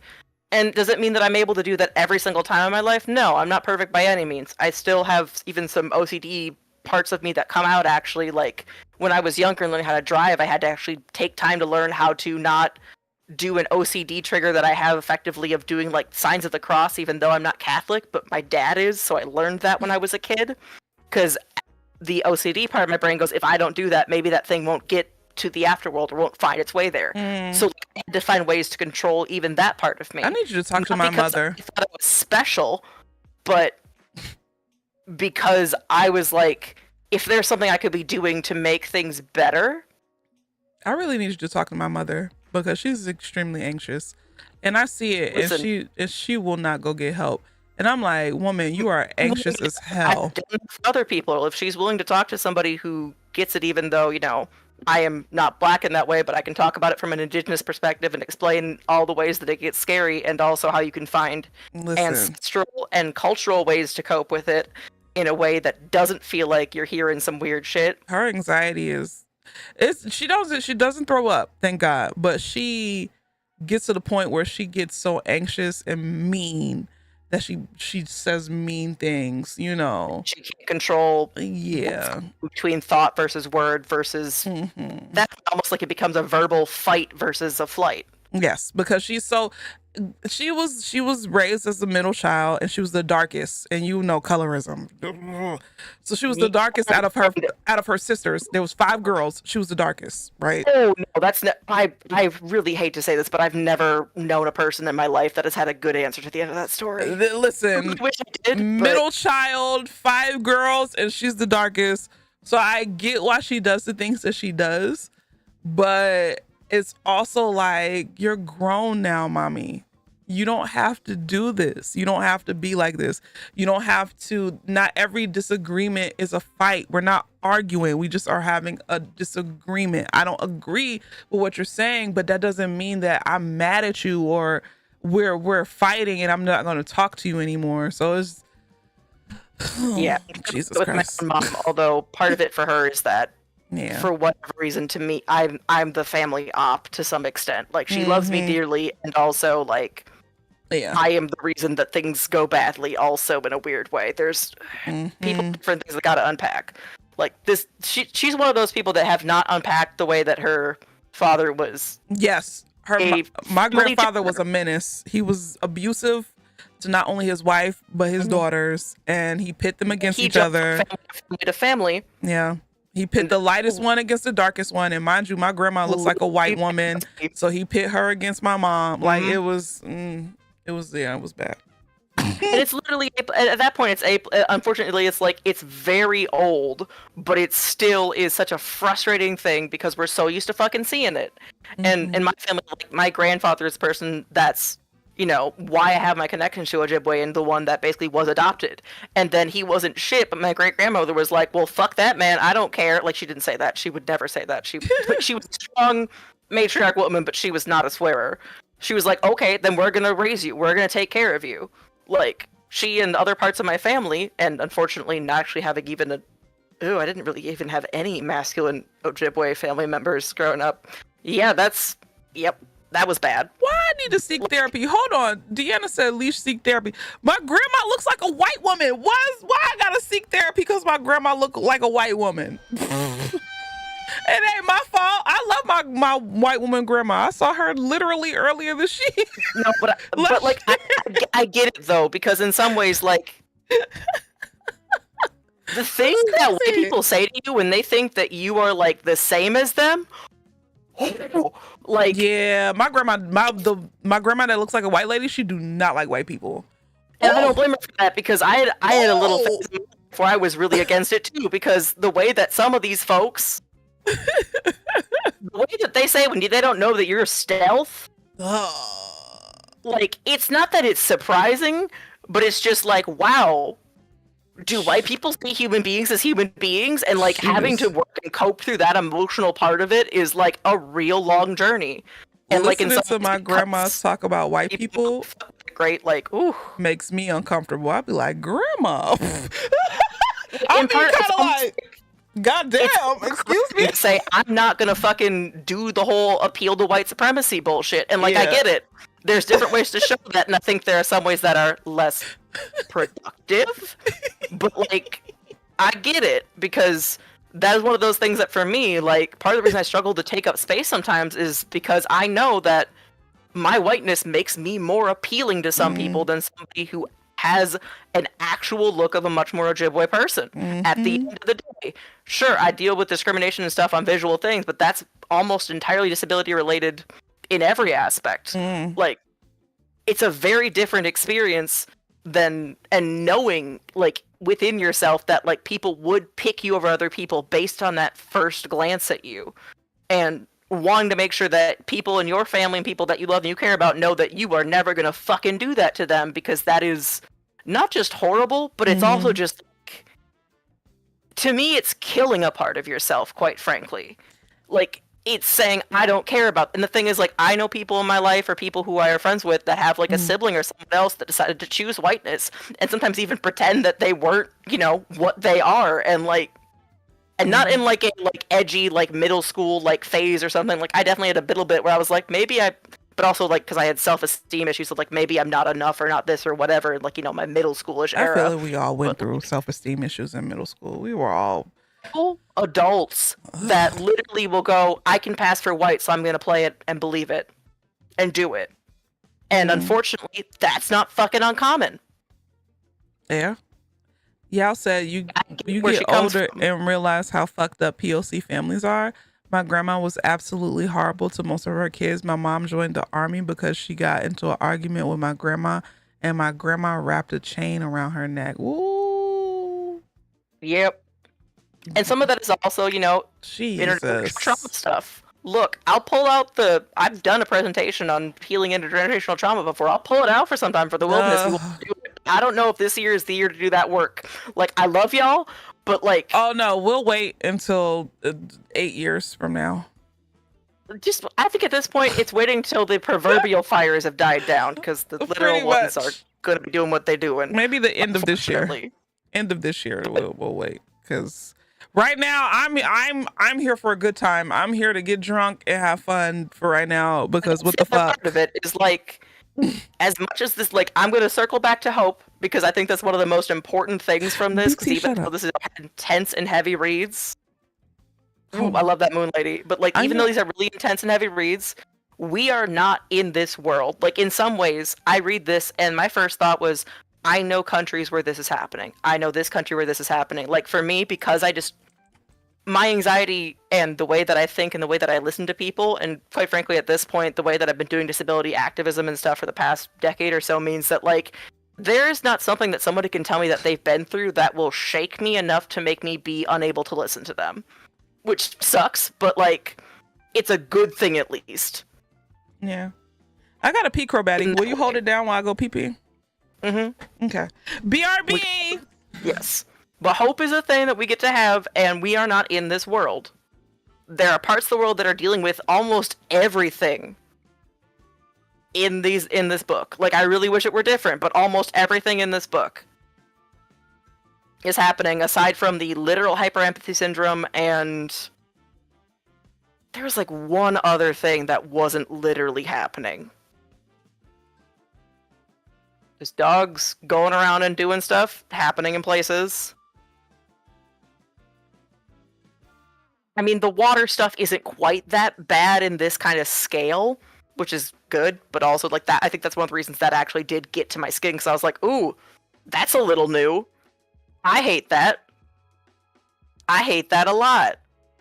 But a lot of other elements of things that are happening in here, people not having access to literacy, people literally looking at people in walled areas and watching the differences between those two disparities. Oh, and pyro isn't real. Thank God pyro isn't real. Thank God, because that's like the other real thing. But a lot of other things in this story they're already happening in the world around you. And I get that that's going to hurt. And it's okay that that hurts. And that doesn't mean that we give up or give a shit. They do sell water on the side of the road to some extent, but it's a little bit different in terms of, like, the fact that every single place in an area is kind of in this hyper, not just water consumption focus, but it's almost like there's corporations leading these different little water factories. We're not quite there in most places. Most places have it where there's local people doing stuff still, but it's not guaranteed. But you know what? There could be somewhere else that does have it fully at that scale, and I wouldn't be fully shocked by it. It's unfortunately unsurprising. Moon Lady said grandpa's mom was not a great lady. Yep. Emotionally close and raising kids. Like, he cared so much, but he was brushing his daughter's hairs and tucking them to bed, feeding them and bathing them, because my grandma was really sick. Yep. And I think that's part of it, is like, that's a common thing where you have people that are going through bringing life into the world and pain at the same time to cope and exist. Like, we see that in the book too, is even though hyperempathy is a physical reaction, like, Lauren isn't crying every time somebody is dying, because that's just something that can't be given anymore. You hit a limit. You Amen. hit a limit in your brain. And that's not a bad thing. That's a survival mechanism. What's up, Drastic? Like, What's up, Pig? I had selective mutism at different points in my life where I didn't talk at all because I physically could not function and talk. Like, there are so many different ways that trauma shows up where just because somebody isn't crying, like I think about like the ways that Lauren was talking about how people were kind of upset that she wasn't like, you know, crying at her dad's funeral or different things in certain ways where somebody Because she being feels it unable all to, the time. So why would she cry? And exactly. And I think that's a big thing. Like right now, we're starting, at least in my community, to have a lot of people who have been through boarding school try to learn how to talk about it. And you'll see the same thing with people who are in like the Black community that were around in different places that, you know, the LA riots, Black Wall Street, stuff like that, where they are talking about it and actually engaging and having an emotion is so difficult because to physically cope in that moment, your brain, like when you go through really severe trauma, your brain has to turn off in order to survive. And I've been in that place many times. So in some ways, I know that feeling so well because I've lived there. I have one of the people that like talks about the fact that I had a period of my life where I was straight up catatonic. Like it was not good. Like I was not when functioning. I talk about like it might be small scale, but like when I talk about me with my ex-husband, like I laugh when I talk about it. But I remember during the time I went through it, like that was some of the darkest time. That was a dark ass time for my life. But like even talking about it now, it's like I don't cry or whatever. I don't really get mad at it.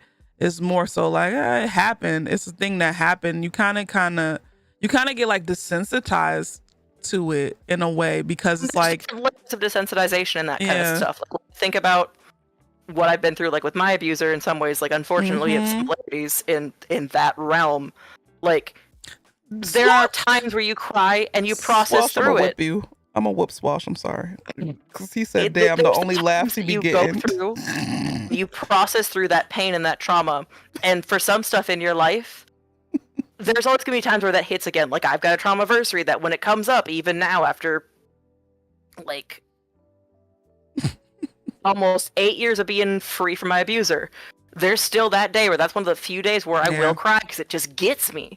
It's that thing. And I have many people in my life who, like, you know, they maybe will be doing great all the time, and then their dad's birthday comes around and they miss him dearly because he's been dead for years, and that's the day that gets them. That's how I feel in December because of Demi. In December, I feel and that's sad. not a bad thing. It sucks when it's something that it's missing stuff, but especially when it's something where we've lost a person. Like I think about like my grandmother who's gone now, and I know you have a grandmother you also love dearly that's gone now too. And January. Those two I treasure. December and Those January. two I treasure because the pain that I feel there is because I truly loved somebody and I had someone who truly loved me. And that's a beautiful thing to hold on to. So like even when I do stuff with like talking about abuser and stuff like that, like there are still times where like I am not fully emotionally desensitized from that just because of some of the stuff that I've been through from that area are things that I hope no other human being ever has to experience. And I think it's also a level of there are some parts of that where like I have severe memory loss for a lot of my life. It is what it is. I remember music, but middle school to... But you're good at music, correct? Yeah, so music is the only thing that I have in my brain. I can remember all those songs, but if you were to ask me what had happened to me any day in middle school from the previous day, I wouldn't have been able to tell you. Oh, Crobatson. It is what it is. Like, it sucks, but it's been a lot of bad stuff. It just is what it is. And even there, that doesn't mean that there's different types of not crying. And I think that's important, too, in this case. Oh, like, yeah, I know. Things I don't think is going to happen in this, but would be nice is... At the same time, they kind of did do it in the end of this book, is they took time, now that they were done running, to mourn all the people they lost. Yes. All the people they had not been able to say goodbye to. Yes. And even if tears don't come in that time, it's still important to mourn. Yeah. It's still important to mourn. And honestly, I would say, Beans, mourning memory loss is a thing that's a lifelong journey, and it comes through it. Yeah. Taking the time to mourn for things, so... For me, when I first became physically disabled and I had to, you know, say goodbye to a lot of things that I didn't know if I'd ever be able to physically do again, you cry over that, and sometimes you don't cry. But you take that time to mourn, you take that time to process. How that grief comes out of you is not as important as doing that action Mm. in whatever that is, be it creating, be it destroying. Like, I have friends of mine that literally went to one of those rooms where you go and break everything as a way of processing that. Like, anger is a secondary emotion. That's a processing point. Sometimes you have to get through that first to get to your sadness. I'm sorry. I wasn't laughing at you. I was laughing at BT. He said he grieved bread. I'm so Listen, sorry. I would grieve the fuck out of bread. I would be so sad. Like, I would absolutely. And yet you're grieving now. When you aren't taking that time to process your grief, you're either at best in survival mode and avoiding it, or some part of you is grieving, and then that grief emotion or other emotions come out and attack other people. And that's part of what, like, we have for breaking intergenerational trauma cycles. I know that part of the reason my mom treats me the way that she does is not because she's a narcissist. As easy as that would be, like, not that that's good in any way, but, like, a lot of people who have different forms of CPTSD or different things from horrible people in their lives might act in ways that look like narcissism on its face, but are actually just versions of that PTSD coming out and kind of lashing out at other people because they still don't deal with their demons or their memories or whatever they've been through in that way. So, like, when you're not grieving it, there's a chance that you could be hurting other people with your emotions because you're not grieving it. So if that's something that helps people push past that, like, emotional part to grief, that was one of the few things that finally had my brain go, oh shit, I actually need to do this and I can't keep running from this. Because if I keep running from my grief for all these things, Yep. I could hurt somebody else with those emotions that come from trying to protect myself from that grief. So even just taking that time, like they did at the end of this, of mourning everybody that you lost. I think this is especially important for all of us who've been through now continuation of COVID and the people that we've lost.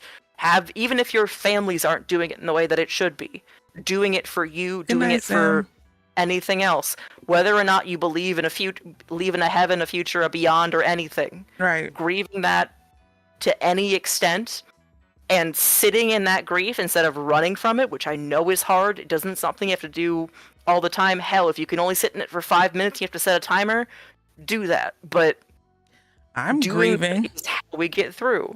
I'm grieving having to go back to work. Listen, you're kind of half joking, but, like, for real though, I'm grieving. Yeah. Capitalism is. I'm like, damn, we really let make money is something that can and should be grieved for. I feel like I'm a deforestation due to feeling emotionally bottled up. I want to beat the shit, but it's gonna bag until it comes out. Like, we really let Donald Trump win. I really have to go back to work. God damn, shit. Like, I have to grieve for the fact that, like, there are plenty of people in my life that showed me that my life was not valuable. And even though I already knew that, like, in terms of, like, people have never given a shit about disabled lives at the end of the day, especially in any level of colonialism. When it's crazy because most movements that happen in this, any movement that you've ever heard about, 9 times out of 10, the person is disabled. Literally. And don't discount the way that CPTSD exists, especially for people and at this point really marginalized ethnicities overall, and the sheer horrors they've had to deal with. Or are actively dealing with, usually some combination of both, honestly. Like, there is the sad reality that, like... Because disabled people get it. They know that at any moment your life is disposable, no matter... Like, in this capitalistic society, your life is disposable. So any big, major movement that has ever gone on, 9 times out of 10, disabled people either have led it or are, like, literally the foundation of it. And it's also never the start, too. Like, think about the fact that half the reason the Americans with Disabilities Act happened in 1990 in the U.S. is because of the people living with HIV and AIDS activists went through and pushed and did so much to try to break down barriers and stuff and made disabled people go, oh shit, we can actually organize? Like, and it's not coincidence that was led by Black and Brown and Indigenous and people who were being intentionally left behind. Yep. And continuing to be killed is the way that it always has been. And unfortunately, I wish this part were different. A lot of our labor laws Community also involved at the back of that. It really fucking sucks, but it's part of it. Like, as Yao says, like, you must mourn, because if you don't, your body will react. You must mourn, and to some extent, like, trauma is also that physical and mental combination. So, like, those kids, the fact that they're bleeding and they learn how to stop bleeding, it's more of a level of you learn how to cope in the feelings that you're getting at that strength, because that's the only way to survive. Mm-hmm. I don't necessarily think that, choosing to just let yourself bleed at that level would be a solution either, even though I don't believe in like suppressing, how you feel from a disability perspective, but Mm-hmm. you need to make sure that you can function. If your disability is impeding you from functioning in that way, you deserve to find a way to make that path make sense and help you be able to function and exist while still being able to be whatever that means for you. So for some people, like I have some friends of mine who are much heavier weight that are like going through a kind of a crisis of I need to lose weight to be able to physically function, but I feel like doing that is going to lose part of like, my identity and stuff like that. And I'm like, once Lizzo lost weight, I said, oh shit, I might have to lose weight. I ain't even gonna lie. Listen, what works for you? Whatever works for you is what matters. Yes, as someone with HIV who all growing up had to speak at public events about my own rights and experience living with HIV just for laws to be passed. That part. And the way that at the end of the day, the other people often that become disabled by horrors that people commit are just collateral damage. Like I think about not just people that are born with HIV, but also people who, had to get blood transfusions. People who were just minding their business and everything else. Literally so many things. But with all of this pain and all this horror and all these things, like, yes, the horrors persist, but so do we. And that grief at the end of the book, even though in some ways I felt like there was more that needed to be done for the book to feel more satisfying. Is this your first time reading Parable of the Sower? I'm sorry, Crobatti. Is this your first time reading Parable of the Sower? Yes, actually. I didn't read it during 2020 because I live in Minnesota and I was like, it's too real. You'll have more of your answers in Parable of the Talents then. But I do think in some ways, like, even with that kind of, maybe not the most exciting ending or kind of thing that felt like for some people it might have been like a period rather than like a conversation or something. That grieving, I think, is so important in a way that if you've been avoiding it in parts of your life at all, it might not stick out to you as much as it really did as a way of really being essential in that ending. No matter what that grief is, yes, for lives in this case, because lives they're in survival mode. Lives is what we're focusing on. Yeah. But at that point, it's dreams, it's hopes, it's things that don't work out, it's things where you do everything right, and then for whatever reason, shit gets fucked up again, or whatever else is going on. If we don't grieve those things, and if we don't also just take time to accept that, like, wow, horrible things are happening, and especially right now when we are effectively in, like, a fire hose of information with all these bad news and information from just literally a 24-hour news source, even if you take, like, our existing political climate out of it. Like, if you don't take time to process the grief and emotions you have for the world when you learn of the horrors that are happening with it, it will physically manifest in you. It'll get stuck in you in different ways.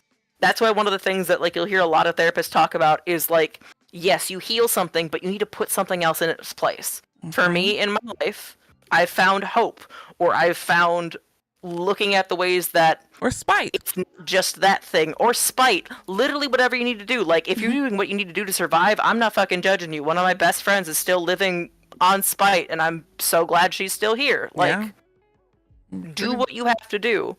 And at that point, what I actually chose to kind of more or less fill the gaps in my life with when I was feeling that big absence was information. Went to go learn about something, listen to someone else do something. It's not perfect, but picking something to put there in your, like, soul, if you're going to be in this world where there's so many things that are bad and are happening and you do care and want to be involved in all these different movements and things that are going on, you need to be able to do that, and importantly, you need to be able to put jokes and hilarity and, this silliness is happening in these comments and stuff like this in your life. Like, I'm not even fucking joking, though. Like, I'm laughing at BT because he's going to smack me with a piece of bread. I know, but that's part of the reason I'm here in the wilderness is because of the absurdity. Laughter is good fucking medicine, and that's not just, like, an indigenous phrase. It's literal, like, lifeblood. If you can't find things to laugh about, if you can't find things to be silly about, if you can't find things to find some level, if it's not joy, disruption to despair at the very least, you have to find joy in this climate. You have to find joy in this climate. Because without joy, you ain't going to make it. You got to find little pockets of happiness. Because, man, listen. unless they really, really fucking suck or they're going through it and, you know, you give them empathy because that's not their fault. Yeah, they're true. not going, I sure hope that everybody who sees me suffering suffers too.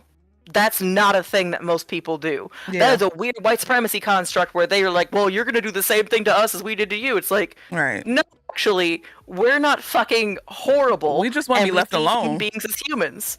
At the end of the day, that's the biggest difference, is humanizing people, humanizing yourself, acknowledging the fact that things suck, adding that and. Like, one of the Yeah. things that I did, I think it was 2020, was I worked to change a lot of my buts to ands in sentences. Yeah. It really helped, as weird as it is, because it helped me get better at, like, okay, why does this have to be a but? Why does it have to change the other thing? Yeah. Both these things can exist at the same time. Horrible things can be happening in this place. Attempted genocide or whatever else is going on. Exploitation in the Congo. People in Sudan really struggling for basic necessities and housing and rights. And those people don't want me to suffer alongside them. They want me to know that they Crowbatty, take a exist, shot. see their humanity, remember that these people are suffering and are still just as human as I am. Crowbatty, Give take a shit shot. about that and take a break. Take a shot. And breathe. And take a Yes. shot. I mean, I don't think they want me to take a shot. No, Mo just, he needs you to take a shot, Crowbatty. All right. This is my last shot of the night, though. Okay, it's mine too, because listen, I know Crowbatty's talking, but listen, I know Crowbatty well enough. If I don't stop Crowbatty from talking, they will keep Facts. talking.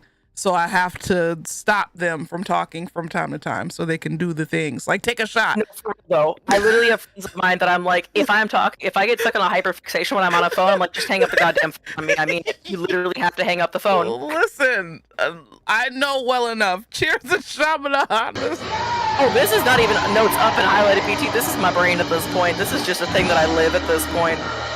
This is just where I'm at. One of the few things I'm like, thank you, Adrian. No, I literally do need to be like, I am the kind of person where I literally will forget to like do the basic elements of physical body care because of the TISM and also because of CPTSD and other stuff where like being in my body isn't always great. Like, everything is on manual in this bitch. Remembering that I'm hungry, manual mode. Remembering that I'm thirsty, manual mode. That like, part. everything. I wish it was automatic, especially It would be the so much hungry and easier. thirsty part.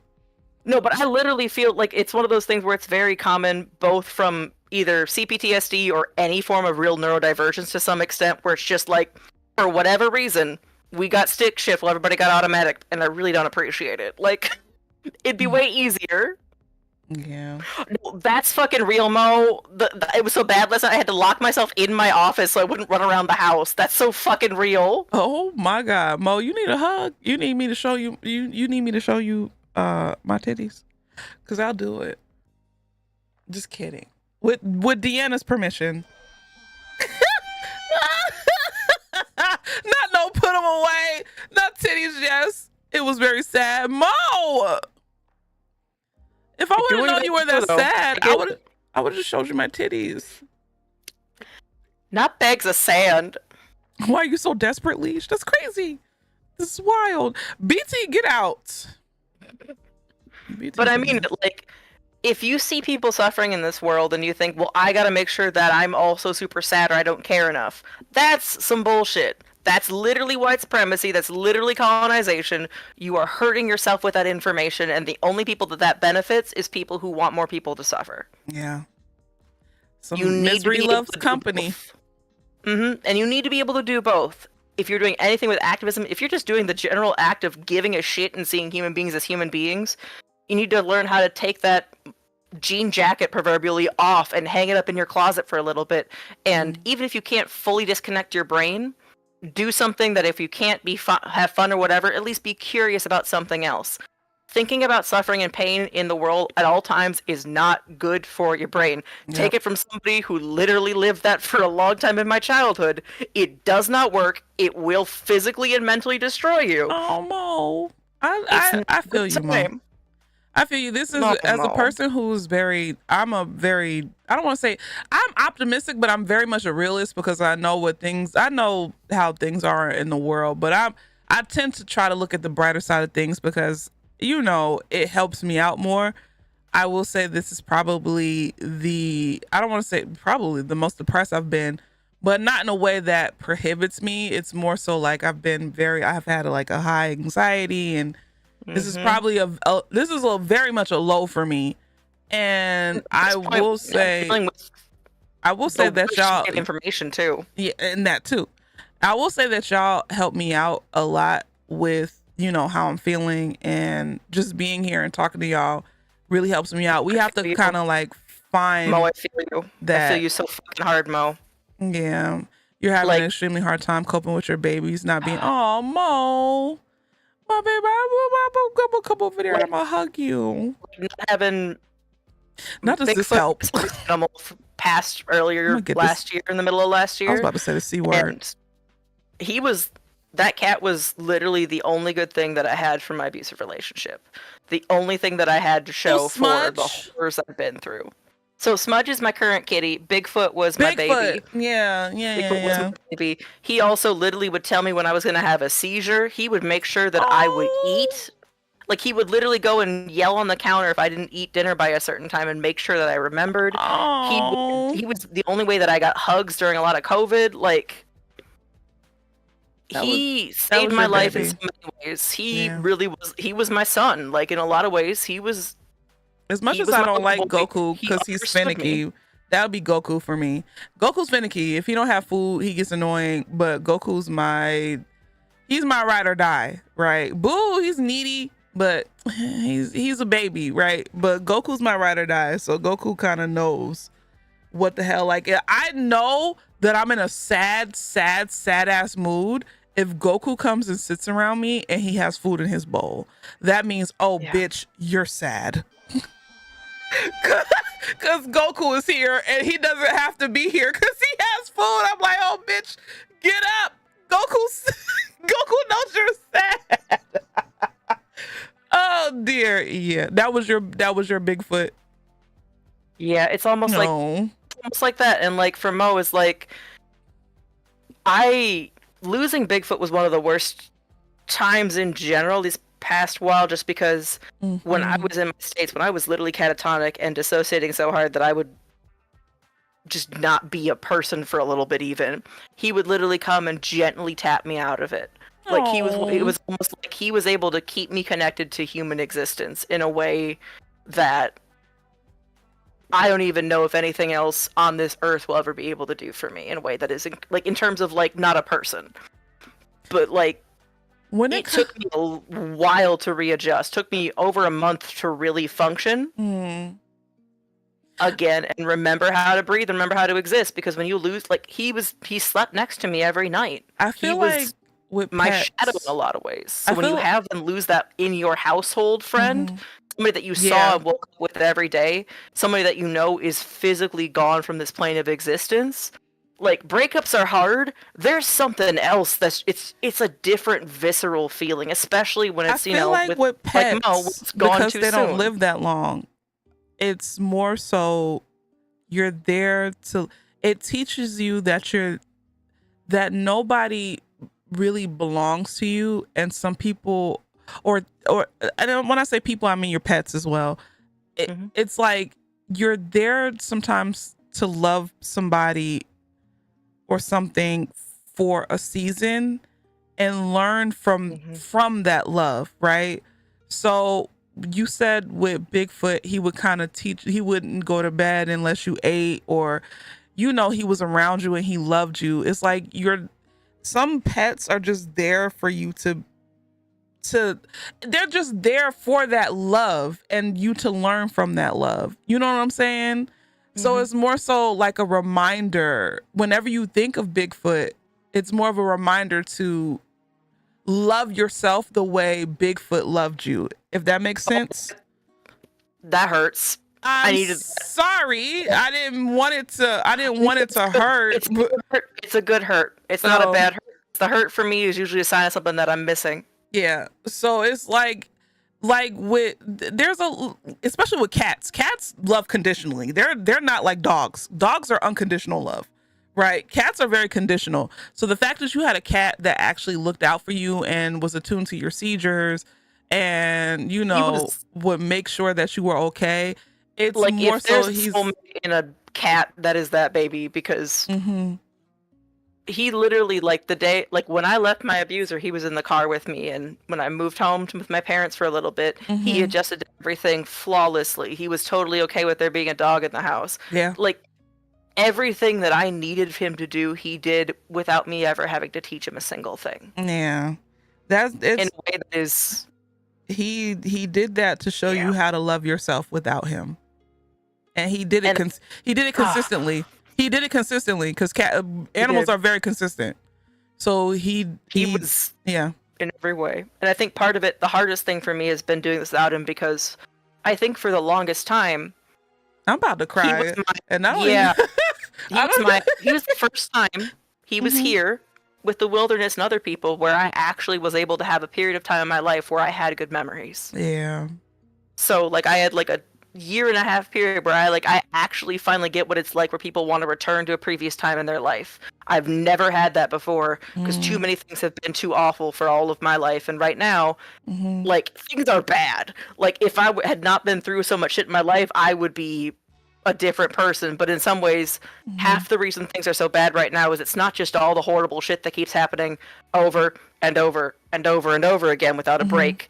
It's the fact that I do this with, without having effectively my literal, like, service animal anchor who was helping keep me functional. It's But the fact that I have just- to do all these new things without him being here. But and just think that's of hard all of and that stressful. consistent love. Think of all of that consistent love for years. And that's why I'm thankful for our ancestors for taming these motherfuckers and giving them to us, because think of all of that consistent love for years that you received.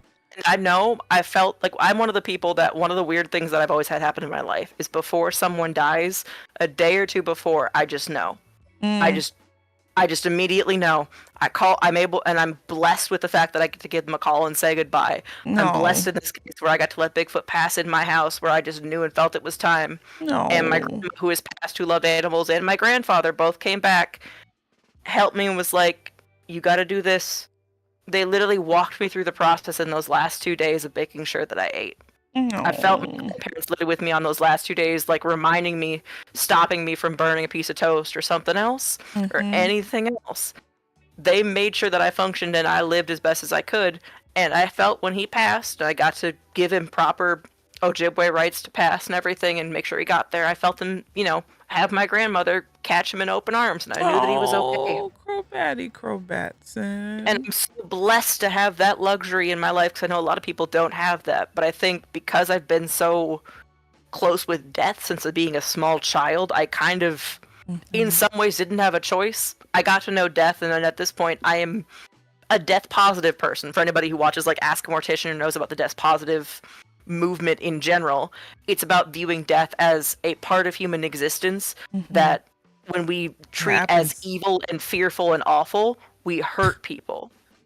BT, I feel I'm that gonna about you. wrangle your neck. It was I'm still sorry. really sudden because Bigfoot still literally died of an enlarged heart due to a 1 in a million bug bite illness. Like, How old was he? still don't fully know, but I only got to know him for 7 years, and he was either between 3 and 5 when I adopted him. But So he was still he lived a good he was life. young. He lived a full he was life. still young enough where he had a lot of time. And I think for me too, like, Well, at least 2 of those years were gone. I had no memory of those 2 years. I wasn't there. I was a specter of a person. I was so he lived barely until he breathing. was 10 or 12, or what I'm getting. potentially, but definitely far sooner. Definitely far sooner. But at the same Okay. time, like, And he was the main coon one, or is that Yes. Smudge? yeah, literally a big cat, Bigfoot for the joke, the but main also coon. because Bigfoot or Sabe is one of the names, because in the 7 grandfather teachings for Ojibwe, that's honesty. And he was the most honest cat I've ever met. If he wanted or something, if he wanted to express how he felt about anything, he would tell me. He would show me, he would demonstrate it in a way that I'm just like, you're a dog, basically. None of this makes sense. Oh, most Maine Coons are like dogs, from what I know, see.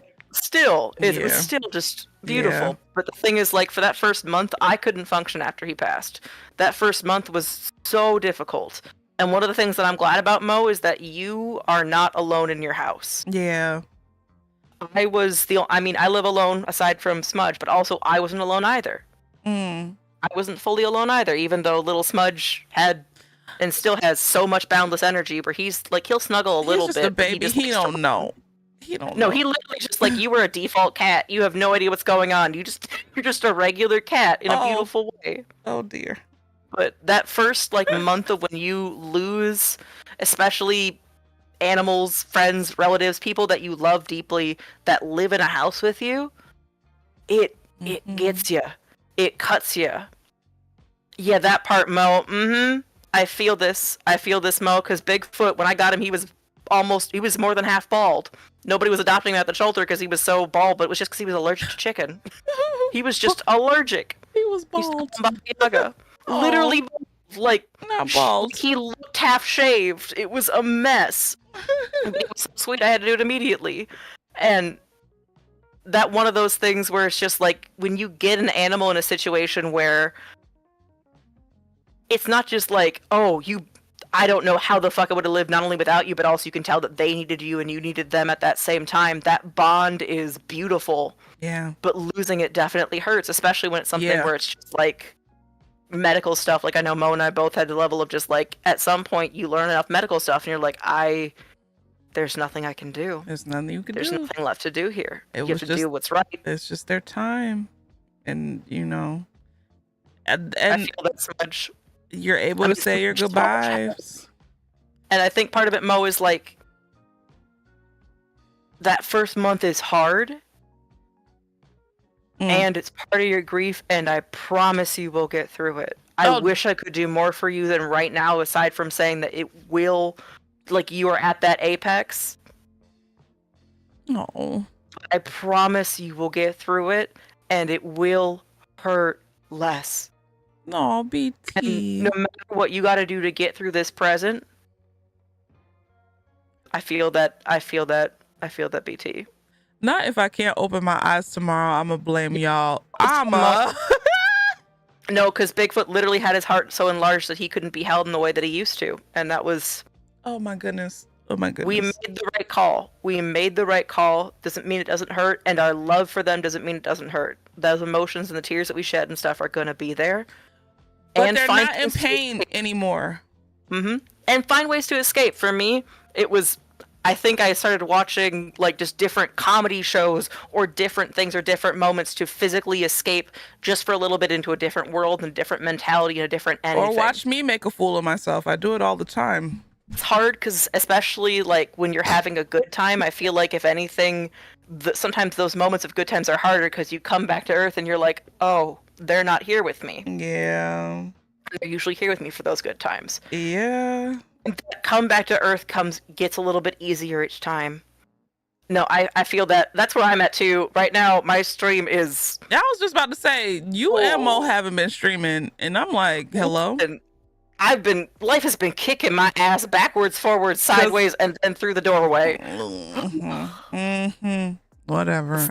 Some pizza. That's no excuse. That's no We're excuse. in the closet whenever we ate pizza. That's no excuse. I need to see Mo and Crobats in streams, or else Listen, I riot. I have to create a new I have to create a new starting soon screen because for a long time that was Bigfoot sleeping, and then I made his funeral. But you can still have it as a memorial for him. Yeah, like as something. I also need to take time to. Part of it that sucks is just like the way that I was slowly branching into like having an identity or like a brand or whatever was using Bigfoot a little bit and starting that as the baseline to build onto it. So it's almost like, shit, I need to come up with things. I don't know how the fuck to do that. Well, you have another cat. Make him work. For a few years. Tell him to clock in. Shit. Smudge, clock in. He doesn't know how to clock in. He doesn't know how to do anything. Listen, he'll learn. Tell his ass to clock in. Both my cats clock in when I need them to, depending on the situation. And you know what? I do give Smudge a lot of credit because as I've been going through more and more horrible shit these past couple months, because working hard and doing everything you're supposed to do doesn't mean that you will be treated kindly by anybody ever. Yeah. Like, he's been there to help me some nights. I appreciate it, Swalsh. It's one of those things I think for me too is like when things are bad in the way that they've been for me for a while, like I get grumpy. I am not a grumpy person. I don't like who I am when I'm grumpy that much. Same. Like it's not that I hate that self, but like I feel like I don't have a control on how I show up for people, and I really don't like that. So I had to take my nap and stuff, but like Thursday was my last, roach spray. I have seen one other baby roach crawling around, and I was like, please no more. Please free me from this fucking hellscape. I need to be done with this. I hate having to kill things in my apartment. Go away. But also, if there's any left, come and see me so I can be done with this shit. Then hopefully actually like fix all my shit and I'll try again. If I see a roach, I kill a roach. You have a big heart. I don't have that big of a heart. If it's a roach, I'm me for that. I have more compassion for spiders than I do roaches. I mean, I am biased because Bingo Jebboy is like there's the cute story of a spider doing a bunch of stuff. Yeah, little roach square traps. And the one thing that I like is at least like the person who came to actually do the spray stuff, he was like, yeah, no, I keep pissing cockroaches as a pet. Like, I don't think that killing bugs is good, but these bugs hurt people. They get people sick, and that's how it works. And like, he even made sure that I had glue traps that I could actually put in the fridge and freezer if one of them got caught. And I really appreciated that. That part. When it comes to spiders, I'm good. If a spider stays in its designated spider spot, we're cool. And they literally let me steal with other bugs, so I'm like, that's the other thing that I'm sad about is there's a high chance that like this killed my spiders, and I'm really upset about that because I'm like, y'all are my homies and y'all did everything right, and you still got punished. I caught one of them and managed to bring it back, but like I couldn't catch it for the last time, and I felt bad. And I was like, spot is important. You better not die. Once it moves from that designated spider spot, it's open game because you had a spot and you moved. Oh hell no, you have to go. Okay, or else you pay rent. As much as it is an indigenous thing for me, like my brother is the polar opposite. He is 100% the kill it, get out of here. No, like he's the kind of like meme where like he would consider burning the house down if it meant burn it with fire. He is not a bug person. He is terrified of spiders and things, and I'm on the exact opposite spectrum. But he has ridiculous spice tolerance, so you know what, it balances out. He will like he will eat a whole ghost pepper for fun. Like we got different things mixed up in the brains. I don't know how that works, even though we're not twins by any means, but like family is weird. So there are plenty of indigenous folks who don't have the same every life is a life perspective in the same way that I do to some extent. But I think in some ways, because I've been through so much pain, the life that I live is, why would I want to bring more cruelty and pain into this at the end of the day? And if I do, that means if I'm, ready to get somebody or, like, drag somebody, like, they fucking deserved it 90% of the time. I say 90 because no one's perfect and I can definitely be wrong, but, like, if I hate somebody, it takes a lot to get on that fucking list. It takes a lot to get on that list at this point. It don't take me a lot, but once you're on the list, it takes a lot for you to get off the list. See, that's like, for me, I literally have it at, like, a certain level of threshold. Like, it has to be a unique, heinous level of betrayal to some extent. Well, then maybe it does take a lot. Because there is a heinous level of betrayal for me. But it's like, you've done things that, only God can forgive at this point. And, But when it comes back to all of this, like, in this story, there's so much pain. And in a lot of these stories, there's so much pain. That does not mean that you shouldn't grieve, you shouldn't stop, you shouldn't live, you shouldn't do what you need to do. And in fact, doing that is a requirement to keep functioning. Right. Make sure you do that. Amen. Because if you don't, you're gonna be dead on the inside completely. And it's okay to be a little bit dead on the inside for a while. I've been there. But you need to be able to come back. No matter what you're doing, you need to be able to come back. So if for you, you're like, I need to care about all these things, but I can't watch all this news. Turn it off. It's okay. I turn off the news all the time. It's okay. Hell, I don't watch a lot of news. I watch like things that review what's going on, and I learn what I need to know because I've gotten better at it. I was over-consuming news during the first presidency part of it. I really was overdoing it. But this is a sustainable function. Yep.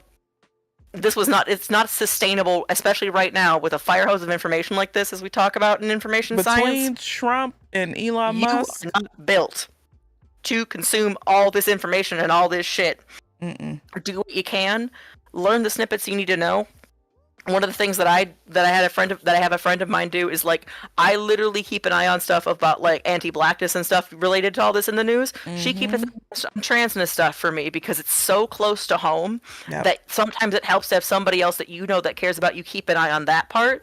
It doesn't mean you don't care, but then you exchange information and you have and you're able to either just like let people know in that way, find somebody else in your life that you could have an exchange like that with stuff that relates to your own identity, especially if you're marginalized, or about things that you or your loved ones care about. Like I have a lot of friends of mine who are immigrants or potentially have complicated status, or I have one of my dearest friends, her and her partner are Venezuelan, and they're going through so much right now. And doing what you can at those points, find ways to support the people in your life and their marginalizations as a way, especially if it's not the same as yours. Find ways to defang the news a little bit for yourself. You do not have to face the brunt of everything. For Black people, specifically, because I can only speak for Black people, maintain your peace when it comes to other marginalized communities because because you said Venezuelan, and I remember that a lot of Venezuelans voted for Donald Trump, and I'm like, so when it comes to Black people specifically, I have to be like, yeah, try to do what you can, but don't overdo it, because every time we overdo it, we end up getting our feelings hurt. So tread lightly. The reason it works in this case is because you're not doing it for the entire Venezuelan community. I'm doing it for specific people in your life that happen to have those identities. Because otherwise, collectively, I mean, if I was doing this based on stuff, like there's plenty of people who do not think that I should exist for insert list of different identities over here at this point. Like, people do not. Like, even in the Native community, no, there's that one fucking shuck and jive and dance for whitey ass group. I will not forget your asses. I will never forget your fucking asses for doing this for this fucking white man. I don't care. Shuck and jive for whitey. So, like, there's always gonna be ops.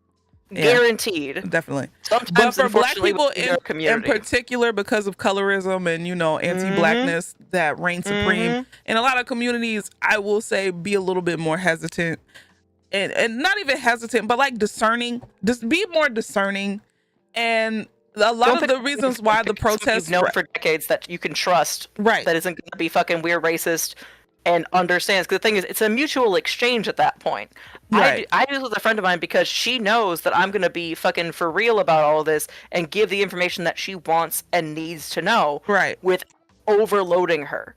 So that's more of a level of a creation and a thing that you have to have with another person that you know has done the shit and, you know, who's done that work, who has proved themselves. Because at the end of the day, a lot of the protests that have been going on have been doing okay because there hasn't been a whole bunch of Black people there. And we all know when a whole bunch of Black people show up, that gives them an excuse to send in the cavalry to just, you know, do weird shit because we're Black. And, you know, Black bodies are meant to do violence upon in their eyes. So let them do the work. Let everybody else do the work. We chilling. Literally right now, like, if you are, especially if you are a gender non-conforming or like trans person who has a significant amount of melanin that's dealing with colorism, like just take a nap. You're good. Take it easy. You're good. Just chill out, because this is not a lot of our fights. The people who should be out there and walking and protesting are white people, because this is not 1865. You don't have to hide. You don't have to hide slaves in your basement anymore. You could be outright with your support for minorities or people who aren't white. Like, we don't have to sneak anymore. This is not a time to sneak. Be open and be public with your support for marginalized communities as a white person. You're not a fucking Quaker or whatever the fuck. You're not on the Underground Railroad. This is not that time. Just show up, show out, and use your fucking voice. And Lucid, thank you so much for the sub. Welcome to the wilderness. We're not a cult, but we do have punch. If you got money, pay the different people and organizations both that are bringing you joy and also that are helping support people if you don't have the capacity or energy to do it. Mm-hmm.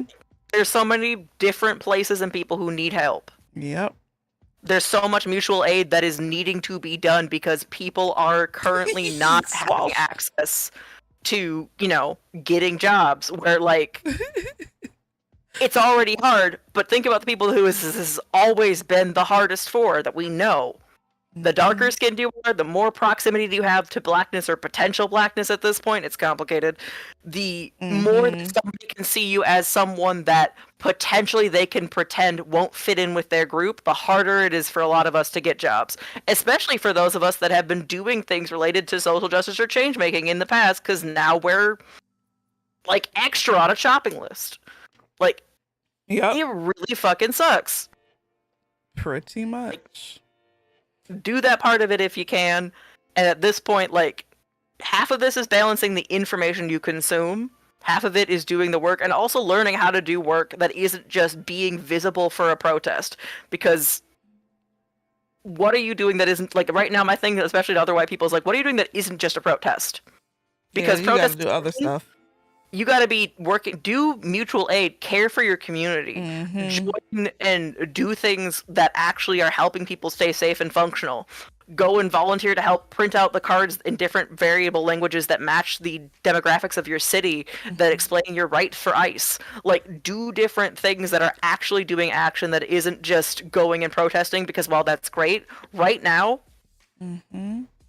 like, in a lot of cases, it's not doing much. Like, you know what? Shout out to all the people in college that are doing it, because that is making waves, and people don't fucking like it, and that's because it actually matters. Because it shows the future. When young people start doing stuff, they're like, "Oh my god, this is going to be the future." Yeah, it is. Fucking old. And then for every reason that it has to be people not being informed instead of the literal fucking reality. Like, this is no different than protesting war in Vietnam. Like, it's the same shit. Different but similar colonialism at the end of the day. And we have more of a voice now than we did back when people were protesting for Vietnam. So just saying, yeah. But honestly, really, truly, Caucasian people need to do most of the work this time. And check your information. Yeah. Literally check it. Don't just jump on things.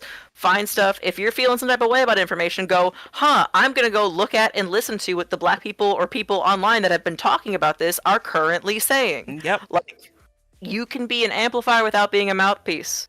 There's plenty of places. There's so many different people in the world right now that are choosing to talk about this, be it in official journal publications, on YouTube, on Twitch, anywhere in this world that's doing this. Go on and set the book meeting and time next month. Oh shit. That's a good point. Parable of the Talents. We'll do it on the 30th of March. That gives y'all a month, a little over a month to read the book. And I have a feeling that we're gonna need more hope after that one too. Oh yeah, that one's gonna be kind of. Good luck. Yeah. Good luck to all the people who are reading it for the first time. Good luck to you all. But the 30th of March is when we'll be meeting for Parable of the Talents. I'm giving y'all a little over a month to read it. Crowbatty, do you have anything to say to close this out tonight? If you can't be kind to yourself, be curious. And if information is feeling like it's too much for what's going on in the news, take your breaks. If you can't handle it, your brain's gonna break. Do what you can. Don't overexert yourself. This is a great time to learn those boundaries in yourself. Give a shit about your community. Talk to your neighbors. I know, but talk to your neighbors. Like, I know, but no, they're correct. I know it's daunting by pretty much everybody in my building. Like, I know it's not easy. I really understand it, but it's really important to do it. Get to know any of the people, unless you live in a place where you're like, everyone here will actively try to kill me. Like, yeah, okay. Like, so your neighbor's a cop. You see, that's an example where you don't talk to that neighbor. That's a good point, Swalsh. Don't talk to cops. And if they don't speak to you, it is what it is. But if you can't do that, and remember that even the people that we viscerally hate are humans. They are human beings. Don't buy into the idea that they are monster, they are other, they are this other thing. No, they are human beings doing hatred out of human choice and what they want to do. Unless they're People Elon that are Musk in and power- Donald Trump. Those are monsters. I'm sorry. I still disagree with that. I think they're very much human, and they exist because any white human man could get to this point and do this exact same thing because they've been enabled in our society to do so. You're right. God damn it. But to me, that's the thing is But like they still deserve the guillotine. Just because you're human doesn't mean that you don't deserve the guillotine. You can feel the thing is like seeing them as human beings means that you see them as fucking humans and you can hate them more than the surface of the sun. Let those two things coexist within you, because the best way to fight fascism is to see humanity in everything, because fascism lives and thrives by taking the humanity of people that you don't like or feel different from. That's true. See them as human and hate them on top of that.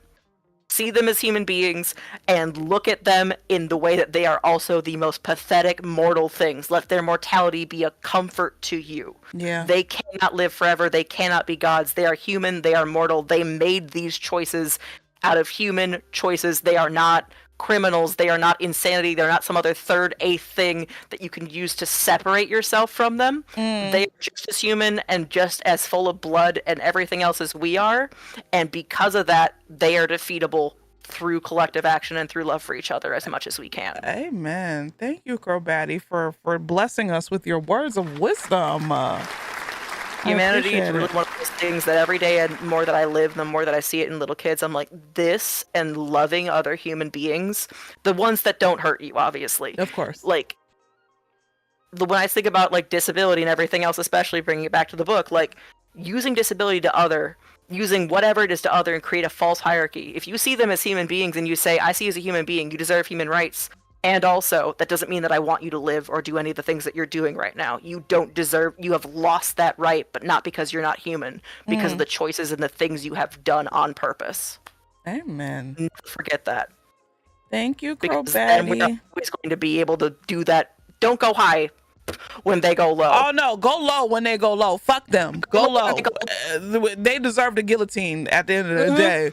You can cut them and make them bleed, but remember that they're just as human as you are. Exactly.